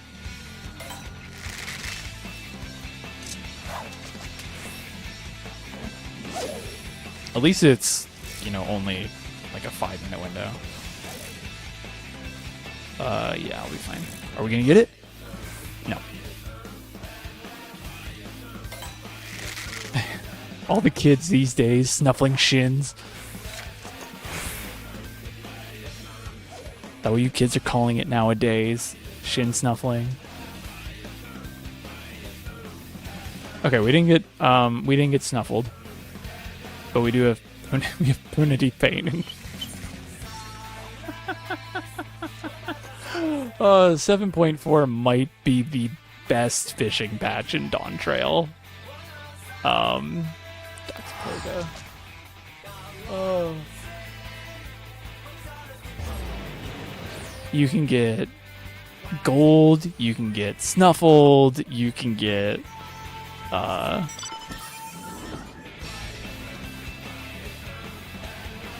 you can get a Shuckfin Dace, which we had to explain to a couple people what the pun was there, because Shuckfin is the large version of Corn Dace, which for those who aren't familiar with the process of shucking corn, is removing all of like the leaves around the corn to reveal the corn cob. Usually then so you can boil it. Someone wasn't familiar with that, and this was after I made the comment about we have Corn Dace, we have Shuckfin Dace. I really need a Corn Servant legendary now. No. Don't rickroll me.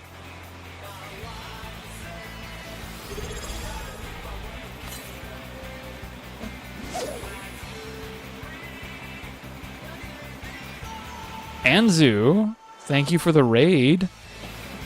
Hope you were having a great stream. See if I remember how to do this correctly. Oh no.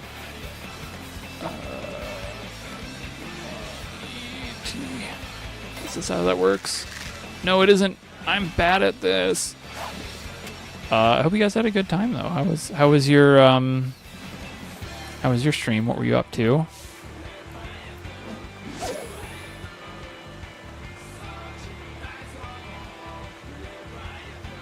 I think I was because I was doing it through my YouTube or my other thing, but forward. Oh, is it slash or exclamation point shout out?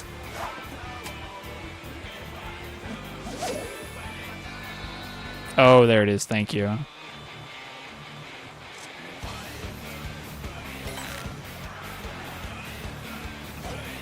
There we go. We did it. Thank you, Mimi. Halfway through the Dawn Trail MSQ. How are you finding Dawn Trail? Because it's been very decisive. What are your thoughts? Yeah, that worked on my OBS side.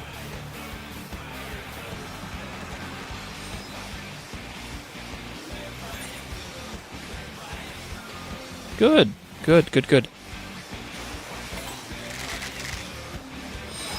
We have some time before this window comes up, so we're just gonna start collecting Hanu Peacock Fast.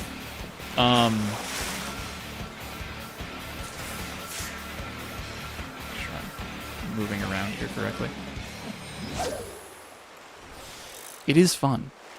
Now, which part? You said you're halfway through. What was the last thing you just finished? You can use Popular, Robin.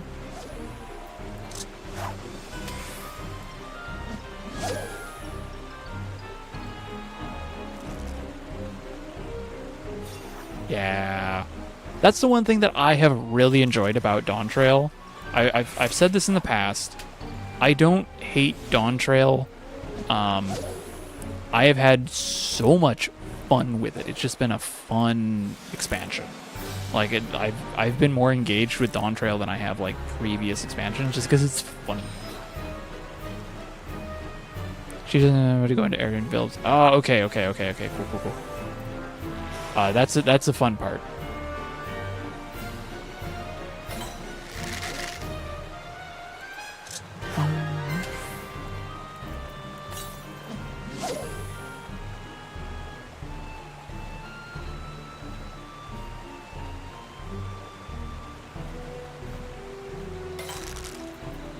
Mrs. Snacks just got home. Alright, so we need these Hanu Peacock Basses. I should probably not be on Red Maggot. I should be on Popular. I'm more familiar with those.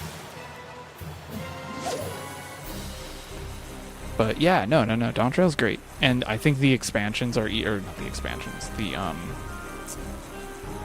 Oh, what are the things that we're in right now? Patches.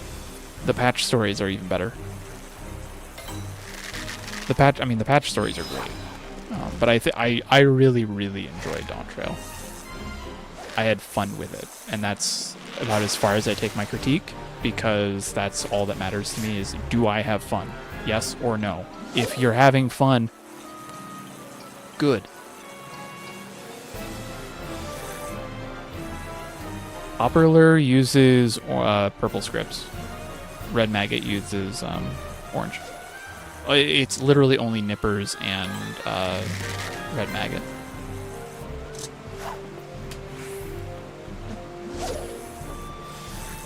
Alright, I gotta lock in. I don't have a bass yet.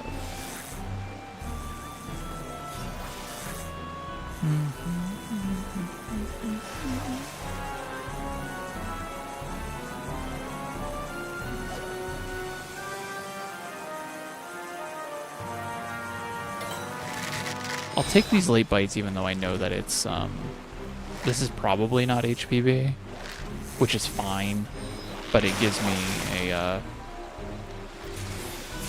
or it's just an HPB. And then I can do this, and then I can do this, and then I can do this, and that.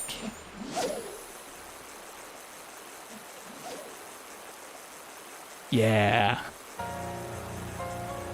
If you're ever in Atlanta, Alma Casina is a wonderful restaurant.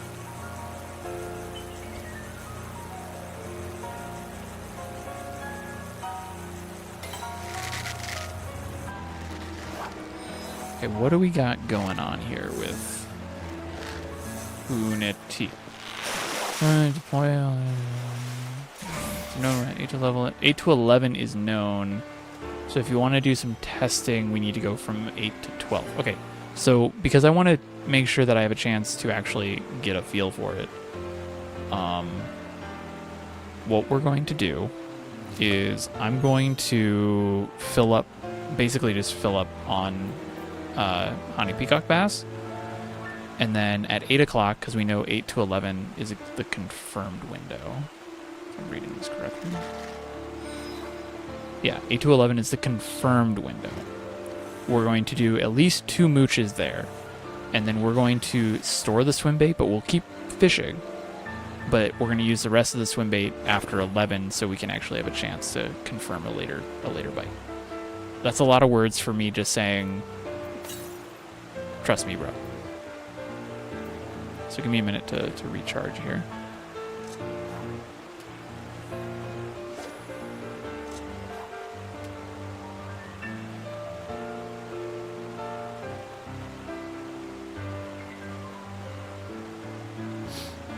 Yeah, trust me, bro.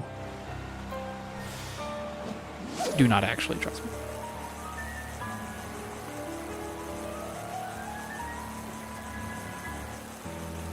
The bulgogi tacos were amazing at La Casina.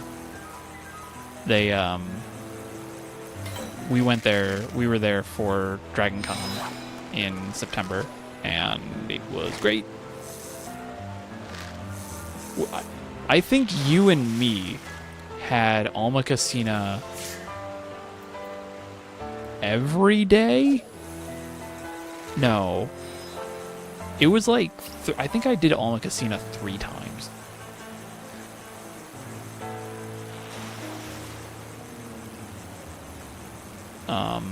Definitely it was, yeah, maybe it was 4 times. I don't remember anymore, because I did tacos at Tin Lizzie's one of those days. I had so many tacos.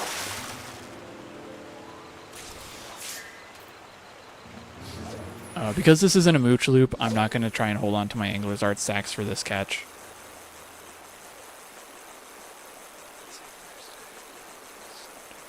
Was it Sunday? Oh, maybe I am thinking of the Tin Lizzie's, because I think I did that on Saturday.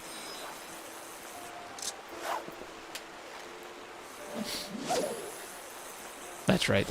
Yeah. Mel, I will leave you to answer that question, but Dragon Con, I will just say Dragon Con is a massive convention down in Atlanta in September, and it's very fun. But Mel can give you the more specifics on the Final Fantasy XIV stuff, because that's her domain. Literally.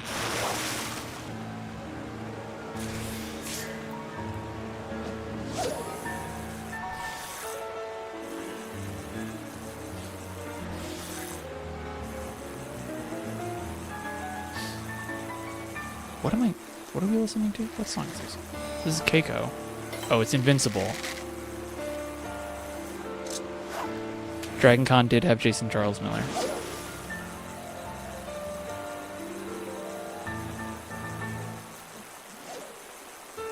So did Gateway Fate. He was fun when I was at Gateway Fate.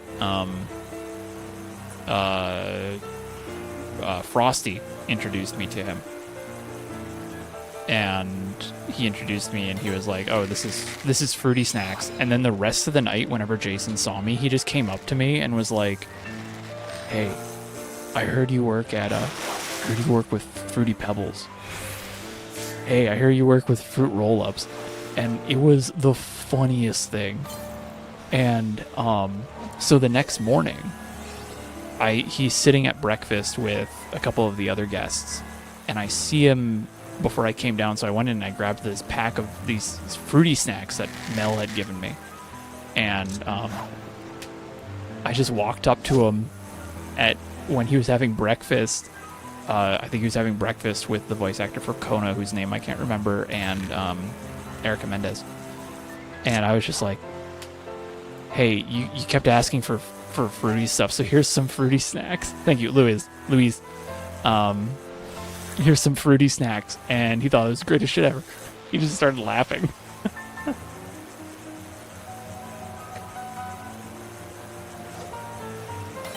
So Jason Charles, he's a cool guy.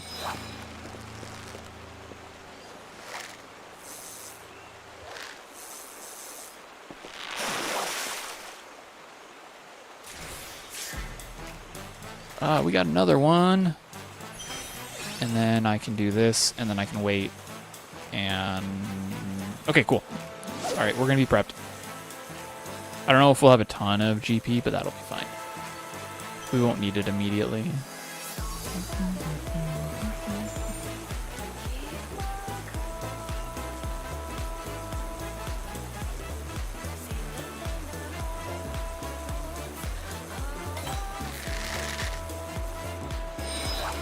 I learned that apparently Javier is into Mahjong. And I feel bad I didn't follow up with him the next day, but I was talking to him in the elevator, and I was like, yeah, my favorite Bakul Jaja lines are literally the Mahjong ones.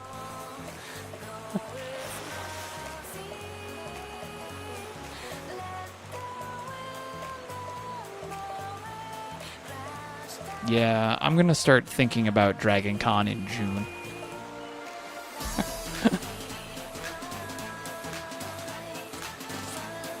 Whenever you pick his voice too,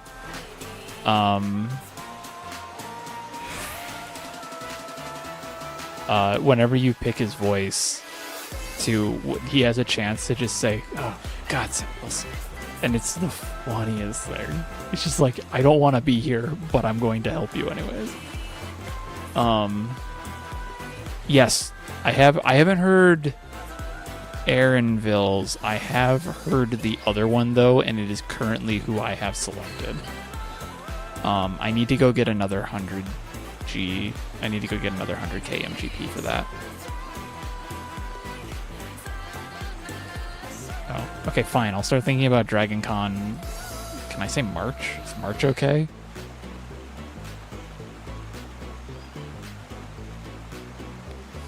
If you're in the Atlanta area, I would definitely poke at that. I need to get through I was gonna do, well, I have some stuff for Gateway that I'm already starting on. But I need to get through Fish Fest, I need to get through the charity event, which I was going to work on this week, but everyone I was going to talk to is currently traveling, so next week I'm going to try and nail down everything for the charity event that I want to do. I think I know what I have to do for that. It's just a matter of making sure it's all in a row. But that'll probably be late January, early February. Fish Fest is end of February. So yeah, March probably at the earliest is when I'll start thinking about Dragon Con, and then I'll do Fan Fest in April. And then I'll Cry in May and June, and then I go to Toronto in July. Yeah, I'm busy. Oh, there's that other thing that I'm working on too for April. That'll probably spend up a good chunk of my March, assuming I do it.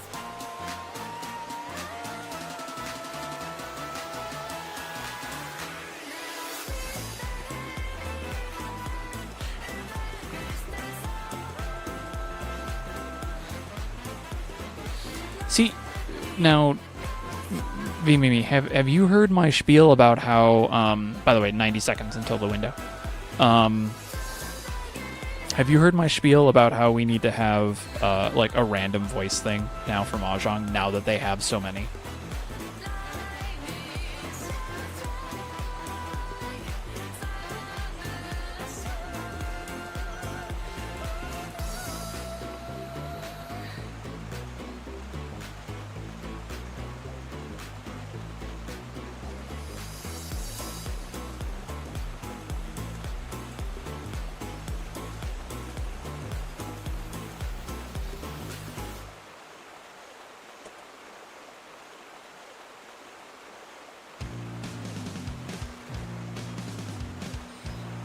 Alright, Greatgar window, or not Greatgar, Pain window's coming up.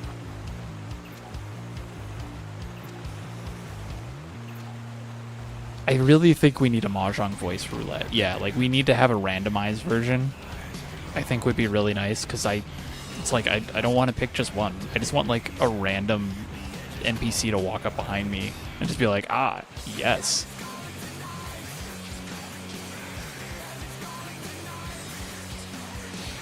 Alright, so just a reminder of what we're going to be doing here. We're going to mooch out a couple of these bass, and then we're just going to start catching them normally until 11. And then at 11 we'll mooch out the rest, because we have to be testing after 11. And since I am literally recording and streaming this, it's more important for me to be able to do that so we have video evidence. So if I cast out after 11 and that mooch ends up being a Punity Pain, I need everybody to clip that and then send it to the fish cord. Or at least one person to clip it.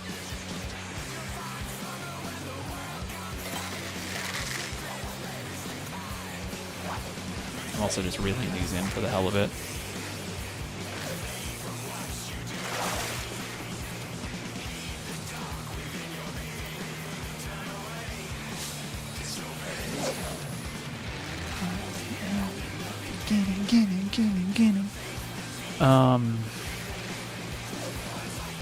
I would be bad at oh, hello.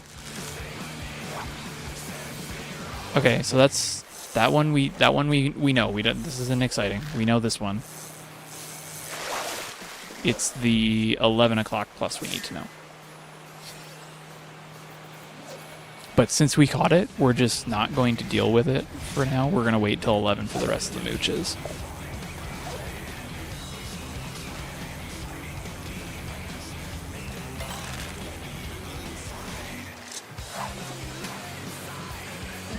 I think, yeah, some of you are like, cooks at confirmation. I'm pretty confident it's going to be powerful.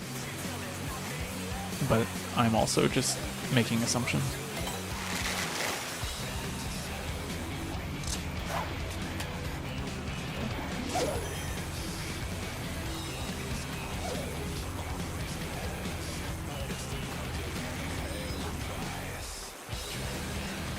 I also remember when there was a big fiasco about this song. And when you listen to it, it's like, not really, it's not really the same. But also we're totally showing our age with that one.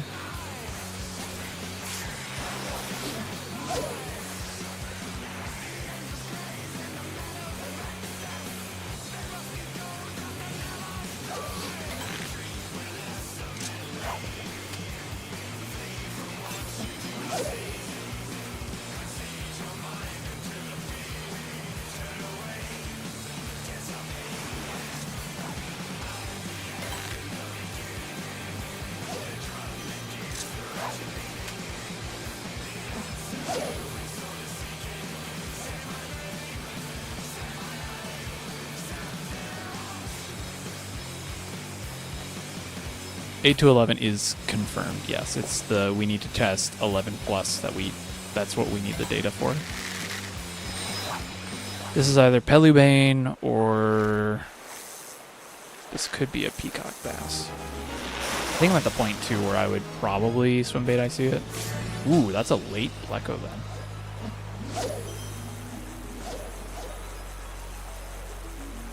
It was about the song, Ruby. A band, industrial sludge band, claimed that the Sephiroth song infringed on one of their songs. I don't think they won that case. I think that was later dropped. Oh, yeah. Too old, not enough brain.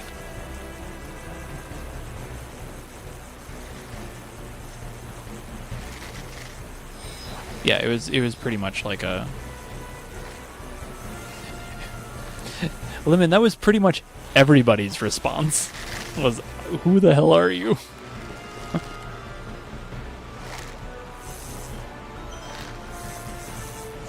But I don't remember whatever happened. I don't remember exactly what happened. I just remember it being dropped, I think.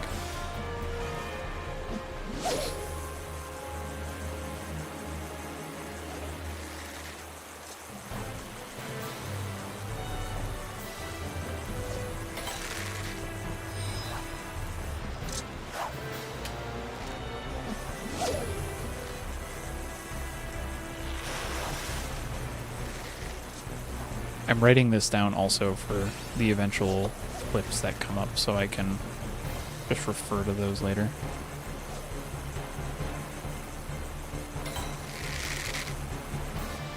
Oh, that's like 17 seconds.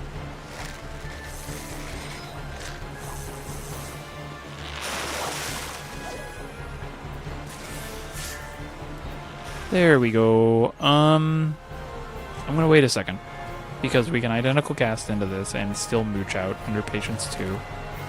And I have a high cordial that's about to pop.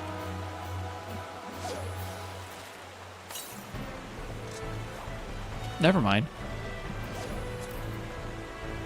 Well, actually, no, at this point we can just store it, because... yeah. Because we already caught it.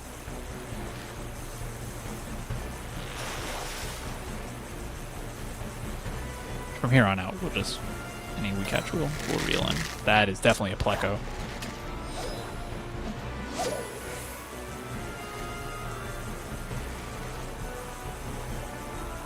Yeah, that was pretty much what I figured it was.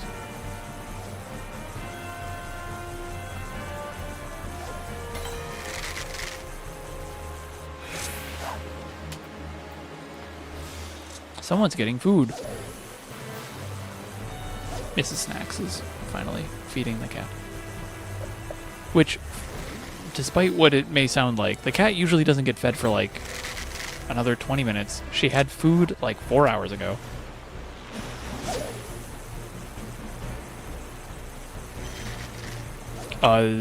Grace, there is no easy way to find the bass. There's just vibes. Too early of a strong bite is not going to be a bass. Too late of a strong bite is probably not going to be a bass. So it's kind of just getting the middle part there.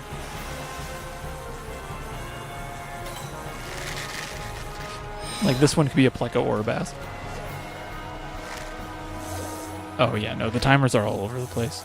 That was one of the things I was talking about that earlier, was like with Punity Pain, it's I think every time I say that, I think I'm saying it wrong. It's out there.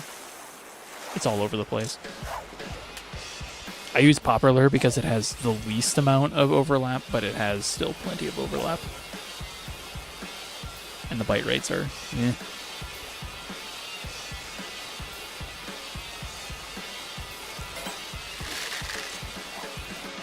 Yeah, that's probably a pleco.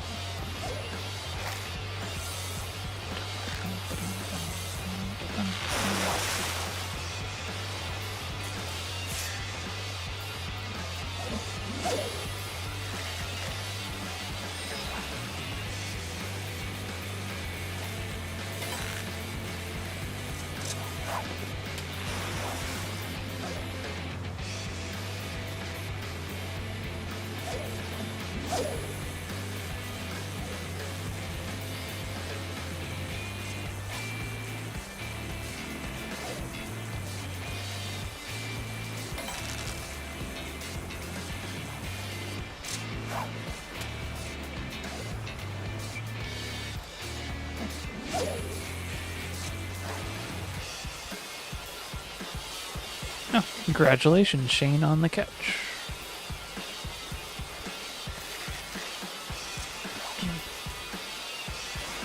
Okay, we can now release all of our swim bait. Totally was thinking that that was my powerful hook set. That's not right. Uber.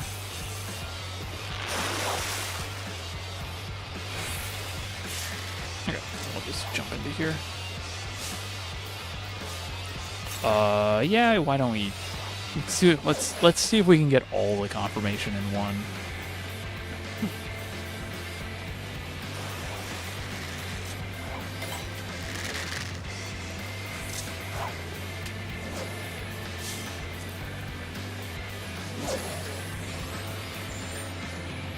Yeah.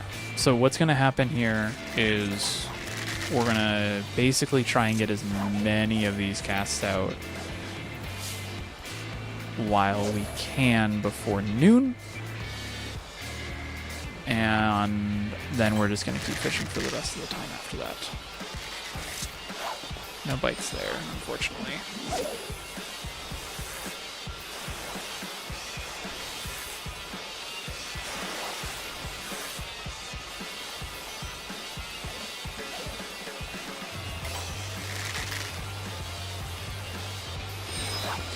Probably Pleco, but I'm going to try and test some early ones here.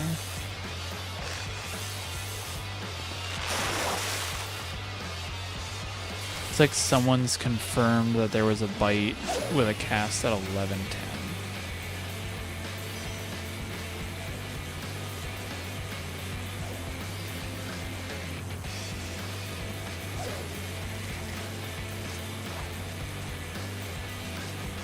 We'll see how this plays out.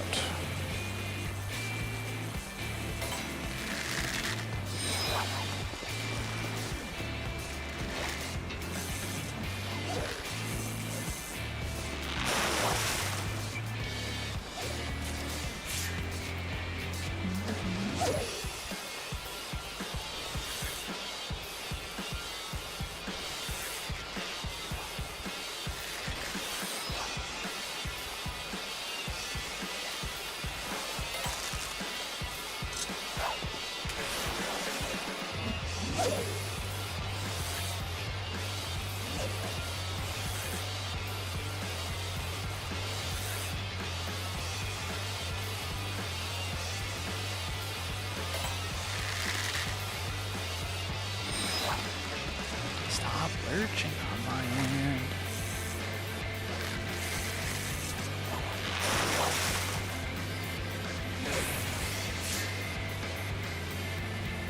Let's use these up.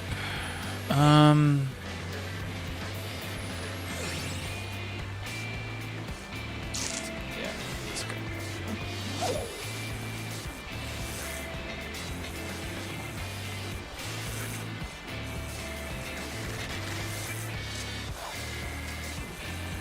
Alright, so we're past noon.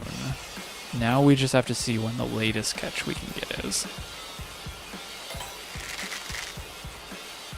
I do think that reeling in strong bites before 20 seconds is probably going to be best. Nice. Dash these really quick.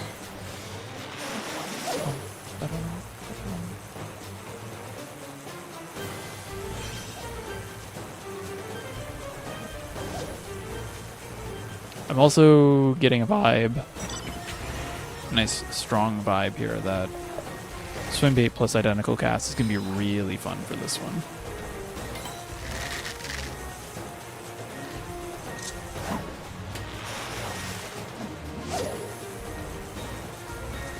Lycanroc. I don't know why that was flagged, but I'll allow it.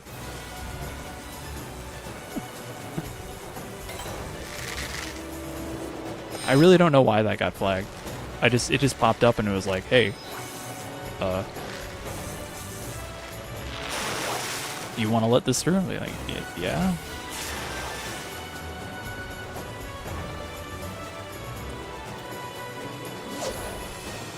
$12.38 cast. Boy. really hoping for some expansion windows on this.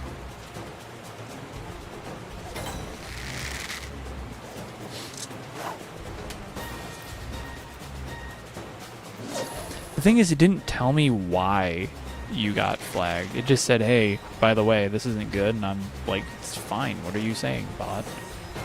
So, sorry about that. If it looked like there was any sort of like thing on your end where it's like gave you a black mark on my channel or something, let me know and I'll see if I can get that cleaned up. But I don't think you did. Yeah, no, you're fine.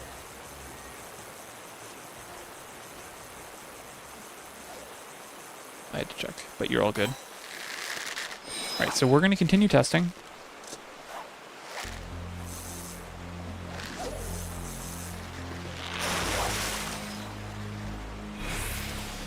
We are... I think we'll be fine if we just use this for a little bit.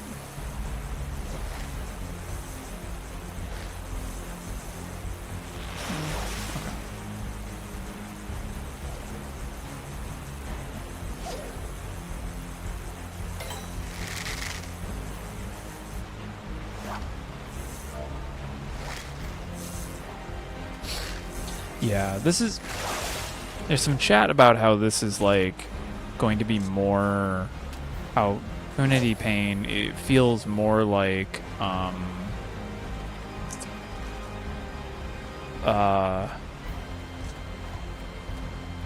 Ambling Caltrop more than anything. I don't think it's gonna feel... This doesn't feel very... this doesn't feel very, like, Eboth Saw-y. It definitely feels a bit more like Ambling Caltrop, but Ambling Caltrop was... You weren't blindly going for it. You could actually figure out where the bites are. This one is a little bit harder.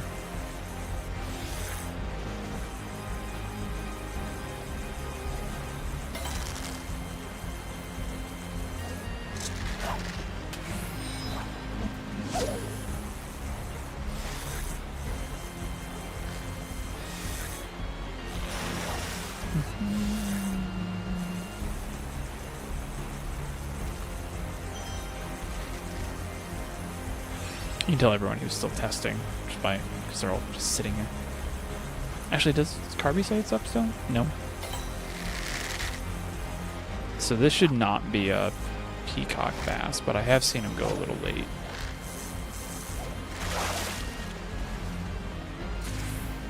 Yeah, I didn't think so. Ooh.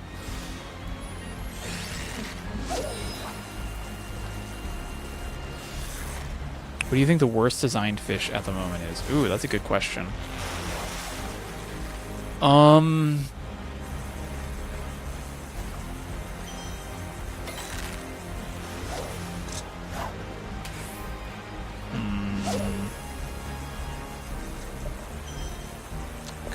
Good question.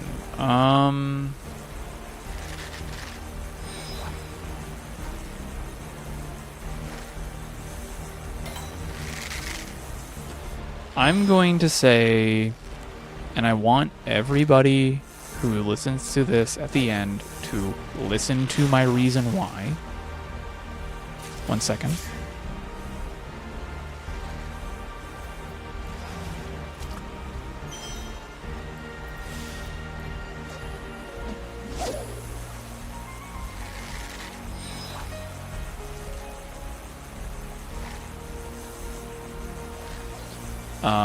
Okay, sorry. I have to talk to Mrs. Snacks.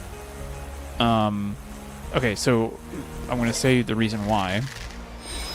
So I think the worst designed fish, and I want everyone to read this out and listen to what I have to say before I say why.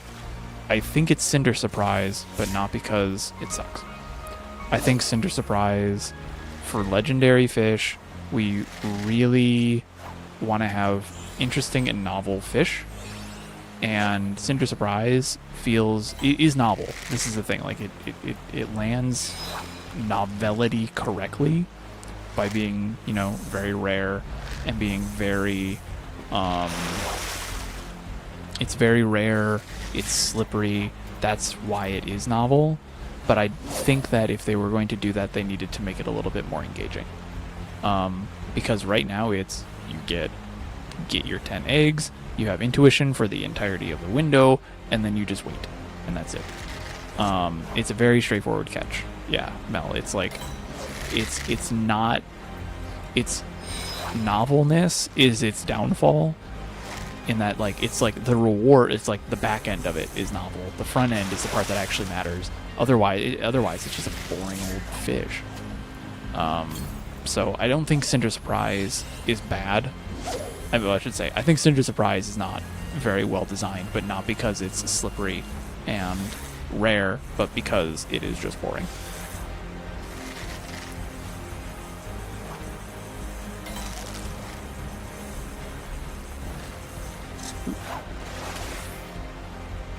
Or are we sending a bunch of hearts in my chat?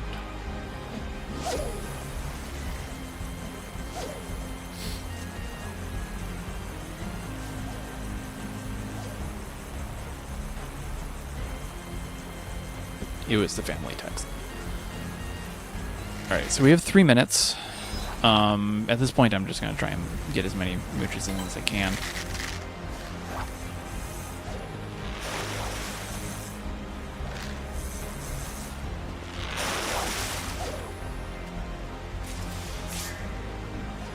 Oh, and it's large size? Sure.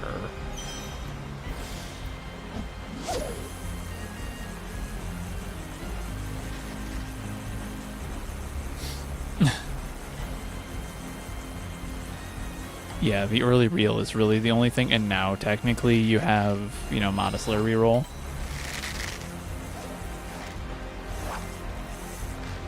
Yeah, I don't think it's, yeah, I think it's a, even then I don't think it's a poorly, like I don't think it's the worst designed fish, I just think it's not interesting, and thus why it isn't designed well. Like when I look for interesting fish, I look for fish that require full use of, like for interesting fish I should say, full use of the kit, active thinking, not a ton of waiting and downtime. You can't have all of them be that way, and I fully respect that, and I'm not going to, I don't want every fish to be sidereal whale in terms of activity, but I do want to see more fish that reward like active thinking and being creative and using your skills. Yeah, it's fun for the crowds, but not necessarily the thing. It's a social fish, which there needs to be social fish in the game, in my opinion. Like, you can't design a fish to be not social. So, yeah, I would go with that. Is probably my choice. I still think, like, I mean, you're looking at like B tier, S tier fish, even as in the worst tier fish. Like, I think there's a lot of pretty decently designed fish. Yeah. There always needs to be a villain. Sidereal Whale is Endwalker. Cinder Surprise and Aelid Skan shared it in Shadowbringers, Ruby Dragon, and Stormblood. Everybody in Heaven's Ward, Lancet. I still don't think Lance is that bad. And then maybe it would have been Nepto Dragon or Realm Reborn. I don't remember. Yes. Yeah, no, Cinder Surprise absolutely deserves the villain role. Sidereal Whale is actually a very good fish. I have come to learn to love Sidereal Whale. What time is it? Alright. So as we wrap up this window, I am going to be wrapping up stream because I have errands to do now. Alright, we're not going to be able to get another Pleco out of that, or another thing. So, that's it for now. We have ran everything. Yes, Bunny, thank you for the follow. If you haven't followed already and you like what you're seeing... Oh. Okay, well, I can disconnect this soon. That's good. My iPad's also running out of power.